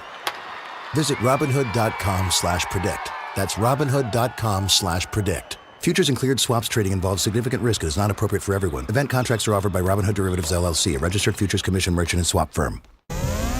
When a trophy is raised, it can feel like the season's over. But on the ESPN app, it never really is. Because with more than 47,000 live events, plus originals, highlights, and coverage from every corner of the sports world, there's always something to dive into. No off-season, just everything a fan needs to keep going. Always in season. Get all of ESPN all in one place. Download the ESPN app on your TV or phone today. Quiet down. Here she comes. Shh. Surprise! Your accountant just emailed to say your quarterly taxes are way higher than you were expecting. At Progressive, we know small business owners don't usually like surprises because they cost you money. But a good surprise that could save you money? Getting discounts with a commercial auto quote from Progressive. Also, your favorite employee is leaving. They're going to pursue their dream of being a veterinarian. Surprise yourself. See if you can save in as little as 8 minutes at ProgressiveCommercial.com. Progressive Casualty Insurance Company and Affiliates. Discounts not available in all states or situations. Hey, it's Rich Eisen for Pella Windows and Doors. Sometimes teams take a time out to regroup and call the right play. When it comes to your home, Pella Windows and Doors always has the winning game plan. They do it every day, and that's why your neighbors trust them. Visit Pella.com/Eisen today. Right now, Pella Windows and Doors of New Jersey is offering buy one, get one 50% off and every day 0% financing. Some restrictions may apply. See store for details. Offer ends January 31st, 2026. Health surprises can change your life in an instant. You've seen it happen to others, but it doesn't have to be your story. At Princeton Longevity Center, we customize actionable and proactive health plans to maximize your lifespan and take control of your health. Our Cancer Check program combines cutting-edge technology with top medical expertise to keep you ahead of potential risks. With advanced full-body imaging, genetic testing, and multi-cancer detection blood tests, we look for even the earliest signs of problems. Results are analyzed by expert physicians who craft a personalized plan to safeguard your future. You're not just a patient, you're a partner in your health journey, backed by a team committed to helping you live longer, healthier, and more vibrantly. Our programs have saved hundreds of lives and empowered countless others to take control of their health. Be proactive with your health for the ultimate peace of mind. Call 888-8000-PLC or visit PrincetonLongevityCenter.com. Texting enrolls you in a recurring automated marketing text messages. Consent not required to purchase. Message and data rates may apply. The team's looking good this season. I think so. Man, I miss playing football. Ever since I turned 40, I just can't find that fire I used to have. Think it could be lower testosterone? What do you mean? I was feeling the same way. After 40, the body has less testosterone, and men lose their edge. That's why I take Nugenix Total T2. That's the testosterone booster, right? Yes, but Total T2 is their brand new formula that skyrockets nitric oxide levels in as little as 3 hours. Since I started taking it, I've been lifting like when we played for Coach Carter. My energy is way up, and it even spiced up things between me and the missus. Are they still giving out complimentary bottles? Yep, just send a text. Text HAWK to 321-321 for your complimentary bottle of Nugenix Total T2, the next generation testosterone booster. Text now and we'll include a bottle of Nugenix Thermo X, our newest, most powerful fat burner ever, absolutely free. Text HAWK to 321-321. That's HAWK to 321-321. These statements have not been evaluated by the FDA. This product is not intended to diagnose, treat, cure, or prevent any disease.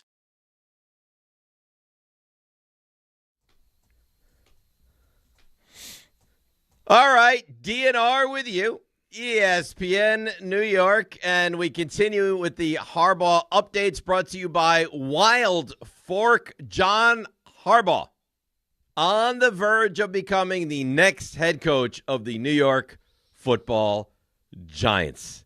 That update brought to you by Wild Fork, your number one choice for meat and seafood. You look a lot better this morning than you did last night, Jordan. You look like you hadn't slept for a very long time. You look terrific this morning. How are you? What are you talking about last night? We were watching you this morning on SportsCenter from last night, and it looked like you had been in a bender maybe. Yeah, you were. I was sleeping. I was sleeping. That's I had to wake up in the middle. I heard my phone buzzing a bunch. You sure that was your phone? I turned to my wife. So my office is connected with French doors. Of course it is. Connected to the bedroom. And I said to my wife, this was I don't know, 1 o'clock-ish. And I'm like, listen, can you go sleep in the guest room? I'm gonna have to do some live TV in here. Yes. You did it in the bedroom? So no, my office is connected to the bedroom, so you got to turn the lights on. You sent your wife into another room? She wasn't going to want to sit there and listen to me do TV hits. Wow. Anyway, you look great. We're thrilled to have you on. We're going to ask you to scat with us. What's happening? I said dawn of a new day for you, right? I mean, come on. Be serious now for a second. How excited should Giants fans be this morning? You should be very excited. I mean, what it does is it gives the team legitimacy, right? They were 7-27 the past 2 years. You now have a head coach that basically has never really lost consistently ever, right? He's been a winner ever since he became a head coach. So to have that, knowing with some good young players and good young pieces, which I believe here was probably the biggest selling point that the Giants had, including Jackson Dart, who met one-on-one yesterday, I was told, with John Harbaugh for 2 hours, just the two of them. You don't think that was a big part of it? Like, that was a huge part of this situation, is the fact that Jackson Dart was there. Like, John Harbaugh was doing research on which team had the best quarterback situation leading up to, which team he picked for his meetings. And then you get the first meeting. The Giants obviously went all out. So you got to be happy about that, right? I mean, all this talk about them and Joe Shane and this and that in the search, like, they went all out and said, this is our guy, and we're going to get him at all costs, and they did it. Are you surprised it happened as quickly as it happened? Did you think that, like, he'd go, he'd sit with them, they'd put him through, exactly what the plan was going to be, and then he'd still go meet with Tennessee and Atlanta? I did. They were very adamant about, going and making those other meetings, but I think when he got home, right, last night, probably like 10 and 11 o'clock-ish it was, they talked it through, and they said, listen, we're really wasting everyone else's time if we go do this. Okay, sure, it's just like a token meeting, but this is the spot that we kind of want to be in. Let's go make it happen. Do you have any idea? You may not know yet, like, how it's going to work with personnel. I'm sure Harbaugh is going to be involved, but is he going to win if there were to be a power struggle with Joe Shane? Like, who would be able to eventually win that, or is that not kind of come to fruition yet? I mean, I don't think it's come to fruition, but Dave, do we really need to? If you're setting up a hypothetical scenario like that, you have a guy who's making 5 years and $100 million over here. You have a GM who just went 7-27 over here. If there's a push and a pull, we know who's going to win that, right? I don't even think that's debatable. I don't think you're going to find anyone that'll say it's not going to go that way. So yeah, if that's the case, but my understanding is to this point that hasn't been the case. So I don't foresee that being the case, at least as of now. Maybe that changes. Maybe there's further discussions that go on down the line. But John Harbaugh is the main piece of the New York Giants franchise right now. He is the leader of the franchise. Whether Joe Shea may be the general manager, but the Giants have always been a top-down organization that funnels down. Ownership, GM oversees the head coach and reports to ownership, and then there's the head coach. That has changed, right? That setup is no longer existent. John Harbaugh just is about to sign a 5-year, $100 million deal, at least in that range. That changed. Jordan RAANAN joins us here on the show. Jordan, see how I pronounce your name? Dave, you're right. Your best buddy just says Jordan RAANAN. Like, he doesn't even take you. And Jordan, have you not told me in the past? Just say RAANAN is fine. Yeah, I don't care. Yeah, I don't care. Well, I choose the right way, which is maybe the more difficult way, but that, according to my personality. Right. Did you also choose Jordan, you know what I could do? Cut off, by the way. What? No, I'm not choosing to do that. I'm choosing to have let you be in the middle square, okay? Because you're our guest. The top of your head is cut off. Am I wrong? I'll show you. My head's right here, Jordan. You know what I could do, Jordan? On my screen. I mean, he gets your name right. I could start to make fun of all your body parts. Would you prefer that? All right, let me ask. Look, Dave's the favorite. You can't do anything about it, Rick. You can kiss as much as you want. It's not going to happen. Yeah, right. Obviously. Mm-hmm. All right, so the most important, you were just talking about it, right? Again, he did the research on, I'm sure, Cam Ward and Jackson Dart. It sounds like Monken's coming with him. How are you feeling about Monken being the offensive coordinator? Look, he had some success with Lamar Jackson. I think it's a good move. I mean, it's a guy who's very well respected. I was speaking to Dan Orlovsky yesterday when I was at ESPN, and he was a big fan of Monken. So I think he thought that would be a good move. Like if that's something the Giants could do. So yeah, I think that's going to help. I mean, you needed obviously that's a big part of this. Everybody that went in there had to say and give their plan for what they wanted to do with Jackson Dart. And so Todd Monken, I think, is a pretty good plan. And he's worked with a quarterback who is mobile and running and using that to the best of their ability. Now, it kind of fell apart this year, and then maybe the relationship wasn't as strong. I think he admitted that, Monken. Like, he didn't do a great job in that regard and needed to do better, and everybody needed to do better in that regard. But he has a track record and a history of being successful with a quarterback. And I don't want to say Jackson Dart is Lamar Jackson, but he does have some similar skills. So we have people all morning call a playoff team, 10-win team. This is going to be great, immediate turnaround. I know we don't know what's going to happen this offseason. Guys are going to bring in the way the draft is going to go. But, like, early stages, what do you think is realistic? Like, should we think 8 wins? Should we think this could be a playoff team? Like, where should the thought of the Giants fan be the day of this happening? Oh, yeah, that's interesting. I don't think we should just automatically skyrocket to them. They should definitely be in the playoffs. Like, this is a team that went 3-14 and 4-13. They still have a lot of holes that need to get fixed. I think it takes sometimes. We've seen teams make the jump, but I just think competitive around 500, I think, is still a realistic expectation, and then you build next year to be a series. Like that should be the goal. Don't just try to be, all right, we got our coach, we want to be a serious contender this year. Yeah, sure, if it works out and that's the way it goes, that's fine. But you should look to say, okay, next year is the year we really should be in position to be a serious contender, the second year. Jordan, being around the building all the time. I mean, it got to, by the time the season ended, you had, Darius Slayton say it. I mean, Gunnar Olszewski was talking about just like they were begging for a coach more like Tom Coughlin. Like just being around it. Was it that easy? I don't know if I want to say country club because that's so, that's like the worst thing you want to say about a place. But I said that. I mean, I've said I said it publicly. I said the phrase country club. Yeah, I thought it was like that. So to a degree.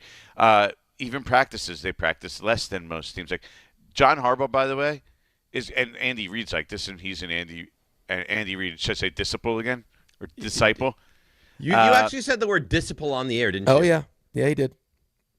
I don't think – no, it wasn't here, by the way. It wasn't. Does it matter where you said it? It wasn't on the radio show. It did. It came out accidentally. Disciple. It did. So go ahead. So he's an Andy Reid disciple, yeah? Yeah, and they practice super hard, and they're tough on their guys, and there's discipline. And you're right. I talked to a bunch of guys that told me, like, this team needed that. Like, they thought they actually needed a voice that not just, like, can command the room, but has the cachet and, like, can stand up there knowing, okay, this guy won a Super Bowl. This guy's been a champion. This guy has a winning pedigree. Like he demands respect just by his resume, right? And you saw that with the Giants. And a couple of league sources actually told me that over the past week. Like as this process started and has gone on, it became abundantly clear pretty early that they were going to hire a head coach with previous coaching experience. Like that was just going to be such a big advantage because they felt like they needed that to fix the organization. How involved, because we know the Mara family's always involved, and Chris went down to Baltimore, and John was able to make the meeting, which I think was pretty big. How involved is the Tisch side of this thing now? It sounds like more involved than they've kind of ever been. Yeah, Steve was very involved in this search and this push for John Harbaugh. I know everybody, we heard this person called, John Harbaugh, this person, I know Joe Shane had conversations with him. I heard Steve Tisch had conversations with him, too, in the lead-up. Like, he was really pushing hard to get John Harbaugh. The fact that he was in the building consistently also and part of the interviews, like in the past he's been part of some of them when he was been around and not all of them. He came in to get the final approval, I believe, on the Joe Judge one.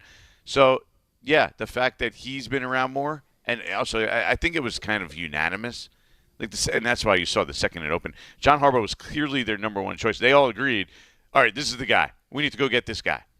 And they put on the full court press from there. Everybody talking to him, everybody calling him, everybody making their best pitch, giving him basically all the resources that he needs in regards to staff, support staff, structure of the organization internally. They've given him all these promises that those things are going to or are capable of happening. And so hopefully you see a changed organization because, as somebody told me, Dave, like John Harbaugh, a couple people actually said this to me. People who've worked in Baltimore, people who know that organization well, like that when he went into that organization, when he went to visit, he was going to be like, wow, there's a lot of things we need to do to catch up to places like Baltimore. Just in regards to everything. I'm talking like video program, analytics, like just the way they operate. Like the Giants are not at the Ravens are known to be at a level near the top of the league. The Giants are not. So I think that's something we can expect to change here as we move forward with the Giants is really an advancement of where the organization is. I mean, Joe Shane has done that to some degree, but I think it's going to be taken to a new level. That was actually something Bart was talking about yesterday, the amount of money that Bisciotti just he dumps into the facility and all those different things. Jordan, I heard they actually so their facility is really nice, that they even just upgraded their facility recently. Yeah, they dumped more money into it. This feels like it's a morbid question, but I feel like it needs to be asked just with the circumstances up at the very top. Is it safe to assume that Chris Mara is going to be the one that kind of ends up being the one that's running things? Yeah, I think that's what we learned from this search is that Chris Mara is taking a much bigger role. Like, we kind of knew that, but this was the evidence that we actually saw it. Like, he was the guy that was representing the ownership, that was representing the Mara family on road trips this season. He's always been around the building pretty consistently. Like, he comes in, you see his car in the parking spot when we walk in, you walk right by it. Like, so he's been around, but I think this is evidence that he's going to be playing a bigger role now moving forward, and he's likely the succession plan if something were to happen to John. But John Mara, by the way, played a big role in this. I checked a couple days ago, but he was in every interview, I was told. Like, the fact that, he's going through treatment or whatever he's going through on a daily basis, yet he was in every single interview, just shows you to the degree that John Mara was still part of this search and is still part of this organization and a big part of like how they operate. So definitely you must notable. be excited, right? I mean, just as someone that covers the team on a day in, day out basis, it's not going to be the slop of the Giants, a laughing stock of the NFL anymore. I mean, it's good for my business. Yeah. I mean, it makes me relevant. I was up in Bristol yesterday, and they're like, yeah, if they get the John Harbaugh, your role's gonna be a lot bigger. Like that. That's basically what happens at ESPN. I mean, I tried, guys, yesterday to get you that Harbaugh was in the building before the show was over. No, you did great. You did great. Actually, someone was asking me because I said that Jordan texted us before. But even if we were still on the air, I was going to text you back and be like, "Can we go with this on air?" Because I don't want to, break a loyalty. So to I you. sent it to you and hope, like, knowing that we're putting it out. So I was like, the second it was going to go out, like, at least we sent it to the news desk. I was going to say you can go with it and try to get it in. I think I texted you. It was like 9:55 or 9:56 or something. So I was trying my hardest to make sure it got in like at the very last second, but just we know how you feel about us, and we feel the same way about you. I appreciate you guys. Any concern now with like this extra attention with Harbaugh, and you'll be up in Bristol that you could have another one of those moments? See why I don't like Why? it? You see like Dave, like literally all you have to do is not be a absolutely horrible, terrible person. Right. And you're gonna be my favorite here. Right. Like literally, the bar is so low. I was on NFL Live yesterday, and I did not have as Rick Nor likes would to I call it, think a you Caesar. would. Jordan, you are the ultimate pro. You are as dialed in as anybody that does this role for any team in the NFL. And I'll tell you what, I would go to battle with you against anybody. See? Anybody. That's how you do it. You don't take personal shots at me. Yeah. Rick. I do find it a little strange that your office is connected to your bedroom. I find that interesting. Why? I've never seen that. So here's the deal. It was a sitting room. Oh, okay. Okay. And so it's big. I mean, you want a quick look? Yeah, let me see. Give me a little tour of the office. Give us a tour. So it's not small. Oh, like wow. My wife has a desk here. I have a desk here, a bookshelf, a TV, and then there's the French doors. What else you filming there? That leads into the bedroom where all the action happens. Yeah, I don't know who has, like, the sitting room is like the biggest waste of a room of all time. That's a giant sitting room, though. It is. It's huge. Nice. It's over the garage, though, so it's freezing. Oh. It's like literally 20 degrees in here. All right, as great as this conversation is, Jordan, we got a tour of the RAANAN estate, which is just wonderful. Jordan, thank you. Keep us posted. Keep those texts rolling in, and we'd love to have you on at any point to give us any updates with, we can say it again, Big Blue. There you go. I will. The next thing will be, Dave, that I'll be texting you about is who the defensive coordinator candidates are. Any ideas right now? Not off the top of my head. Let's save that for another day. Very good. Jordan, thanks, man. You got it, guys. All right. There you have it. What'd you have to be so mean to him for? I wasn't mean to him. We got a nice tour of the office. I thought that was nice. Felt a little mean. Yeah, probably not my finest moment, but again, I mean, I'm a product of my environment, and here we go. And right now, the two of the four people I'm surrounded by, two of the three people, are real negative today. What am I supposed to do? I wouldn't think act like that. I have you, but then I have these other two animals. The worst moment you've ever had in your professional career, Jordan. Don't replicate that. I just want him to be better. It's a big opportunity for him. Years ago, right? But he almost choked himself to death on the radio. Right? He almost died on the radio. Yeah, it wasn't great. I'm not right. going to argue that. But Wouldn't you think that a real friend, a true friend, would avoid conversation about like his worst moments ever? Probably. Listen, it could be jealousy that he likes you. I mean, you're his favorite. That could be part of it. Everyone likes you better than me. He likes you better than me. Well, he's because I'm a big Giants fan. He covers the Giants. We're friends. He likes you. I know he likes me. I'd like him too. I don't think if I didn't like him, I wouldn't point stuff out like that. But Jordan's great. Could you imagine what this guy has to do? He wakes up, he goes to work, and every day for years he's worked with a team that is dysfunctional. How about Samini? Yeah, well, that's just. I mean, what are we talking about? What are we talking about? That's just. He's been there for 35 years. Yeah, that poor guy. He's grinding every day. Oh, poor Samini. And every day you talk to me like, how are you? Is it great? Like he's happy-go-lucky, right? You do what you more love. Excited about life. Hey, do what you love. He gets caught. He covers an NFL football team. I know, but that's so bad, so consistently bad. All right, let's take a break. We'll come back, and we will dive into the Giants' new head coach. Don't shake your head at me. It's important stuff. It's DNR with you on ESPN New York.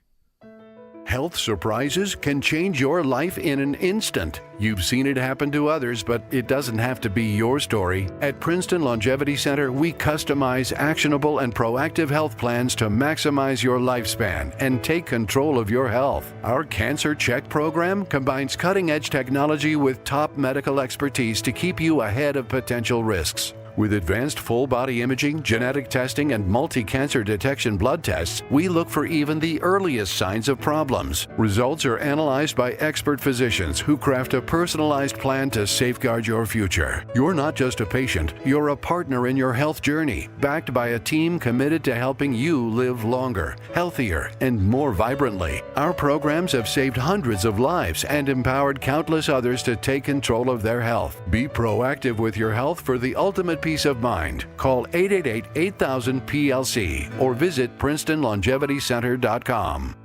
Focus Features presents the film Hamnet from director Chloe Zhao and producers Steven Spielberg and Sam Mendes. Discover the untold story behind Shakespeare's greatest masterpiece. Hamnet is a monumental cinematic experience and proof that movies can bring us together. And now it's the winner of the Golden Globe Award for Best Actress Jessie Buckley and Best Picture of the Year. Hamnet, rated PG-13, may be inappropriate for children under 13. Now playing only in theaters. Texting enrolls you in a recurring automated marketing text messages. Consent not required to purchase. Message and data rates may apply. The team's looking good this season. I think so. Man, I miss playing football. Ever since I turned 40, I just can't find that fire I used to have. Think it could be lower testosterone? What do you mean? I was feeling the same way. After 40, the body has less testosterone, and men lose their edge. That's why I take Nugenix Total T2. That's the testosterone booster, right? Yes, but Total T2 is their brand new formula that skyrockets nitric oxide levels in as little as 3 hours. Since I started taking it, I've been lifting like when we played for Coach Carter. My energy is way up, and it even spiced up things between me and the missus. Are they still giving out complimentary bottles? Yep, just send a text. Text HAWK to 321-321 for your complimentary bottle of Nugenix Total T2, the next generation testosterone booster. Text now and we'll include a bottle of Nugenix Thermo X, our newest, most powerful fat burner ever, absolutely free. Text HAWK to 321-321. That's HAWK to 321-321. These statements have not been evaluated by the FDA. This product is not intended to diagnose, treat, cure, or prevent any disease.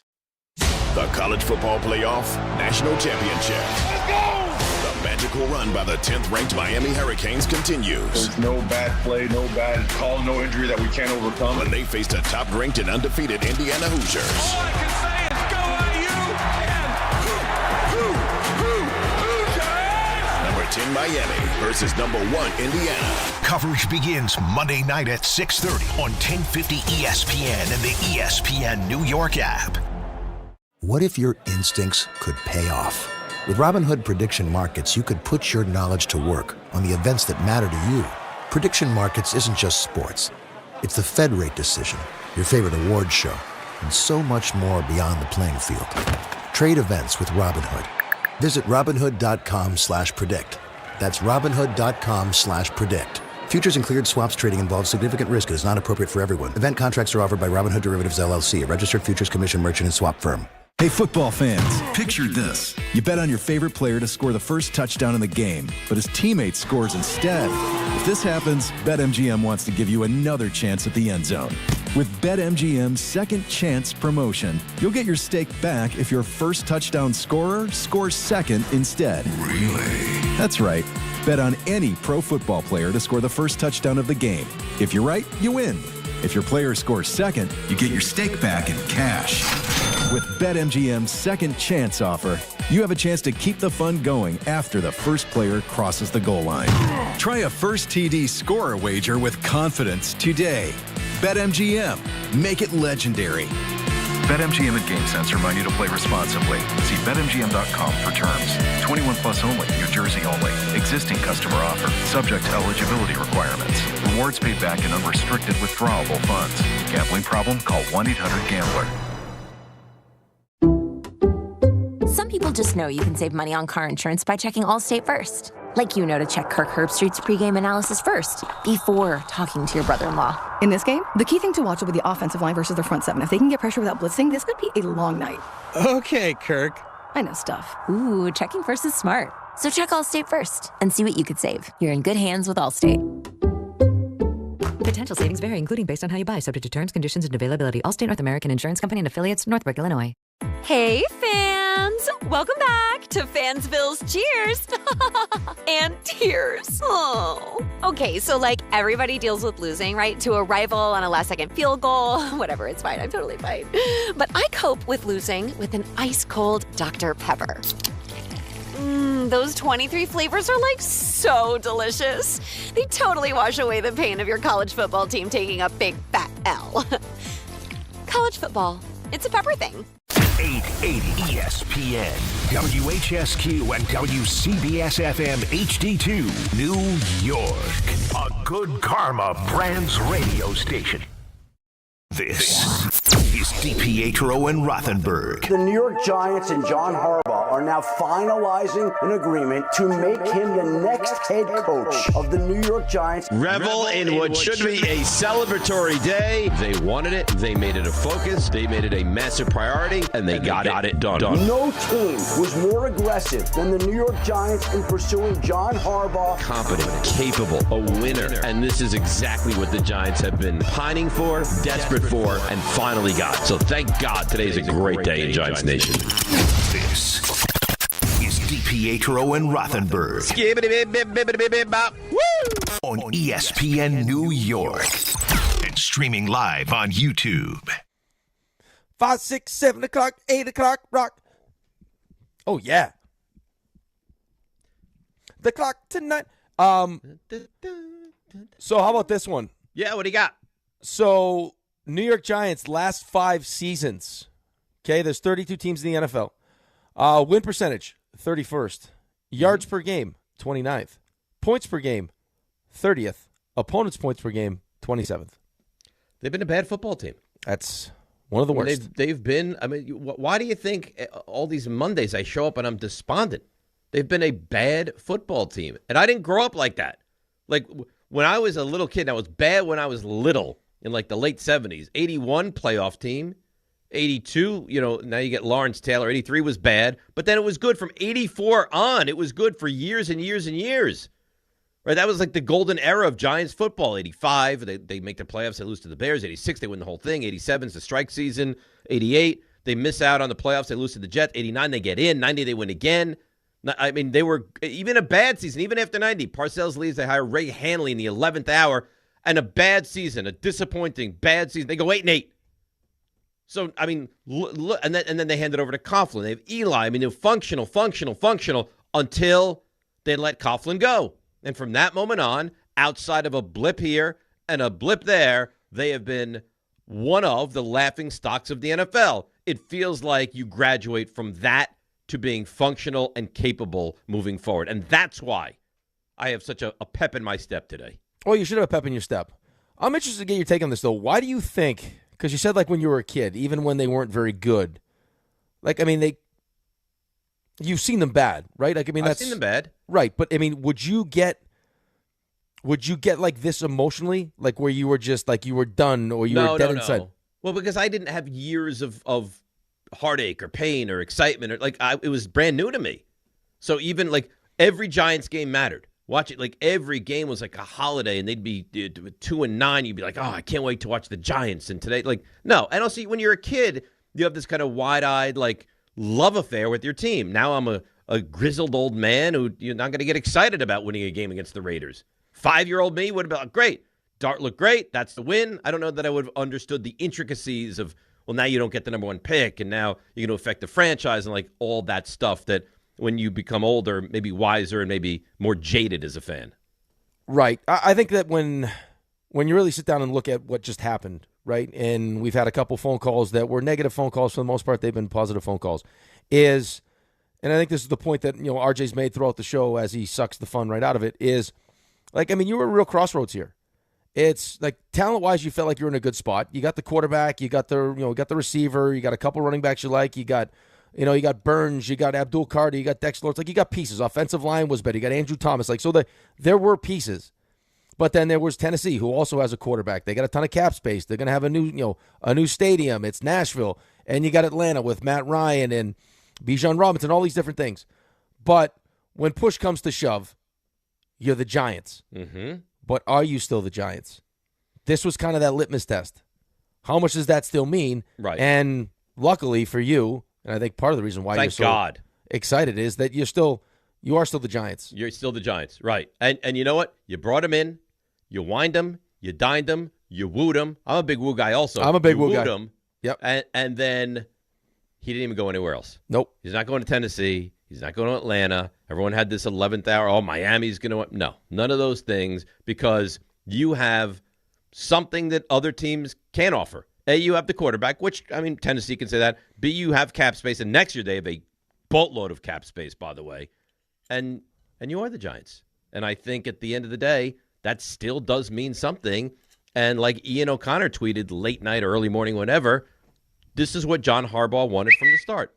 He recognized that this was the organization he wanted, and now he lands here. You know what I appreciate, though, is I appreciate, and I know me and you kind of just think we're going back and forth with this because you mentioned the private jet and you wanted to, all that stuff is great. And my whole point is that's what you should have done. That shouldn't have been like, oh, hey, I'm surprised they did that. There's real competition for this guy. Those are the things that you should do. But I appreciate them recognizing that it's been dysfunctional to a certain degree, and they haven't done a lot of winning. And this could potentially be a really competitive, situation between us, Tennessee, and Atlanta. We can't just rest on, hey, we're the Giants. We got to make sure we prove to John Harbaugh. Yes. You know what I mean? So that at least they recognize that. Right. And they realized, and listen, and I'm not trying to be negative towards the Jets. I'm really not. But do you think the Jets realize everything? Sometimes when you're broken that badly, you don't realize how broken you are. And at least the Giants, we have to get this guy. He gives us instant credibility. Now remember, year one with Eli was not great, but year two, the playoff team. So I think they'll be better in year one with John Harbaugh and maybe a 7 or 8 win team. But year two, if the Giants will go to the playoffs, at least by his second year, something has gone terribly wrong. Right, but I know you've already seen it. But even smart football people will, because we always play this game, right? Once the season's over. Yeah, they had 11 wins. They're going to be the Patriots or the Jaguars. Listen, right. That's just the world we live in. From last to first, we always do that, and it happens. Listen, and it happens in the NFL. Look at what the Bears are doing this year. Look what Jacksonville's doing this year. What the Patriots are doing this year. Right. It does happen. How many teams that were not relevant teams last year are still playing football right now?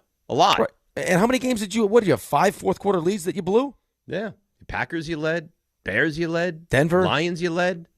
Cowboys you led. You should have closed all those games out. Yeah. The only problem is that Baltimore does the same stuff that you were doing, but maybe that changes. Yeah, it's fair, right? And Bisciotti said in his remarks about John Harbaugh, well, they were blowing a lot of big leads, and that didn't sit well with me. I get that, but just get me to the point where I'm that team again. I'd love to be a lead. Yeah, just get us there, right? We need the Thibodeau effect. We need the Tibbs effect. Yes.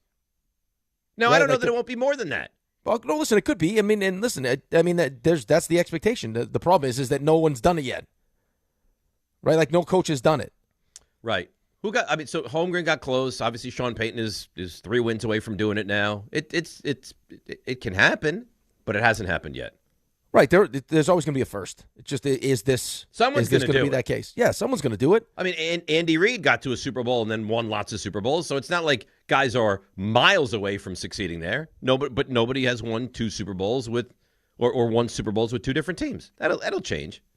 You know what I like though the most about this is what? Just the feeling of finally having some stability. Yes.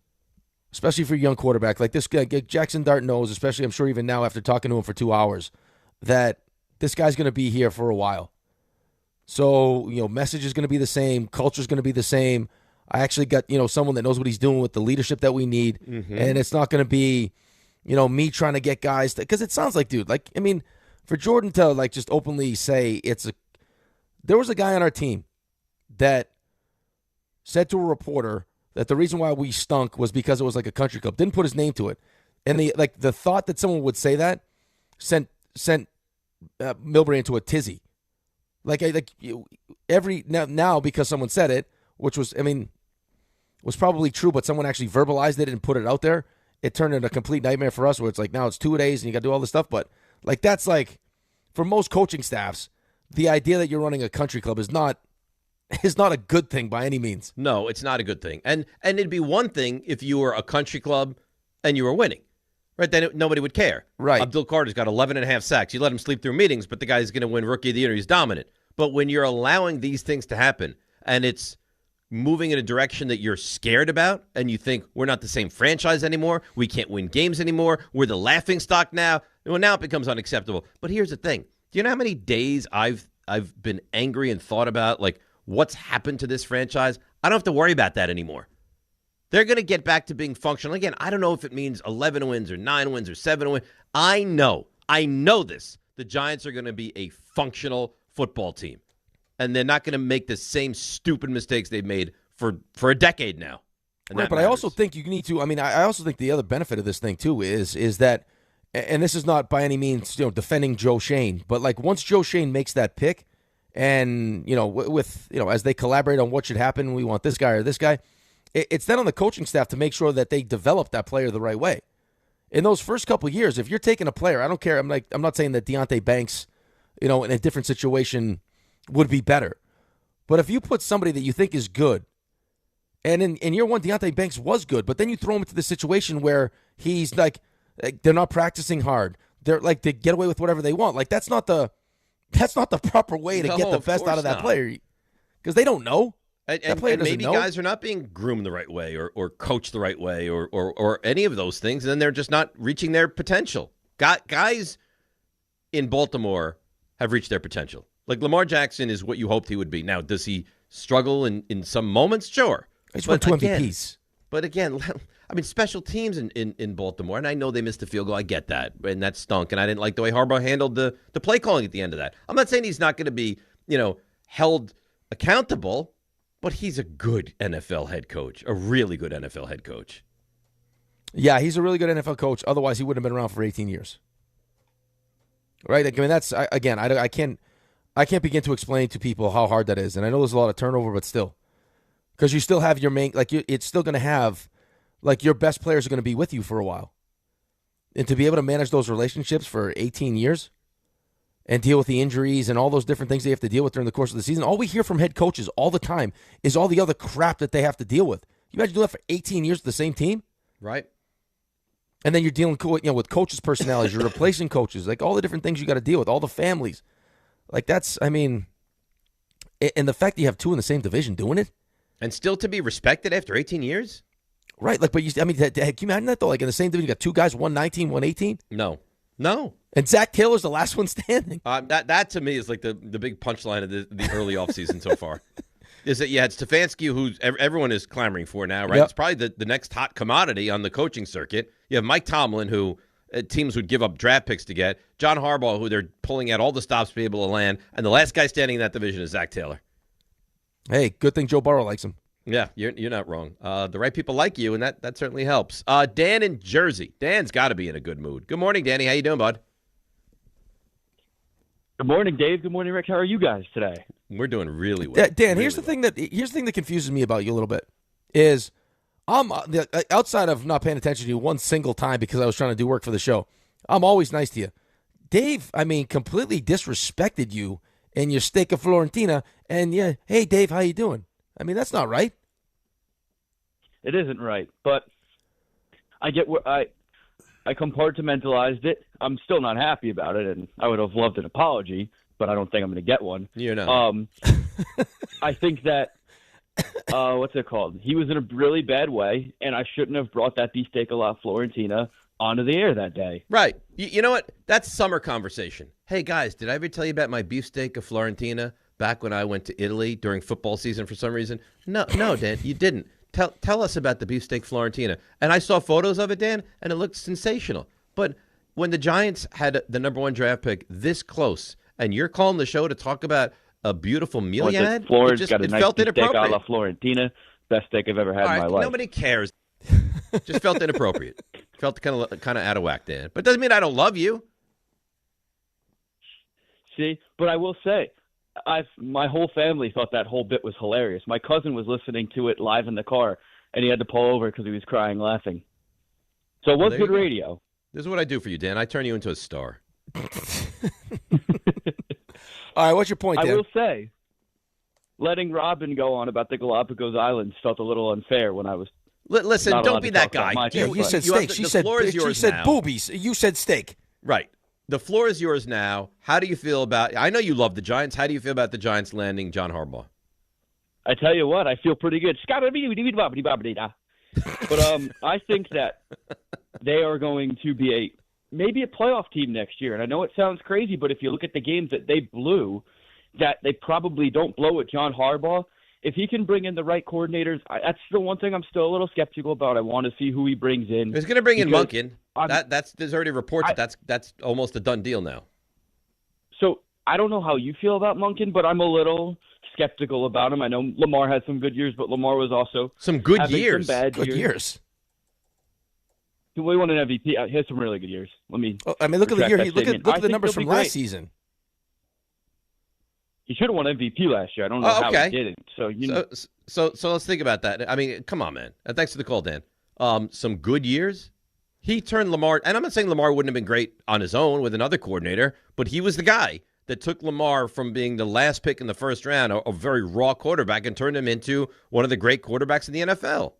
Right. So, here's the thing. And I don't know how to answer this question. I don't know if I could answer this question, but how many coaches are smart enough to recognize what they have and realize that they need to build the franchise around this guy? Like if we want to get the very best out of this quarterback, and we all recognize how important the quarterback is, then these are the things that we're going to have to do to make sure that we get the very best out of him. And listen, ultimately you didn't get the very, very best because you didn't get to a Super Bowl and win a Super Bowl. But for Lamar personally, a couple MVPs, could have easily won another one last season.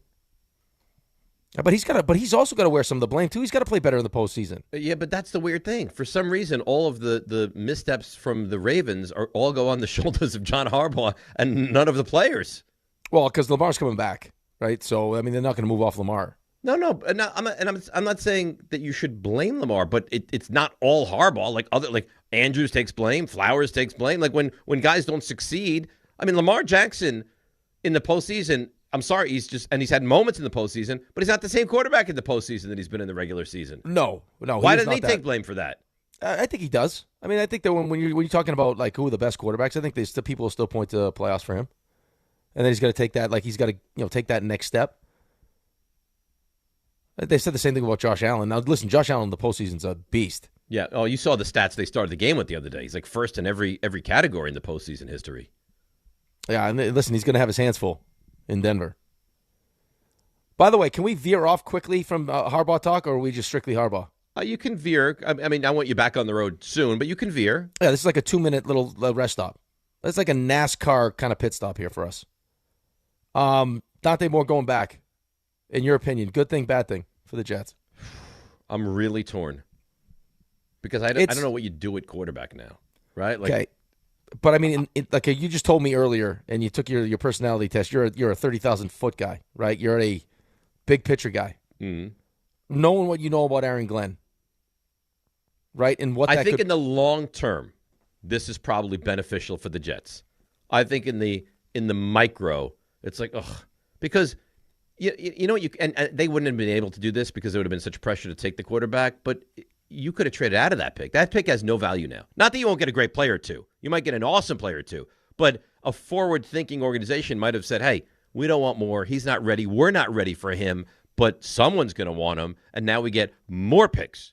Right now we can load up a team that is just bereft of talent. So I think big picture, this might be the best thing for the Jets. I think in the immediate, this is not ideal for the Jets. Is that a fair answer? Well, I think it's the best answer, and what you said is the most important thing there is that if you thought or trusted that the people making this decision could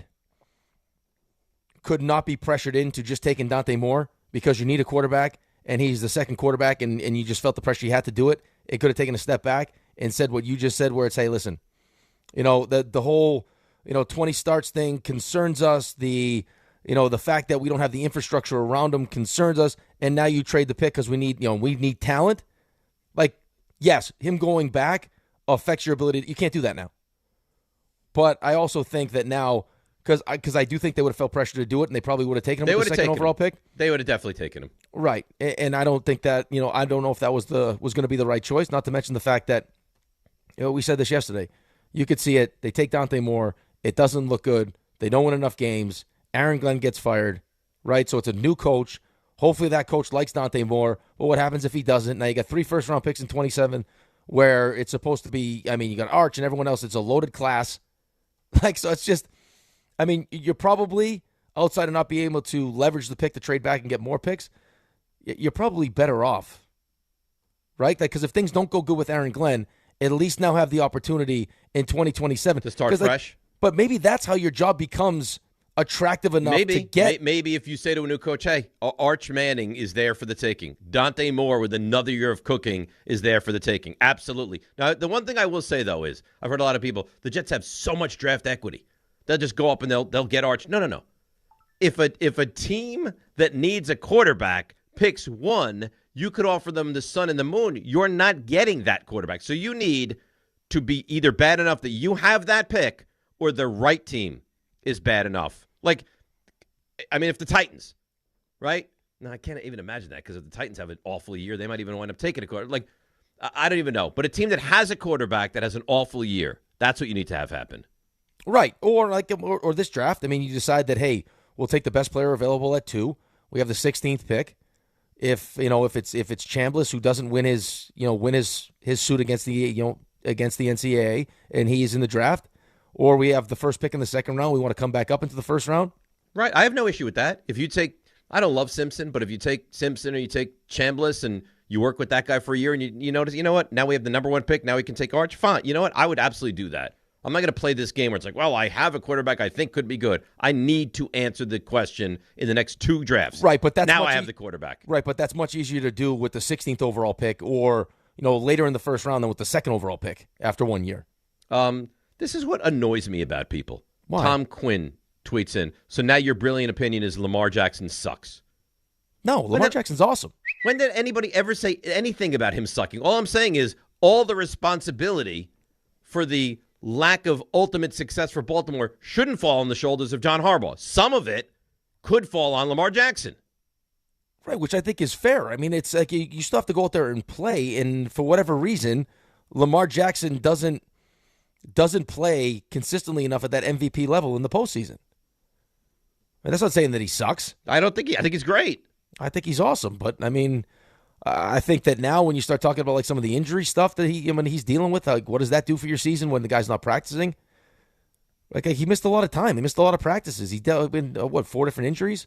Yeah, he was real banged up this year, and his game. And again, I think he'll be great again next year. But he plays the kind of game that he needs his athleticism. He can't. He's not going to stand in the pocket and whip the ball downfield. He's got to be able to move. Right, unless you do a better job of like actually putting more around him. Well, they don't have great pieces there, receiver-wise. I mean, come on. DeAndre Hopkins is done. They just don't. They don't. It's amazing to me that you have Lamar Jackson and you have Josh Allen, and neither of those guys has great weapons around him. Well, Patrick Mahomes doesn't have great weapons. And another one. Right. So I mean, I mean, really, when you look at those, like the top quarterbacks, the top, the only one that really has it is Joe Burrow. But because he has them, the defense sucks and they don't make the playoffs. And their offensive line is abysmal. RJ? Hi. You want to scat before you do stuff you missed? Skeetle-deedle-doot. You know what? Yeah, it wasn't great scatting, but for the way you acted today, I'll take it. Well done, RJ. Promise me this. Promise me this right now. Yeah. In front of God and everybody, right? If the Niners beat the Seahawks this weekend, you will do a full 1 minute uninterrupted scat on Monday. I don't know if I can give you a minute, but I'll give you something. I'll tell you that. Something like big time scatting. That is something that happened. Big time scatting. Big time scat. You ready to do a little addition of stuff that you missed? Never been more ready. Now. Walk-up three-pointer. He got it! See ya! Score! Put it in the box! The you missed. Alrighty, so you guys mentioned Dante Moore going back to Oregon. I should also tell you that Sonny Styles is leaving early. So long, Ohio State. He's declaring for the NFL draft. I like him a lot. I know you do. Some non-John Harbaugh. I like Sonny Anderson. She's good, too. Okay. NFL coaching news. Ravens, they're looking for a replacement for the next Giants head coach. That'd be John Harbaugh. They interviewed Jesse Minter. You got to imagine he's one of the favorites, if not the favorite, for the Ravens head coaching job. Dolphins had a couple interviews for their head coaching vacancy. That would be Kevin Stefanski. That would also be Packers defensive coordinator Jeff Hafley. The Steelers have requested an interview with Vikings defensive coordinator Brian Flores, who has also, this is interesting, interviewed with the Washington Commanders for their defensive coordinator job. But why would he possibly take that job? Well, his contract's up, right? So if he's just looking Why would you want him back if you're Minnesota, though? Yeah, I mean, wouldn't you think you'd want to go with that defense and Kevin O'Connell? I did not think if he were going to take a defensive coordinator job, it would be elsewhere other than Minnesota. Right. And certainly not Washington. Well, the interview was had. And maybe he feels like there's a better chance that Washington moves on from Dan Quinn and he gets that job afterwards. Yeah, maybe so. Adam Thielen retiring from the NFL, going to call it a career. And got to tell you, until somebody tells me Fred Warner's not playing, I think he's playing. You'll scout all over yourself if he plays. I'm not positive you can say that, so I'm going to get rid of it. I can't. What do you mean? I can say scat. I can say whatever. I mean, that's not. Yeah, but intent is important there. Mark Ingram. I just want to be free. Woo, some would say. Too much woo from you. Ndamukong Suh and Aaron Donald. Thank you, Ric Flair, will be inducted into the College Football Hall of Fame. The Knicks yesterday went very poorly. Out in Sacramento, Mike Brown returning to his Kings. Got a standing ovation, which was nice. But what was not nice, Jalen Brunson limped off. Scored 4 points in 5 minutes, off to a nice start. And then he did not finish the game. He has a sprained ankle. Was not in a walking boot after the game and seen not with a limp. So that's good. In the meantime, the Knicks shot 39% from the field. And Precious Achiuwa lit them up for 20 and 14. So that was cool. Trey Murphy, he scored 34. Pelicans beat the Nets 116-113. Some other sprained ankles to tell you about. Cooper Flagg sprained his ankle, left early in a loss to the Nuggets. And Zach Edey, Grizzlies center, also has an ankle injury. He will miss approximately 6 weeks. Darius Garland, by the way, he hurt his right foot. Not sure if it's an ankle, but right foot in a win over the Sixers. And Trae Young, going to be out through the All-Star break with that leg injury. You also see, Dave, you probably did. St. John's fired their basketball general manager. Someone who's stealing. Yeah, not great. When Rick Pitino, who admitted afterwards, yeah, this is a pretty big deal that we lost him. So keep an eye on that. Brady Tkachuk scores his 200th career goal. Senators double up the Rangers 8-4. That's not going well. The Devils, they win in overtime. Our buddy Don, here's how it sounded. Jack finds Heischer. Here comes Nico Heischer. Backhand. Score.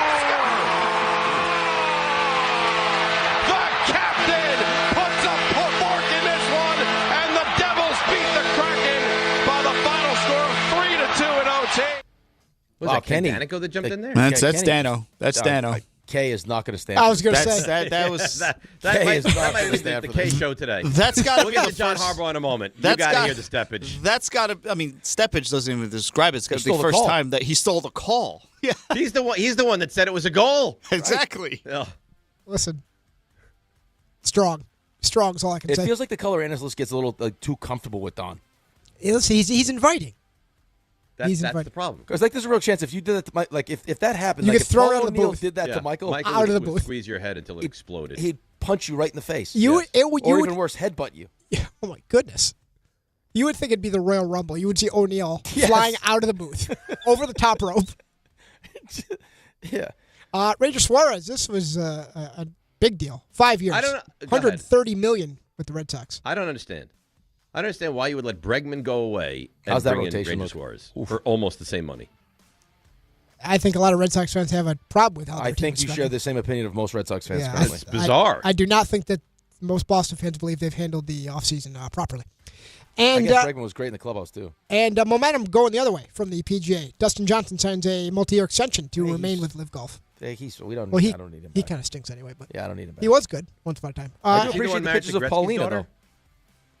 What's that? He's married to Gretzky's daughter. Yeah, Paulina. Yep. You guys both said the same thing.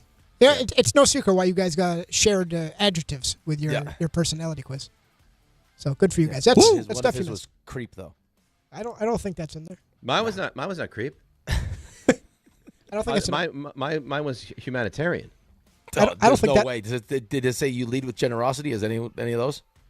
You want to know my 5 words? Yeah, I love them. Competitor. Yeah. Harmony. Okay. Woo. Don't Adaptability. comment out loud about 20-year-olds, okay? Yeah. And maximizer. I get the most out of you. No one could ever get this much out of you. You stressed that about baseball picks. Well, of course, because I want to do good. Well. See? You maximize other bad people. Guy. Is that what you do? I agree with that. No. I get the most out of others.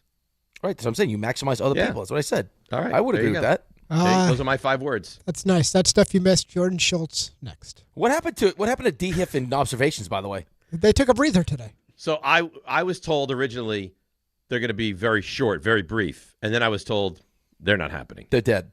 Yeah. This was not a Dave decision. This was an RJ-led decision. The Harbaugh train was rolling down the tracks. Who am I to interrupt? Yeah. We have a new conductor.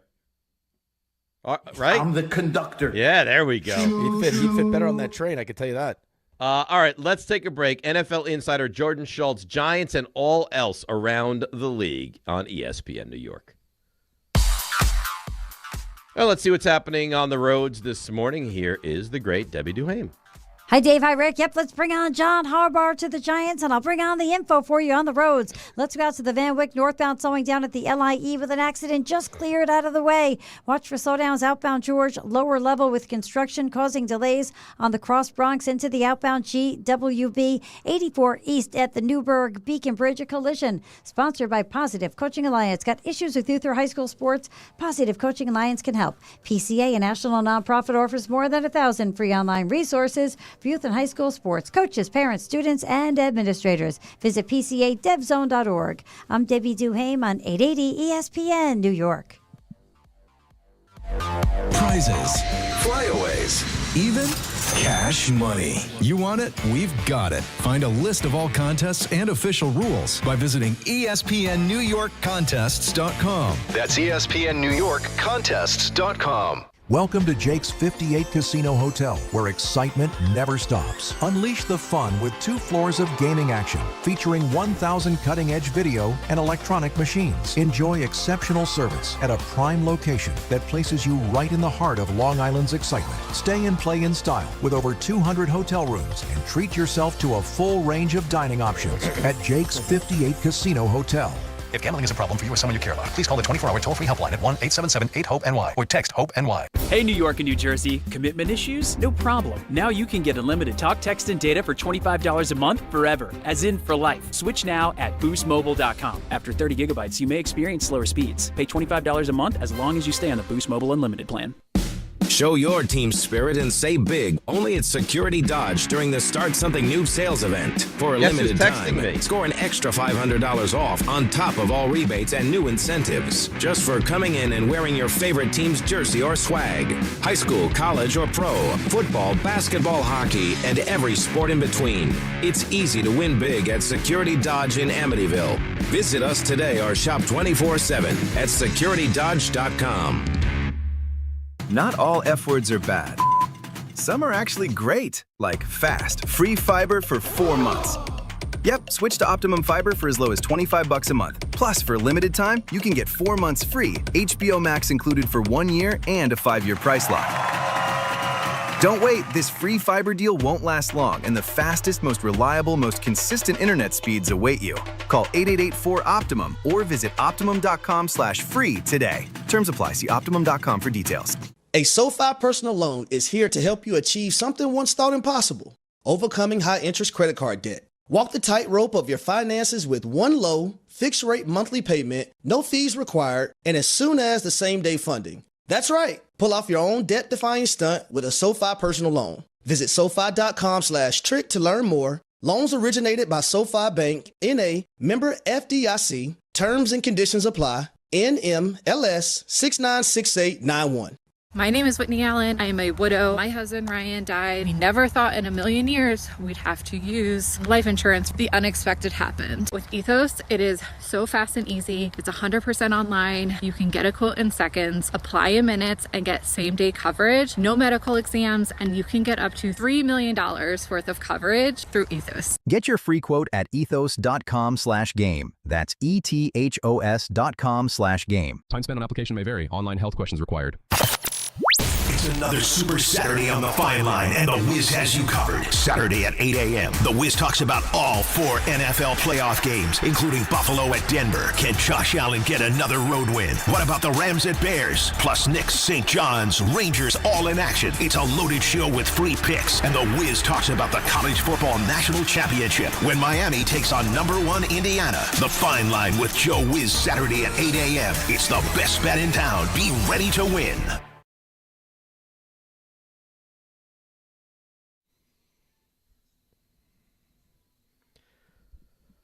Oh, it's been a long time since a Giants fan has felt like they might potentially be winners, and today is that day.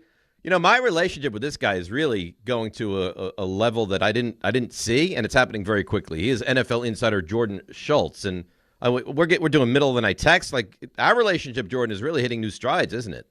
It's an honor. Yeah, I mean, that was a late night last night, and I didn't think you'd be up. But I know how much John Harbaugh means to Giants fans, so we had to get it done. And I woke up to a flurry of texts, including a few from Giants players that were absolutely over the moon about the hire for so many reasons, and I think they have every right to be.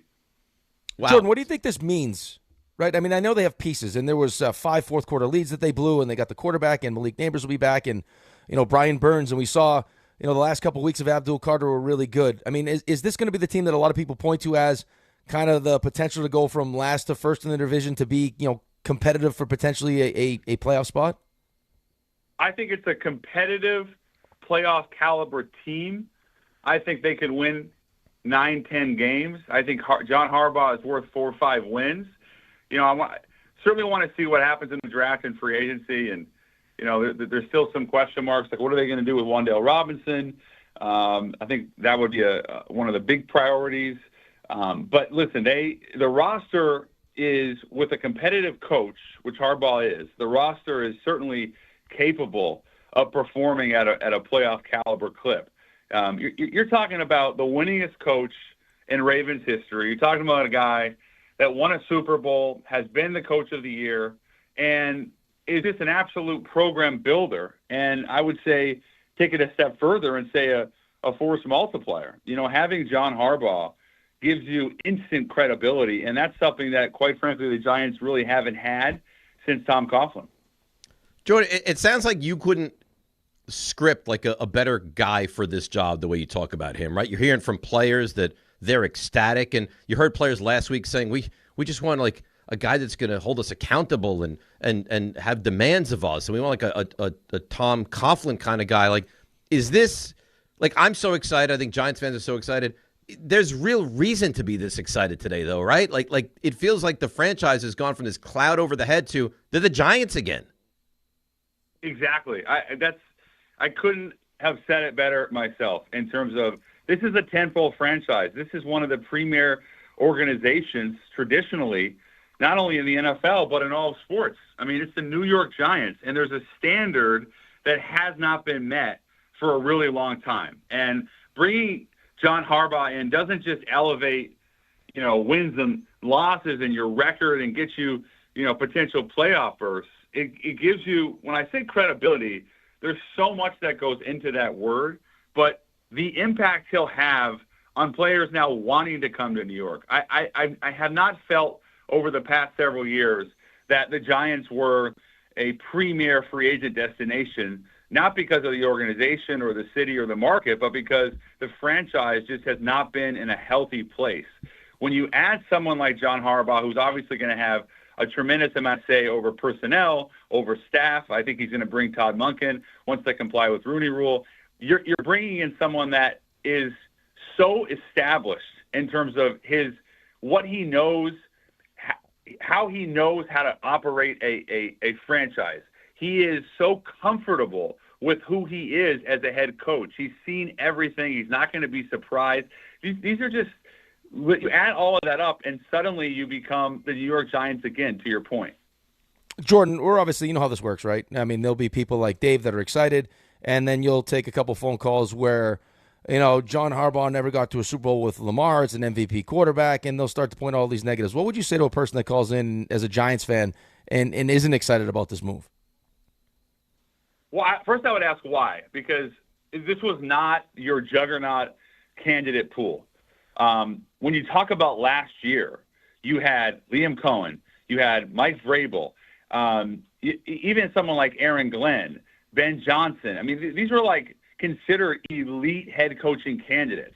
This was not that pool. You had some really good, and you have some really good young coaches who are either first-timers or someone like a Robert Saleh going for a second time, Mike McCarthy a third. It just did not have the same level of juice. And when you asked around the NFL, especially with the 9 teams looking for head coaches, you got that sentiment throughout. Like, hey, how is this guy in the interview? Oh, he was good, but he's not ready. He doesn't have a staff. He doesn't understand how to put together a staff. All of these questions are answered with John Harbaugh. So to the Giants fan or even the NFL fan that says, I don't love the hire, maybe he's too old, he didn't win enough in the playoffs with Lamar Jackson, I understand maybe where you're coming from, but I would push back and say that you're talking about a Hall of Famer and someone that in this cycle is absolutely the cream of the crop, and you don't really get the opportunity, fellas, to hire someone like John Harbaugh. It's a legacy-defining hire for the Mara family.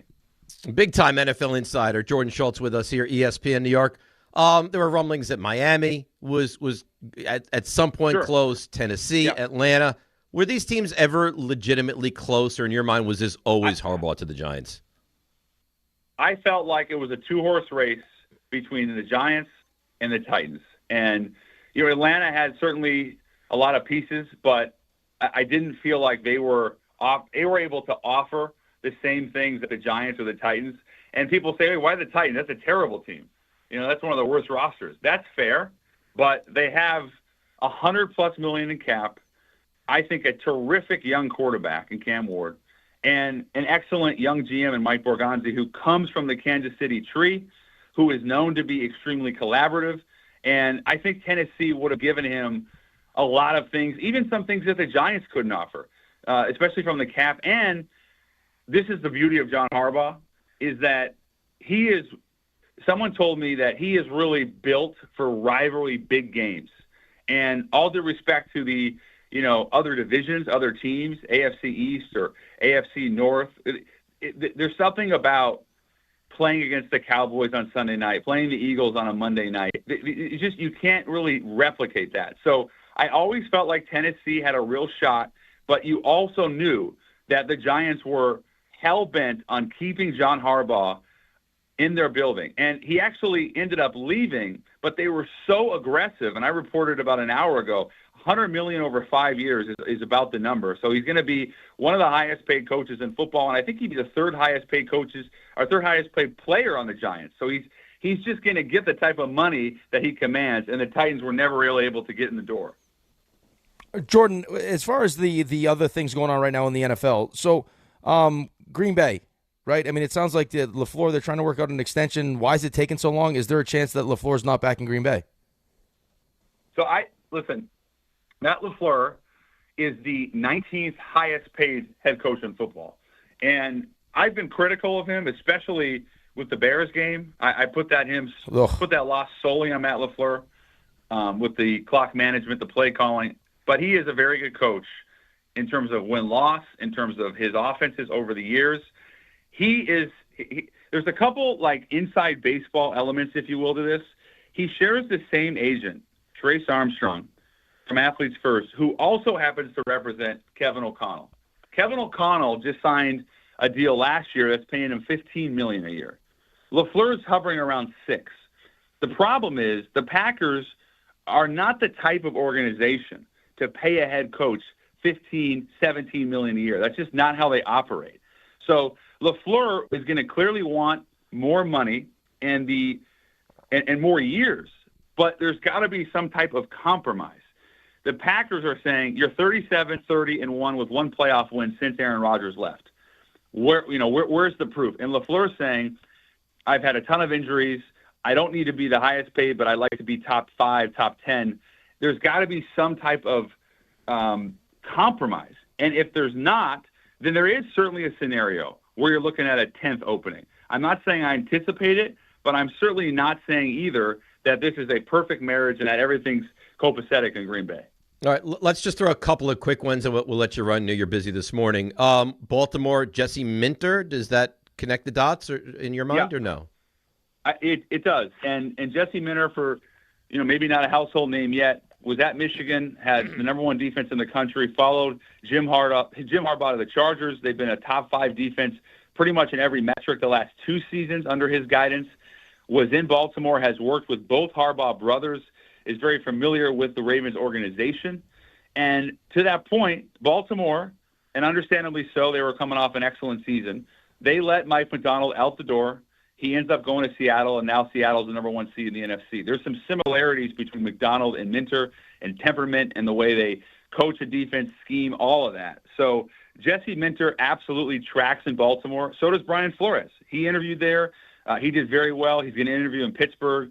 When I think about the Ravens, I believe they will potentially. It's not a guarantee, but I would say there's a pretty good shot they go defense, and I think they like the idea of Jesse Minter, certainly. Where do you think Stefanski ends up? And also, by the way, Minter's interviewing in 8 places, so he's got a lot of opportunities. Stefanski, I would lean pretty strongly to Atlanta right now. I think he's going to be in the mix in Tennessee. He has a couple opportunities, but to me, his best fit is in Atlanta because he can work with Matt Ryan. They have a good relationship, and I think they like the idea of having him mold Michael Penix Jr. So I'm hearing a lot of Stefanski to Atlanta, but obviously the NFL wants this to be a longer process, and there's a reason why there's only been one hire. Everyone thought Harbaugh would be the first hire, and that would be the first domino, but this is not going to be a fast process. So even though I'm saying Kevin Stefanski is the favorite or my favorite in Atlanta, I'm not expecting a decision there, certainly in the imminent future. All right, great stuff. We could go on for another 45 minutes, but we have to wrap up. Give me some more. Come on. I mean, all right, fine. I'll ask you one more. Steelers. Yeah, come on, give me one more. All right, Steelers. The next coach of the Pittsburgh Steelers is who? I mentioned Flores with Baltimore. I think he's got a terrific shot with the Steelers. Similarly to Mike Tomlin, defensive coordinator in Minnesota, and then obviously Tomlin spent 18 years in Pittsburgh. He's very well liked there. He's worked there. But then if you're Pittsburgh, you could also say, you know what, let's go offense. So it wouldn't surprise me if they're not going to interview 20-something guys like the Titans, but I could see them interviewing 8 guys. Really having a long search, or certainly a capable search to interview some younger coaches, maybe get an offensive mind or two in the building. One of the sentiments I've heard from teams throughout this process last week or so is we might hire, or we like the idea of potentially hiring a coach who is perhaps a year away, but we feel he's a head coach and he has that DNA, and why not just go get him now? I'm not saying Pittsburgh's going to do that, but I think that's certainly on the table. All right, you're awesome. Promise me this. Come in studio one day and spend an extended time, and we'll break it all 10 down. 10 minutes away. All right, let's do it. I would love to. Let's do it. That would be terrific. Anytime. Thank you so much, guys. All right, of course, that's Jordan Schultz, big-time NFL insider. Oh, that's great God. stuff. What's the matter? Holy slobberfest. He likes me. I guess so. Why, who wouldn't like you? I would think that someone liking me you would like. I go, who wouldn't like you? I'd like someone to treat me like that. Oh, Jordan, you're the best. I can't win with you. Oh, All right, my God. let's take a break. I'm texting with a former NFL GM who is gaga over this move for the Giants. Tell you about that next on ESPN New York. FanDuel is turning on playoff mode. All customers get a profit boost pack every NFL playoff game day. Each game day during the divisional round, you'll find a pack loaded with multiple profit boosts waiting for you in the app. More boosts mean more ways to level up your playoff bets. Pick the matchups you believe in, take your shot on an upset, or build a parlay that fits the moment. Do you like Seattle at home after the bye? Maybe you like Denver at home to continue winning. Then apply your profit boost and go after even bigger payouts while the playoffs keep rolling. So visit FanDuel.com/local and grab your profit boost pack every NFL playoff game day. 21 plus and physically present in New York. Opt-in required. Bonus issued as non-withdrawable profit boost tokens. Restrictions apply, including any token expiration and max wager amount. See terms at sportsbook.fanduel.com. For help with a gambling problem, call 1-877-8-HOPE-NY or text HOPE-NY 467-369.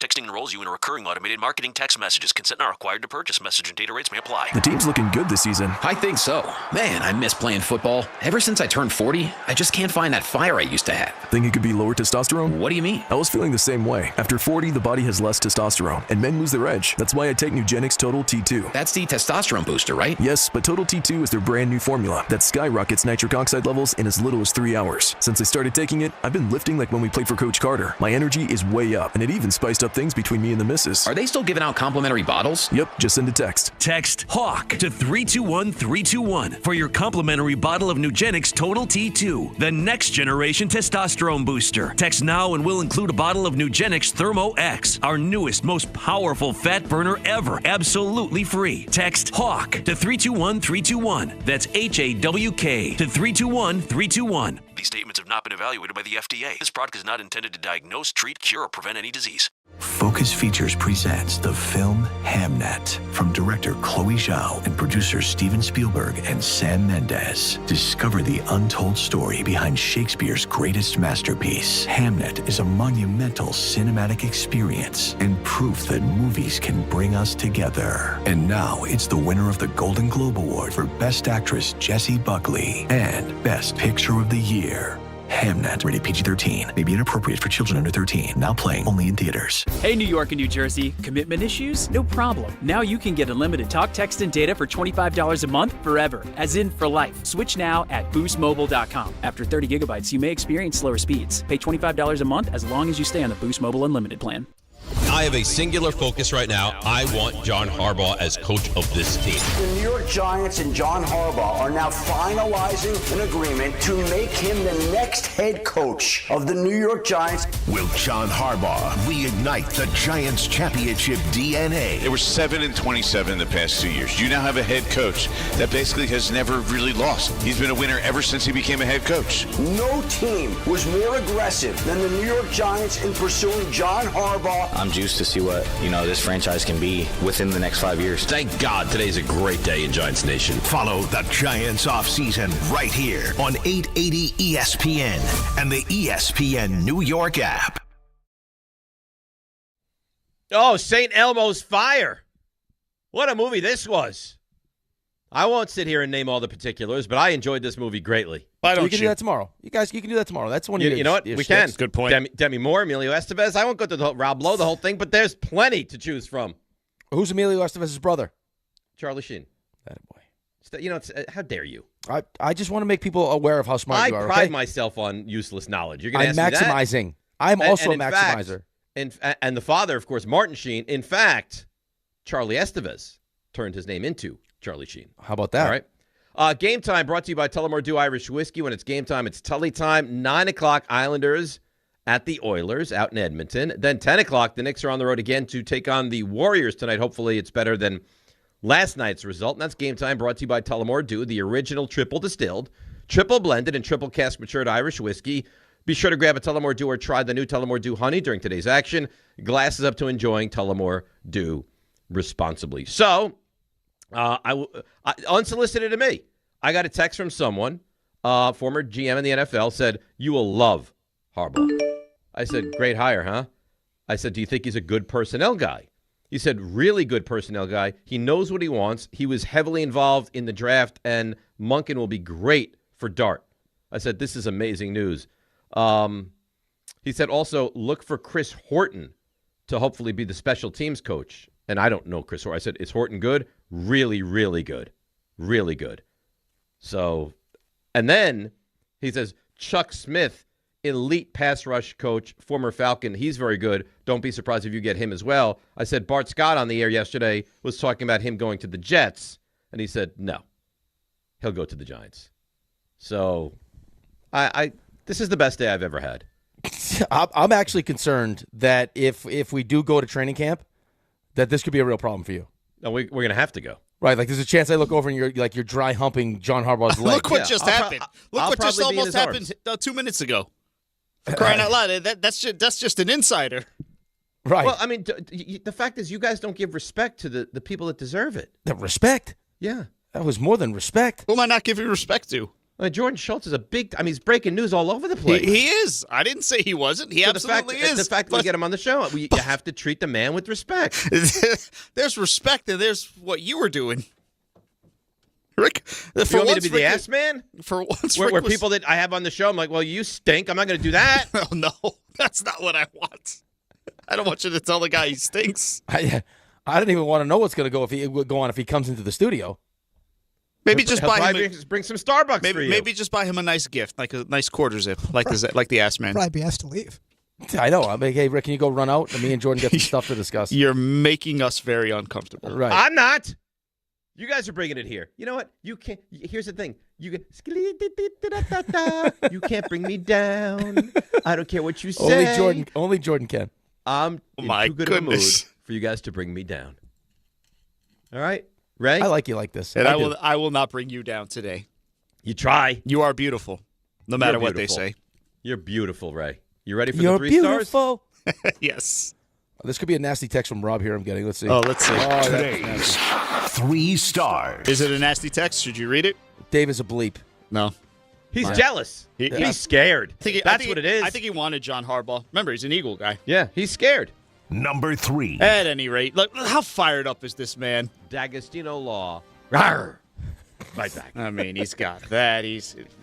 But there's drawbacks to it because Rick, you were mean to him at the beginning, and you kind of reverted back to who you really are, which means he's not wearing pants right now. That's right. You got a little mean to Jordan. Any concern now with like this extra attention with Harbaugh, and you'll be up in Bristol that you could have another one of those moments? That was really out of pocket. Mean. See why I don't like What? it? You see, like Dave, like literally, all you have to do is not be an absolutely horrible, terrible person, right? And you're going to be my favorite here, right? Like literally, the bar is so low. It doesn't take much. Number 2. Really, let's get back to the topic at hand here. I mean, this is the biggest day since when for you, Dave? I mean, probably my wedding day. Oh boy, no. Yeah. Listen, it was tough going around here for a while. You would have been. What was that Ben Affleck movie? Like Jiggly or whatever it was. That's what you would have been. You would have been Jiggly. J-Lo? You would have been Jiggly. I was told, by the way, that it's pronounced Geely, not Jiggly. You would have been Jiggly. No wonder it didn't do well. You don't want to be Jiggly. You don't want to be Jiggly. Hey, Monday morning, Dave's got an eye patch. What happened? He took out his eye. Yeah, I got That's Harbaugh. right. Dave would have cut his eye out for John Harbaugh. Thankfully, he didn't have to. You know what? I traded sight for Harbaugh. So I'm like What's a that? pirate now. You know who you are? What's that on Harbaugh's desk? Oh, that's Dave's eye. I'd be like One-Eyed Willie. Yeah, put that eye right in the... Would they put it in some kind of like... Was it formaldehyde they put it in? There you go. Yeah. I a sat jar. in formaldehyde once. Burnt my butt cheek. Why would you do that? It was accidental. So during a science project. Yeah, that's a rough thing. And RJ was about to, compare notes with you, but... when you get to that point, though, because my lab partner in high school... Yeah. Number 1. And that's where we're going to wrap this up. And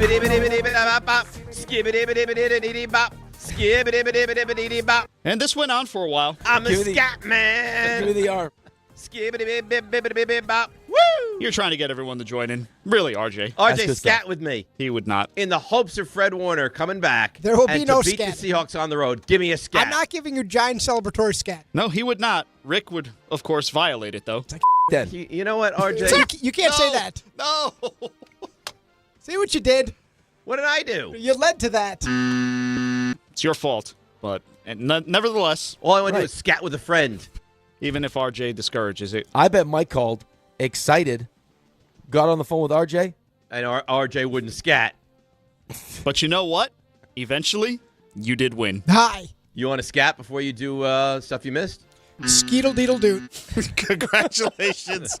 Not only on getting John Harbaugh, Dave, but getting RJ to scat. Thank Hi. you. You want to scat before you do stuff you missed? Skeetle deedle doot. Skeetle deedle doot. It's rule 76. No excuses, blanket champion. It's DiPietro Rothenberg and everybody. Here at ESPN. You and would on have been YouTube. jiggly. You don't want to be jiggly. You don't want to be jiggly. In the city that